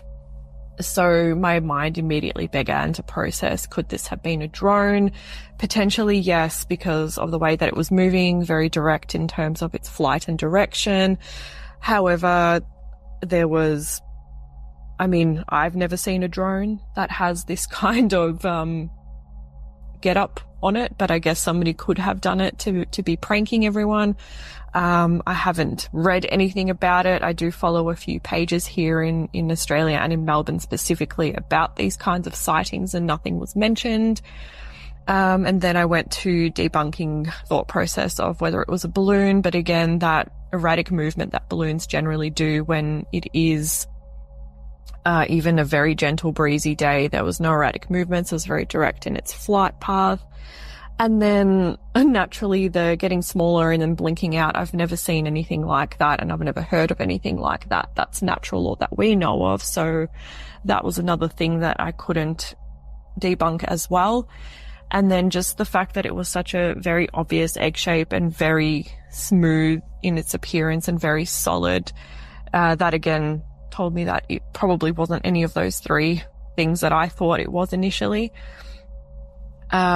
And once it blinked out and the lights went green and I started driving, I had a good 5 minutes before I reached home to think about it. And I immediately reached out to my sister and told her all about it as well, because she's a really avid supporter and follower of your show too. And both of us tried to debunk it and discuss it, and I've subsequently gone back to the location to see if it could have been anything else, if it could have been a balloon or a decoration that was released from one of the stores, because there are a few grand openings. But again, there's really nothing that I could think of that would glide with such purpose and direction and then also reduce in size and then blink out eventually. So I'm at a complete loss. And like I said at the start of this message to you, it was a feeling of surrealism, but awe and wonder as well. And I feel quite humbled that I got to witness something like this. It's not my first UFO sighting or UAP, but it's definitely the first as an adult that I can remember and recall so vividly, and the feelings associated with. So, I'm really humbled I got to have that experience, and I'd love to know if anyone else has seen anything or heard of anything like it. If not, I'm glad it's a first. It's a first for me. Love your show, and thank you so much for being the champion of UFO supporters and experiences. Have a good day. My name is Bob Burke. I want to tell you a story about my UFO sighting. And I'm going to tell you this story because there seems to be a link between the phenomenon and who sees it. And this is sort of being told in the story of War, Tom DeLonge and Peter Levenda. I'm in the midst of reading their book right now. But that's one of the points they're making, is very seriously the idea that those who were initially involved in the Roswell crash in 1947 had not only a synchronous pattern leading them up to it, but after it. And this UFO sighting is really kind of different than I've heard anyone else talk about. And I wasn't the only one who saw it, so it's not that it's uncorroborated. But at the time that it happened, it was probably fall of 2016. I'm almost certain of the timing. I want to say it was probably mid or early October. It was cold out. And it was about 9:30, 9:40 at night. And I was living east of Hudson, Wisconsin, along Interstate 94 in a townhome. And my side of the townhome faced directly east, directly east. And so at about 9:30, 9:40, my dog wanted to go out, which is just normal what happens. And so I go to the door, and as I look out the glass of the door, and as I'm opening it, I see up in the clouds, there's this light in the trees that's moving across the trees. Now, at this point, I'd been there for about a year, and I knew just from experience, even from flying, that the planes came in for the airport at Minneapolis-St. Paul often when they used the route straight along I-94. So me looking out the window, it was common to see a plane coming in this direction, a white light anyway, even if you couldn't hear it. But this one was going in this direction. This light was, was going across, which really caught my eye. And so I let the dog out and I walked down the walk to see because this thing was moving through the trees. So I walked down the walk and I got around the end. And as I get around the end, there's a giant obelisk floating in the sky, slowly, quietly floating across the sky. And there's a second one at the end of my driveway flying directly over the center of the neighborhood. And just as I'm seeing these two things coming across, my daughters come home. And so they had been in marching band at the time, and marching band practice had gotten over, and they were just arriving home, and they got out and literally said, "Papa, is this that UFO thing?" And I'm like, "Yes, this is that UFO thing." So it wasn't just an obelisk like you might see a stone obelisk, but rather it was the shape of an obelisk against a very dark sky. Come here. Against a very dark sky. And that dark sky, come on. And that dark sky, in front of it was this giant obelisk. At the very top, there's two lights. I'm trying to remember if there was a red one on top or the red one was on bottom. I believe the red one was on bottom. And yes, there was a red one and a white one. Maybe the white was on bottom. That's what I saw first. And that white light above it had a V. You could see the silhouetted outsides, and then you could see the line connecting it where that triangle ended.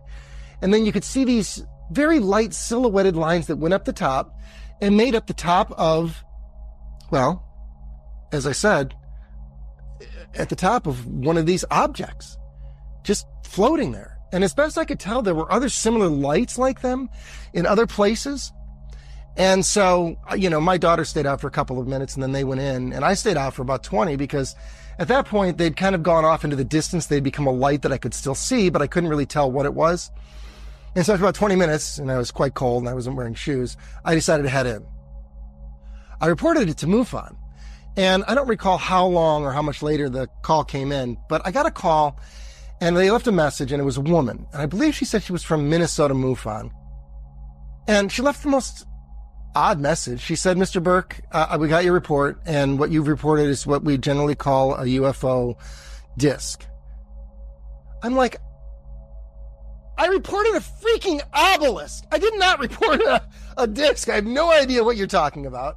Clearly you don't mean to get a hold of me, and so I just didn't respond to the email, or to the voicemail. Well, a couple of weeks later, might have been a few months even, I don't recall for sure, I got a call from an elderly gentleman. Got me what his name was. But he took the full report of what happened. And I did upload a video and some pictures to it, but you really can't see much because, again, it was just these very light silhouetted lines against a very dark sky that it itself looked almost translucent against. Yeah. And so that was my UFO sighting. And I don't have any other really unique UFO sightings. I saw an orb one time fly over my house, two of them, which was odd, but that was back in like 2012 or 2014. And so UFOs are really unique. They're telling us something. We just have to try and figure out what. Thank you, and peace out, everybody. This is a story I've not told many people, mainly because it sounds crazy, but it's my truth. I was on the way from Philippines for the second time, coming home on an airliner, and we're very high up in the sky, incredibly high, above the clouds. And everything was peaceful, quiet for a time. Then there was an announcement over the tannoy. The pilot came over the tannoy announcing that all the air hostesses should walk down the aisles, closing the window blinds on the aircraft because we're due to fly through turbulence.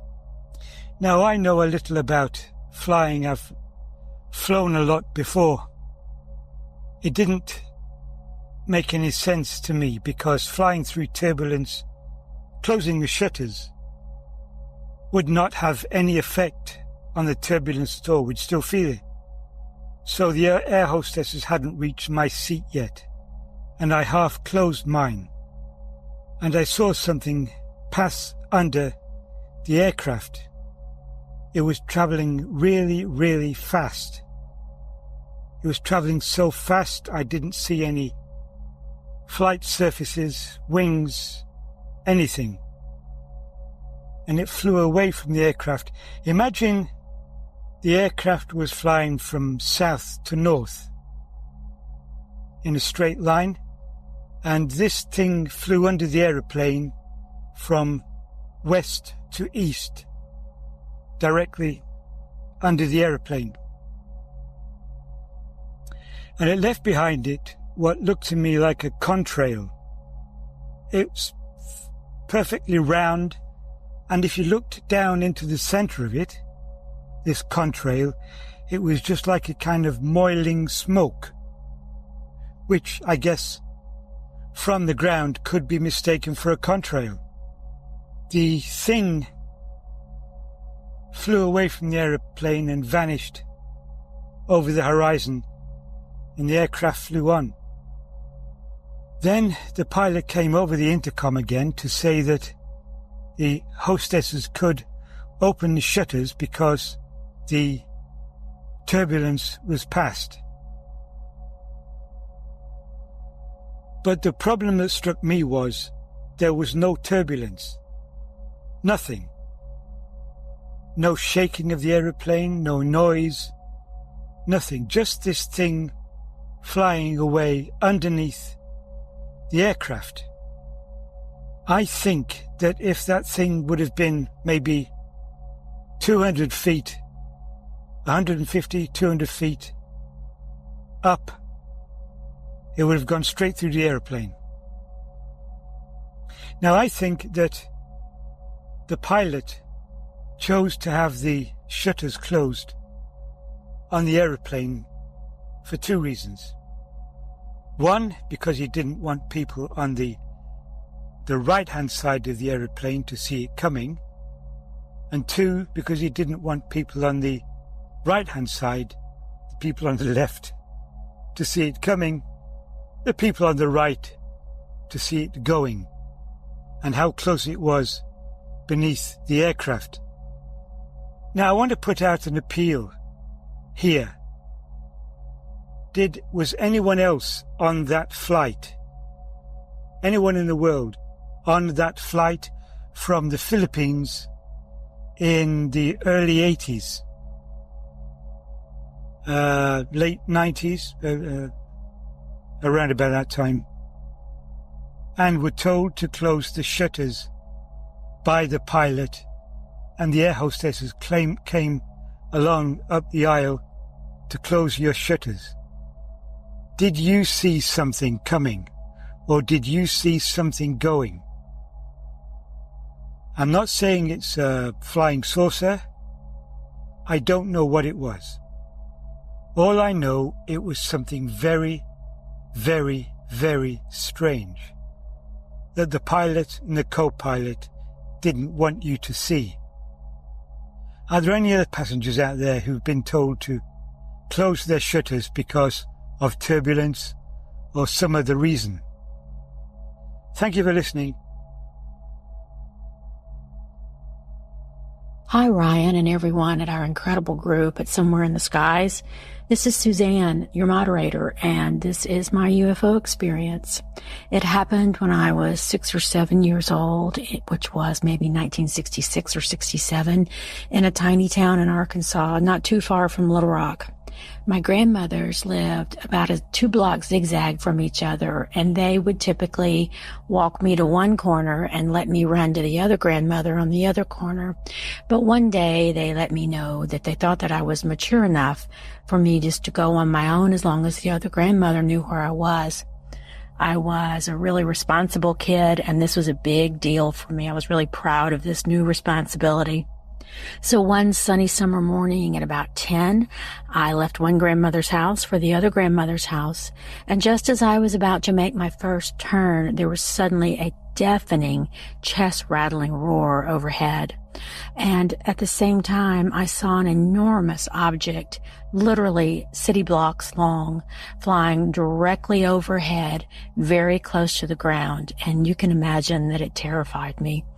I watched, shaking, thinking this was a plane that was crashing.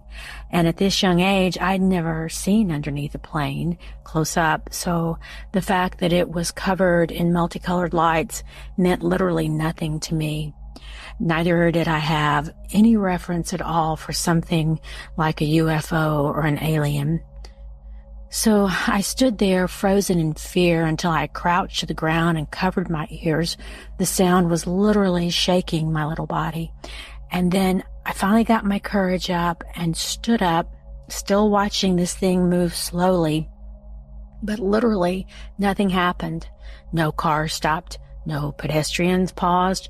No one else seemed to notice anything at all. Not even me, a terrified little girl standing there on the corner watching this. And there was no explosion, so I knew something was different about it, that this was not a crashing plane. So, shaking head to toe, I finally uncovered my ears and raced back to the grandmother I'd just left, trying to calm myself before I got there, because I was afraid that if I came bursting into the house and told this story, that they might decide that I really wasn't mature enough to have this newly found privilege.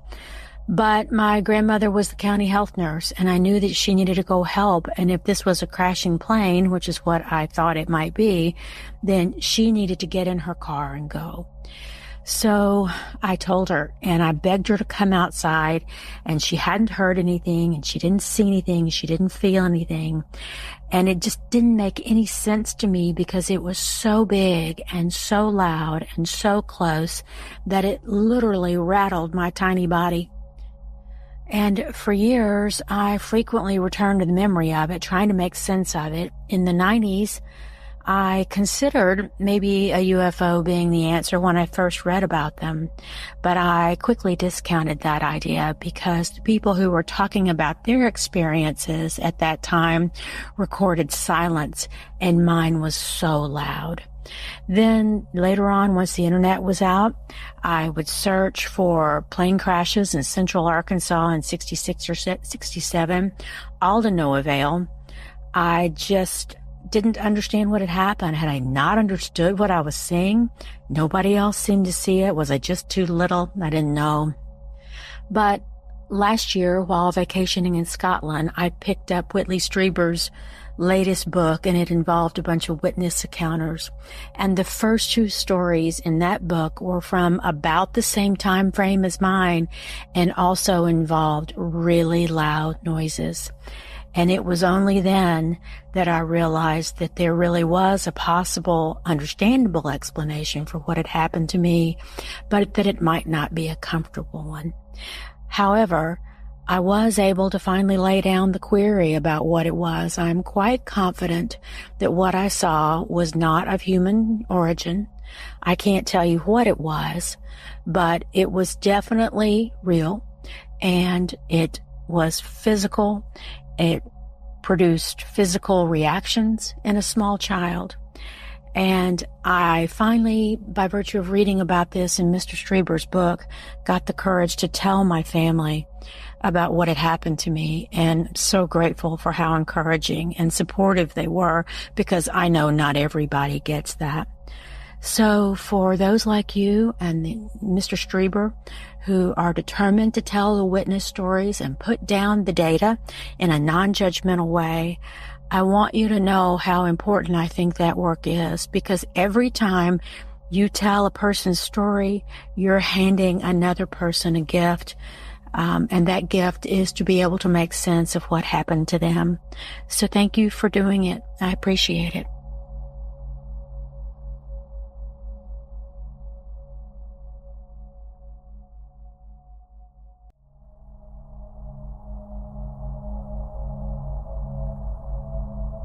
Something I want to talk with you today about is something I've not really discussed before, but I've just popped back into my consciousness in the last couple of weeks, and these are 2 experiences of UFOs, unidentified flying objects, or as the modern term is called, unidentified aerial phenomena. I'm fascinated by UFOs. I don't speculate. I don't go on about, are they little green men from outer space? You don't know. That's why they're unidentified. But all I can say is what I saw and what I can relate to. My 2 UFO experiences. Okay. So the first experience was back in 2008. We did a radio show down in Portsmouth with Key FM, I think it was on Key FM, called Tuning In, which was presented by Paul Allen, great guy. And he sort of led the show. It was his show. We had medium Paul Sissel, and I came on as a paranormal advisor, investigator, whatever. And Nori Miles was also there as well, my good friend Nori. Now, on this particular day, we were about to interview Nick Pope, formerly of the Ministry of Defence, who's big into researching UFO sightings. So it seemed a bit ironic that I happened to be outside having a cigarette when I smoked, and I just happened to be casually looking. Now, bear in mind, it's about sort of 8 o'clock in the evening, and I looked up in the sky just casually and saw 5 very high-speed blue lights, like going really fast across the skyline. And as they sort of went overhead of me, they sort of split and went apart. It's very hard to get sort of depth of field when you're looking up in the sky, but it did seem really, really high up, this phenomena. Now, it could be military aircraft. I don't think it was. I still have no explanation for that. My problem was, after seeing this aerial phenomena, unidentified aerial phenomena, I could then not go back in and start talking about it to Nick Pope. It just seemed too obvious that I'd just seen a UFO, and then I wasn't going to talk about UFOs. I think I did mention, I can't actually remember it, but I think I did mention it, but it just seemed too obvious. Still got no explanation for that. 5 very blue lights, very high in the sky, going high speed, so it didn't last that long. I think they were probably higher than 35,000 feet, but that's just a speculation. And it still baffles me to this day what that was. If anyone's had any similar things to that, that would be good to know. But 5 blue lights, but as they passed overhead, they split apart. Still in formation, but split apart, and were gone. Case number 2. I was in my garden having a cup of tea. It was night time, probably about the same time, about 8 o'clock. And it's amazing how things just catch your eye. I looked up in the sky and just saw this white ball of light. Once again, you can't tell how far it was away, just hovering and shimmering in the sky. And I was just captivated by it. This white, shimmering light. And I thought, it wasn't an aircraft because there was no sound. It wasn't a helicopter or anything like that. And as I say, I couldn't tell how far it was away. And it stood there for about, floating for about 5 minutes. I think it was about 5 minutes. This is about 2010, 2011, roughly. I can't remember exactly. And I was just perplexed. I was just staring at this white ball of light as it shimmered. And after the 5 minutes, this is the part that really shocked me, it zipped out of shot. It's really, really fast. No build-up, just gone. And disappeared. I find that one even more intriguing. So a sort of glimmering white light and then out of sight. I mean, a lot of people see these UAPs quite a lot now. I'm fascinated by it. I don't speculate because I have no information. I don't like speculating too much.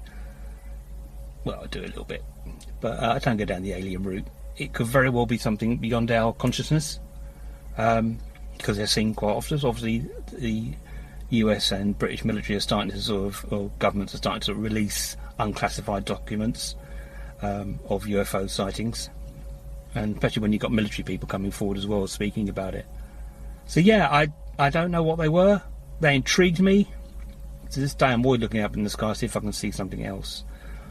But thank you for just indulging me on that. So I've never really spoken about it before, for no particular reason, just haven't.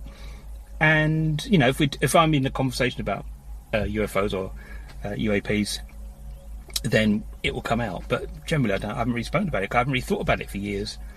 So yeah, there you go. Interesting. Hope you enjoyed that. Thanks very much. Take care. Hey Ryan, this is Dave from Omaha, Nebraska. And hello to all the Somewhere in the Skies listeners from across the world. Thanks for giving me a chance to share my story. This experience happened on May 19th of 2024. I was in Council Bluffs, Iowa, and just to give everybody a little bit of background, so in the Omaha metro area, there's about just over 1 million people that live here. Council Bluffs is considered to be part of the Omaha metro area. I grew up in this area in a town called Bellevue, Nebraska, and Bellevue is home to Offutt Air Force Base. Offutt Air Force Base is historically known for Strategic Air Command. It's currently called STRATCOM, but SAC's mission, known mission, when I was growing up, was basically control of the United States' nuclear arsenal. And so it's a very important base. And growing up in Bellevue, used to planes flying overhead pretty much all day, every day. And so I'm very, very familiar with what aircraft look like, sound like, how they move in the air, and kind of the general flight paths in the area. But Bellevue is where Offutt is on the southeast end of the Omaha metro area. Council Bluffs would be across the Missouri River. The Missouri River separates Nebraska and Iowa. Council Bluffs is just across the river, so on the east side of the metro area. And then there's another airfield, a regional airport called Epley Airfield, that's on the northeast side of the metro area. And so this incident took place in Council Bluffs, Iowa. I was leaving a memorial service for someone that reported to me at my job at that time. I was in middle management for a large insurance company in Omaha. There's a couple of them in town. If you wanted, I'm not going to name names, but I'm sure process of elimination, you could probably figure out which one it is. I have family that still work there, family and friends that still work there, so I'm not going to necessarily name names. But anyway, like I said, I was leaving memorial service for this person that reported to me that had recently lost their fight with cancer. And so it was a very emotional day for me, obviously, as emotional as, her family and their children and their spouse, but it was emotional for me because I had worked with this person for about a year, just under a year at that point, and for the previous couple months while they were battling cancer, I had been working with my direct manager and with our HR team to talk about next steps, and they were looking to terminate the person's employment before they passed away because their leave benefits were expiring, and that was something that I did not agree with. There's more circumstances behind that, and obviously a different perspective on the company's side, but I vehemently disagreed with how they were going about that, and I struggled with trying to be a good person and match my values to how I was making a living, and when it was a very, very turbulent time for me personally. But I want to describe my mind state as I was leaving the service, just because I've listening to your show, Ryan, and reading up on some other cases, there seems to be some correlation between heightened emotional states, crisis events, what have you, and some certain types of sightings. So I'm not sure if that ties in here, but it's it happened. I was very emotional and, you know, I had an emotional state that day, and I saw something that I couldn't explain. So I was leaving the service and heading back to my home. I live pretty much in the middle of the city of Omaha. Council Bluffs is to the east, so I'm driving west to get back to Omaha and get home. I'm pretty familiar with Council Bluffs. Growing up here, you know, Council Bluffs has kind of a reputation around town for some spooky things that go on or have gone on over there in the past. And so, you know, during Halloween season, you know, as a teenager, me and my friends would go over to this park in Council Bluffs that was supposedly haunted and has a statue called the Angel of Death. We'd take our girlfriends over there and try to scare them and, you know, do other things that teenagers do and whatnot. So I thought I was pretty familiar enough with Council Bluffs that I could make my way back home, find the interstate without having to use navigation. So I leave the funeral home, driving around for a couple minutes, and I wouldn't say I'm lost, but I'm meandering my way back home, and I lose patience at a certain point and decide to punch home back into my navigation. And so navigation takes me to an intersection, and this will come back up later, but the intersection was 25th and Nash in Council Bluffs to merge onto I-29 South to get back either to Interstate 480 or Interstate 80 West so I can get back home to Omaha. So as I'm merging onto the interstate, and first let me set the stage a little bit more. So spring in the Midwest, so it's like, you know, average temperature, I want to say it was in the 70s, really nice outside. It was cloudy, overcast, but I don't think it had rained that day, so the clouds weren't like thick storm clouds, but, you know, it was cloudy enough to where, you know, the sun wasn't always out, but, you know, the sun would peek every once in a while. It was a thin layer of clouds is the point. So as I'm verging onto the interstate, I'm looking over my left to try my left shoulder and out my driver's side, my front driver's side window to try to make sure there's no oncoming traffic and it's safe to merge. And as I look out the driver's side window, I notice in the top corner, it just looks like, I don't know how else to describe it, but just like a ball of rust floating in the air. And there's no one else in the car with me. I went to the service by myself and came home by myself, but I remember saying out loud, what the F is that? That shouldn't be there, because it shouldn't be there. It was, I can't say exactly how big it was, but I know it was bigger than like a birthday balloon, but like smaller than a hot air balloon. And it was just kind of sitting there floating in the air. It wasn't moving or anything like that. There's not any like telephone poles or utility poles where I was that would have been at that height where, you know, sometimes utility poles or utility power cables have those balls attached to them or whatever to keep, I think it's to keep the cable straight. There was nothing like that to the left where I was looking. And so I knew that's an object, that's something in the air that definitely shouldn't be there. Why is it there? I had to say this at the time, but these are all thoughts that I had after the fact. And, you know, Epley Airfield, that is, you know, it's not an international airport. It's currently being converted to an international airport, but it's a decent-sized regional airport. And this object would have been right in the flight path of planes approaching the land at the airport. And Offutt Air Force Base, that serves a key defense function, is 10-15 minutes down the road south.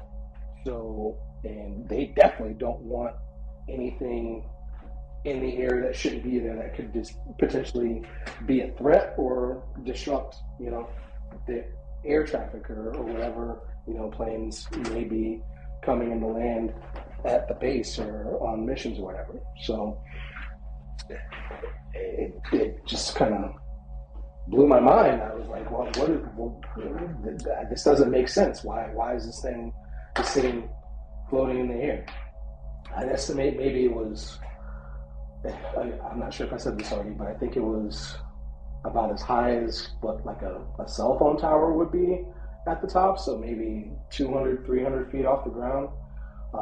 And I couldn't have been there for more than 5 seconds, or at least when I noticed it first, it couldn't have been more than 5 or 10 seconds before, the thing just disappeared, vanished, disintegrated, whatever you want to call it. 1 second it was there, another second it wasn't. And like I wanted to describe the clouds that day because, the clouds weren't thick enough to where,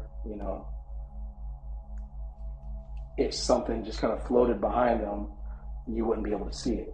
If it just kind of floated behind the clouds, I would have still been able to see like some sort of shadow behind this thin layer of clouds that day. And there was no puncture hole in the clouds, so like it clearly didn't rapidly rise up in the air. It didn't speed off in the distance. All of a sudden it was just there 1 second, and then the next second it wasn't. And it was just very weird. So it was about a 20-minute drive back home. I'm, trying to figure out what just happened. I'm dumbfounded, right?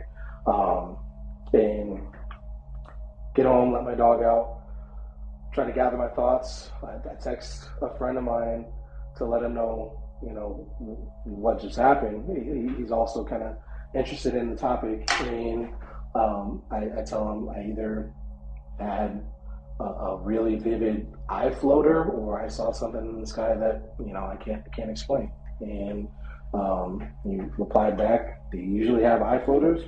I was like, "No, I don't." And he's like, "Well, there's your answer." And so yeah, it was just strange and just something weird that I can't explain that I saw. And so some time goes by. I still think about it, but it's not like I'm obsessed or anything like that. I'm losing sleep or anything like that. And we get to Christmas morning. I had been watching this documentary. I watch it on my Apple TV app, but I think it actually comes on like MGM Plus or Amazon Plus, some subscription that I got a trial for, or that's included in whatever plan I have or whatever. But the documentary is called Beyond UFOs, and this was with episode 3. Gary Nolan was describing a case that he was tasked to investigate because there was an object that crashed at this park, Big Lake Park in Council Bluffs, Iowa in 1977. And he was tasked with looking into the metallurgy of some material that they recovered from this crash site. And I was like, whoa, I had never heard of this incident before. And what also struck me was the way, and it might be an innocent mistake, but Gary Nolan is a very, well-regarded person with a lot of credentials and whatnot. Obviously a very brilliant person, but how he described Council Bluffs was a small farming town in Iowa. And that caught me off guard because, it's not like a major metropolitan area. Omaha, the metro area, in 1977 didn't have 1 million people that lived here. It was more like 500,000, but still, it's not. Council Bluffs isn't a small farming town. And he also didn't provide any context about there being a decent-sized regional airport that would have been 5 minutes away from where this incident happened. Didn't make any mention of Council Bluffs being part of the Omaha metro area. Didn't make any mention of the fact that, a very critical Air Force base, critical to national security, was 10, 15 minutes down the road to the south.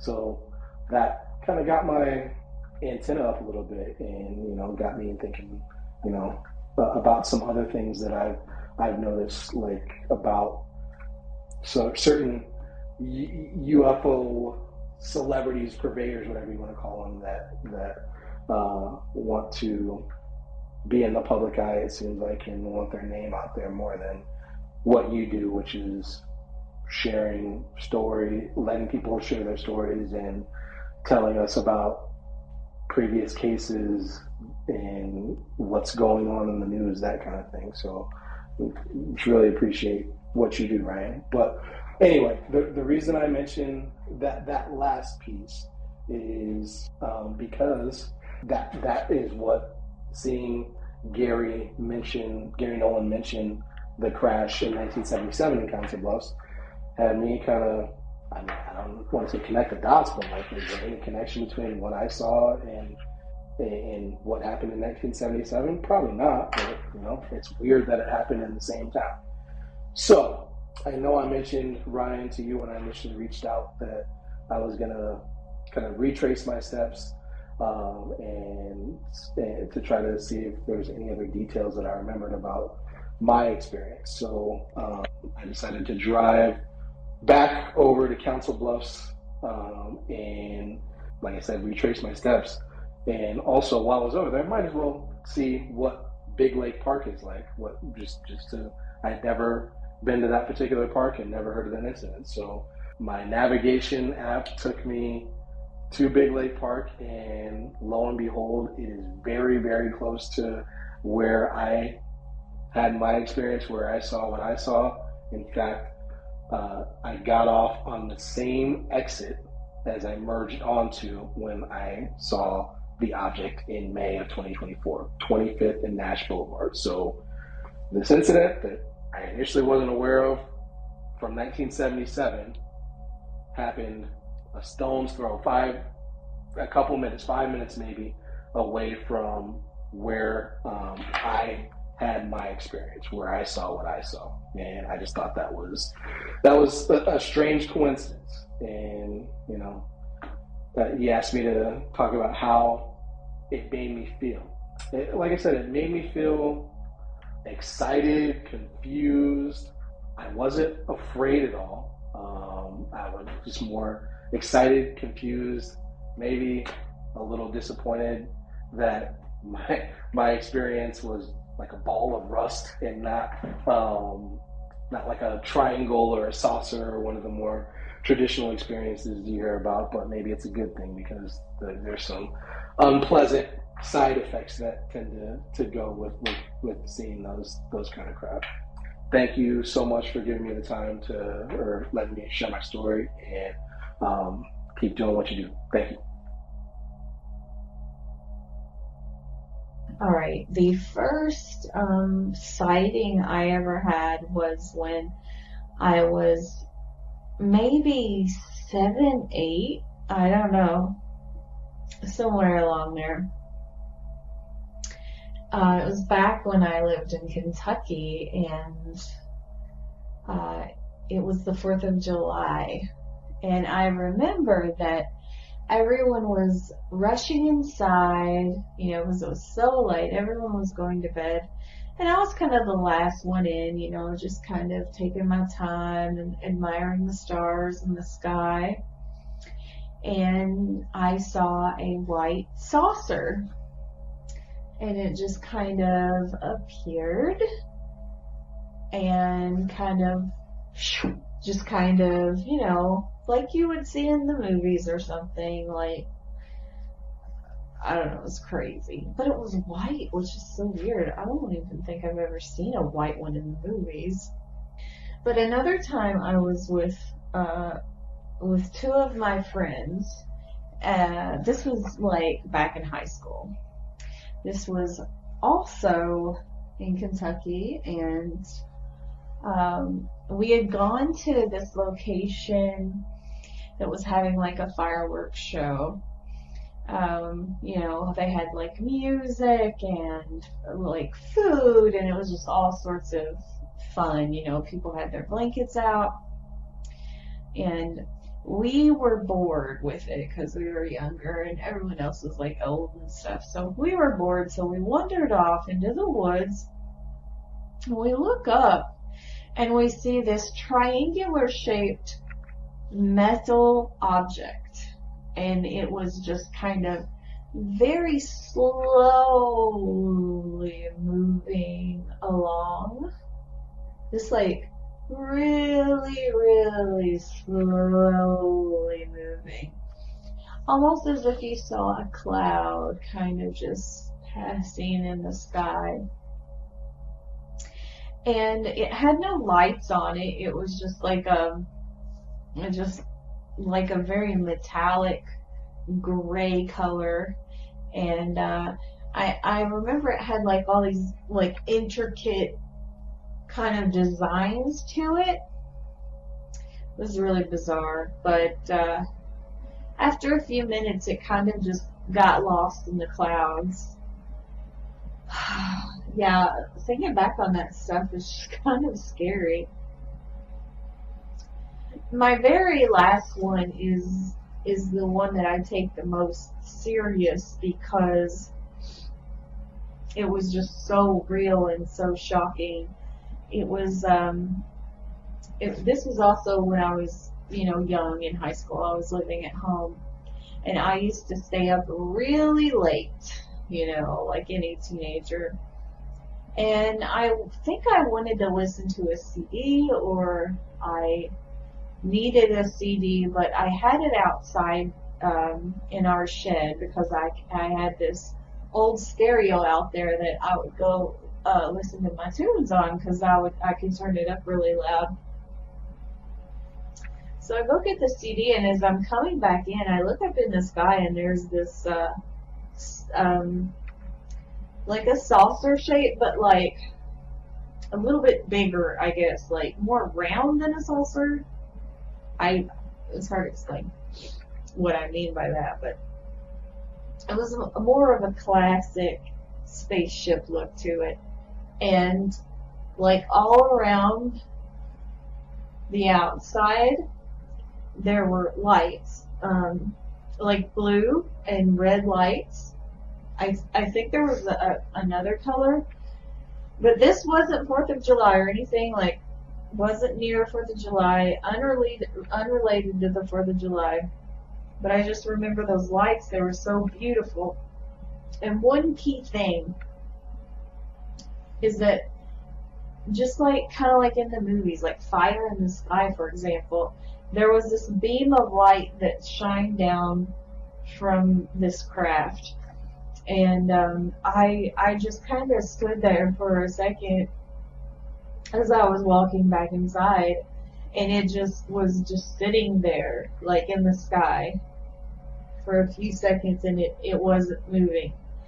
And then it just it just disappeared. It was gone. It just kind of like something sucked it back up into the sky or something. That's the impression that I got. But anyway, talking about this stuff scares the crap out of me. So anyway, I hope you enjoyed hearing my stories. Bye.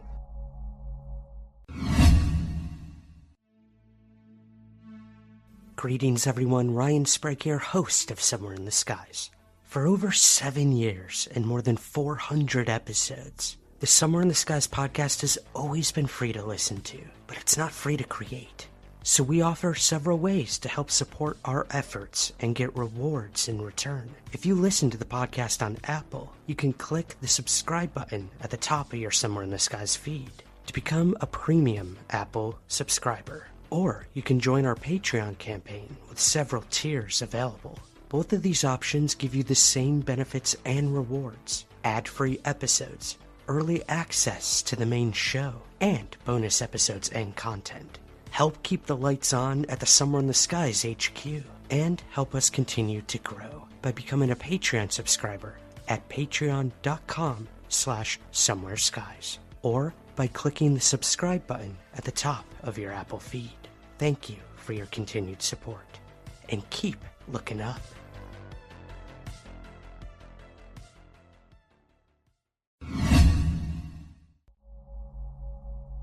My name is Ben, and I wanted to tell my UFO story now. This was when I was really, really young, like maybe like 89, 90. I was just like 8 or 9 years old, something like that, maybe younger. This was in grade school, so yeah. This was in Ohio. It was on the playground. I remember everybody was all the kids and teachers and stuff were looking up into the sky, and I looked up and I saw like the silver metallic disc-shaped craft, and it was moving, and there's no sound to it. It looked like your classic like flying saucer type, craft. To me, it actually was almost in the like shape of like a football shape, like that kind of shape. But it was like a flying disc type thing, and it was so strange.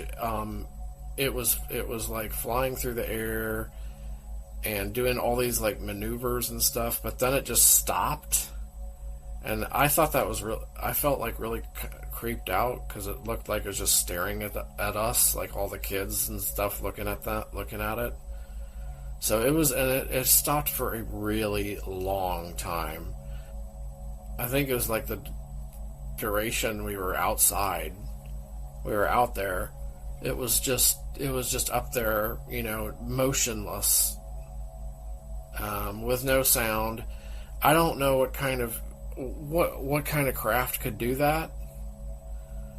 Like, especially at that time, I don't think we had any kind of technology like that back then. It was definitely silvery metallic. The sun was shining off of it. You could see it really well. I mean, I know we got all these drones and stuff flying around now, but back then, I don't think so. Not like this. And this thing could do maneuvers like you wouldn't believe. Like, a drone definitely couldn't do anything like that. A plane or a helicopter couldn't do anything that this could do. Like, it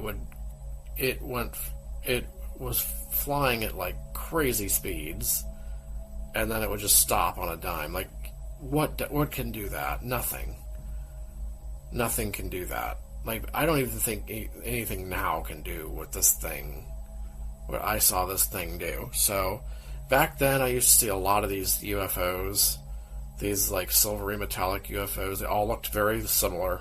They're a disc-shaped, football-shaped craft.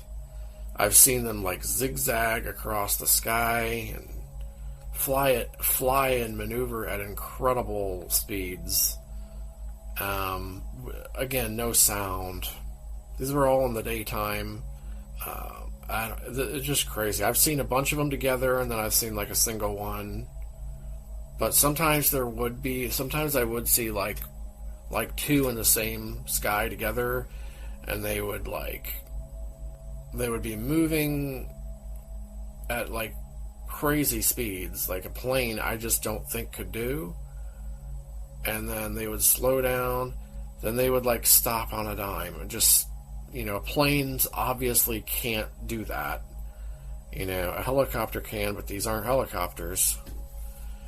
But these are like cylinder or disc-shaped things. They're definitely circular.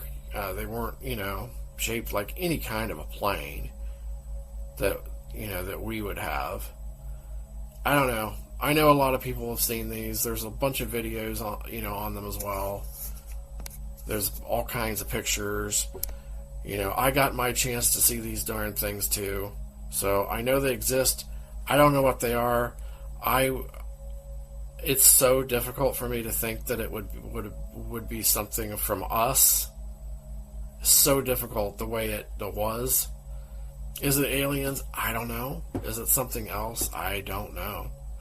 All I know is what I what I saw and can share about the experience. It was definitely creepy. Like, I had a really creepy feeling whenever I saw them. I was creeped out. At the same time, I did think they were pretty cool looking too. That's definitely what started getting me believing in aliens and all that stuff. But I don't know. Back in 89, 90, I don't know what we had, anything. I don't know if we had anything that could do that. Could do like crazy maneuvers and then stop on a dime, and like, I would be more willing to think we had something like that now because it's so many years later, but back then I just don't see it. I don't see it. This was like years and years of technology ahead of what we had then. Now I know we have better technology, but I can't even see anything now being like that.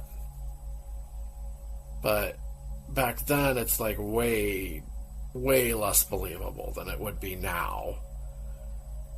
And as I said, this is Ohio, northern Ohio. So yeah, it's crazy. It's still crazy to me to this day what these mysterious craft that I saw. I saw some other strange things, like I've seen the black triangles. That was kind of crazy, but it's a little bit more believable that was something from us than these metallic craft were. But I have seen those like black triangles from back then. At least once. I saw one time at night. It was at night. And that was weird. That was a weird one too. I'm much more willing to believe that was something man-made than these silver metallic discs that were just like flying around like crazy, doing impossible maneuvers and stopping like they did. I remember they used to like kind of float around in the clouds like before accelerating. It's weird. I remember they used to like move. A lot of times they used to move like slowly, as I recall, because I used to watch them a lot. I used to see them a lot when I was young. This is, like I said, like early 90s. Really strange stuff. Alright, I'm just rambling on, so I'll stop. Hey Ryan. Hello, greetings somewhere in the skies, listeners. Thank you for giving me the chance to put my story out there. My name is Marco Bisagno. I did some time in the Navy back in 1979, 1980. I work in IT and have for the last 30 plus years. I'm very observant. My wife calls me Hawkeye. I see things constantly. So, but not UFO things. I don't want you to think I'm wacky or anything like that. This was a one-time thing. Had to be around the year 2011. I was working different hours than what I was used to, and my schedule had kept changing every few months. Right now, at that point, my schedule had changed from 11 a.m. to 7:30 p.m., so I was done with work. My job was about 17 miles from my home. I was driving northbound on I-95 in Jupiter, Florida, when the sighting occurred. It was dark. It seemed much darker than usual. A lightning storm was brewing. I think the sky was black from clouds blocking all light, but I couldn't see them. There was, to my left, there was, which was west, there was spiderweb lightning, and it would just streak across the sky and light up everything. And then it would just wink out, and I was kind of mesmerized by that. And it would do it about every 15 seconds or so. So I was on the right-hand lane, and I was mesmerized by the display, only looking forward for a second to make sure I didn't crash. I felt time had stopped or slowed down, and I was somewhere in the middle between seconds. I know it sounds weird, but this was the feeling that I felt at the time. Usually I-95 is very busy. This night it was not. I was in the right-hand lane. I slowed down to a crawl. There was no other traffic, and that was really unusual. The lightning flashed again, and when it went black, a white ball was left. It looked like the size, about twice the size of a basketball from the distance, but it was pitch black. Distance was really hard to judge, and it streaked slowly across, I don't want to use the word streaked, it moved slowly across the sky, and it had like these tendrils of electricity coming off of it, and it just kind of moved across, and then all of a sudden it pulsed and it went out. And I thought to myself, was that a UFO? Then another lightning flash, and it made another spider web across the sky. Then another ball of light moved west-northwest for about 10 seconds. Then it was gone. Then it occurred to me that this was ball lightning, and I said, holy shit, wow. I know that this is rare, and I had not seen it before, and people talk about it, but they always say they hadn't seen it. So then the lightning flashed again, and this time it lasted, the ball came, and it lasted way longer. So it moved across the sky in the same direction. I watched it intently. I don't know if I was still driving, but I kept questioning my judgment and thinking, is this ball lightning or a UFO? So as it moved through, a thought came to my mind, like my brain was saying, keep watching. And obviously, I was going to keep watching because I'm watching this thing that I've never seen before. I was amazed and mesmerized by the ball lightning, knowing that it was rare, and I have just seen 3, which was awesome to me. Time stretched. It felt like many minutes passing, though I was driving, I think. I may have stopped. I'm not sure of this. So many things were going through my head at the time, and I was certainly not thinking of grabbing my phone and taking a picture.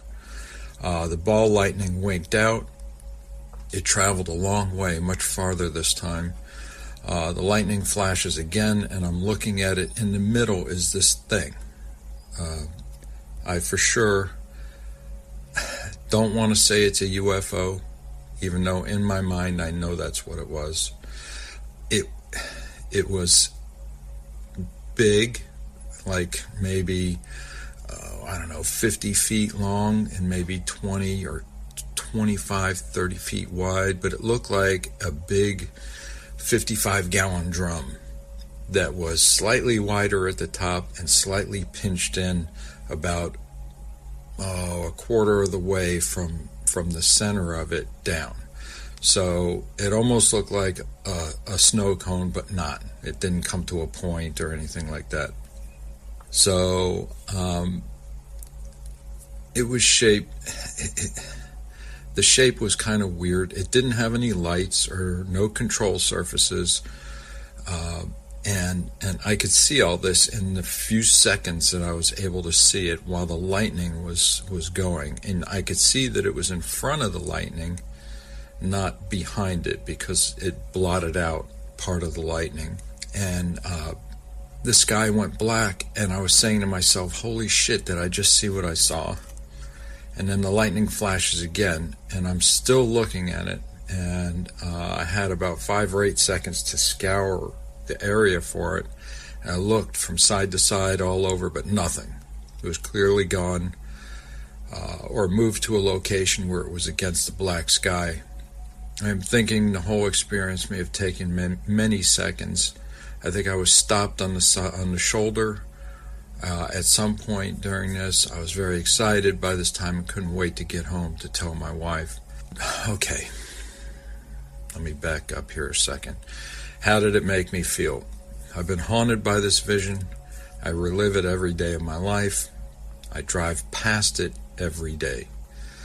That spot. It consumes me, yet I want nothing from it except to understand what I saw. I would like someone to tell me if this or something very similar has been seen before. I have scoured the internet to see if I could find a similar drawing, picture, or description, but have found nothing. I need someone who is in the know, like you, Ryan, to tell me that I am not crazy. I have a similar picture I created in the document that I wrote up so that, if you wanted to, you could see what I'm talking about. It's a rough version. I'm really an observant person. It's in my nature. I don't embellish or lie, so this is my best recollection to the events. I posted a story on SETI. However, I have not heard back from them. So, a little on my personal history. As a child, I had a reoccurring dream. I would see lights outside my bedroom window and knew it to be a craft of some kind. Now, when I say I was a child, we're talking about 60 years ago. I was terrified and never wanted to go to sleep knowing I was going to be taken. I am 65 years old, and I think maybe 8 years old when this occurred. At the time, I was sheltered and had no reference to flying saucers or aliens. I had no history that could have been corrupted in my mind and made me believe at the time that spaceships and aliens were real. This thing that I saw had no lights, no control surfaces. Not sure what it was. It was just hanging there like a Christmas ball. And I hope somebody can come back and say, hey, we've seen the exact same thing. Thank you for your time. Thanks for listening to my long, convoluted story. Have a great day, guys. Thanks. Bye.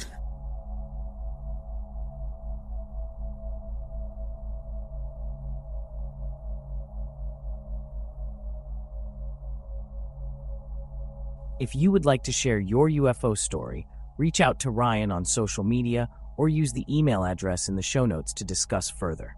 Please take a moment to rate and review the show on Apple Podcasts or Spotify.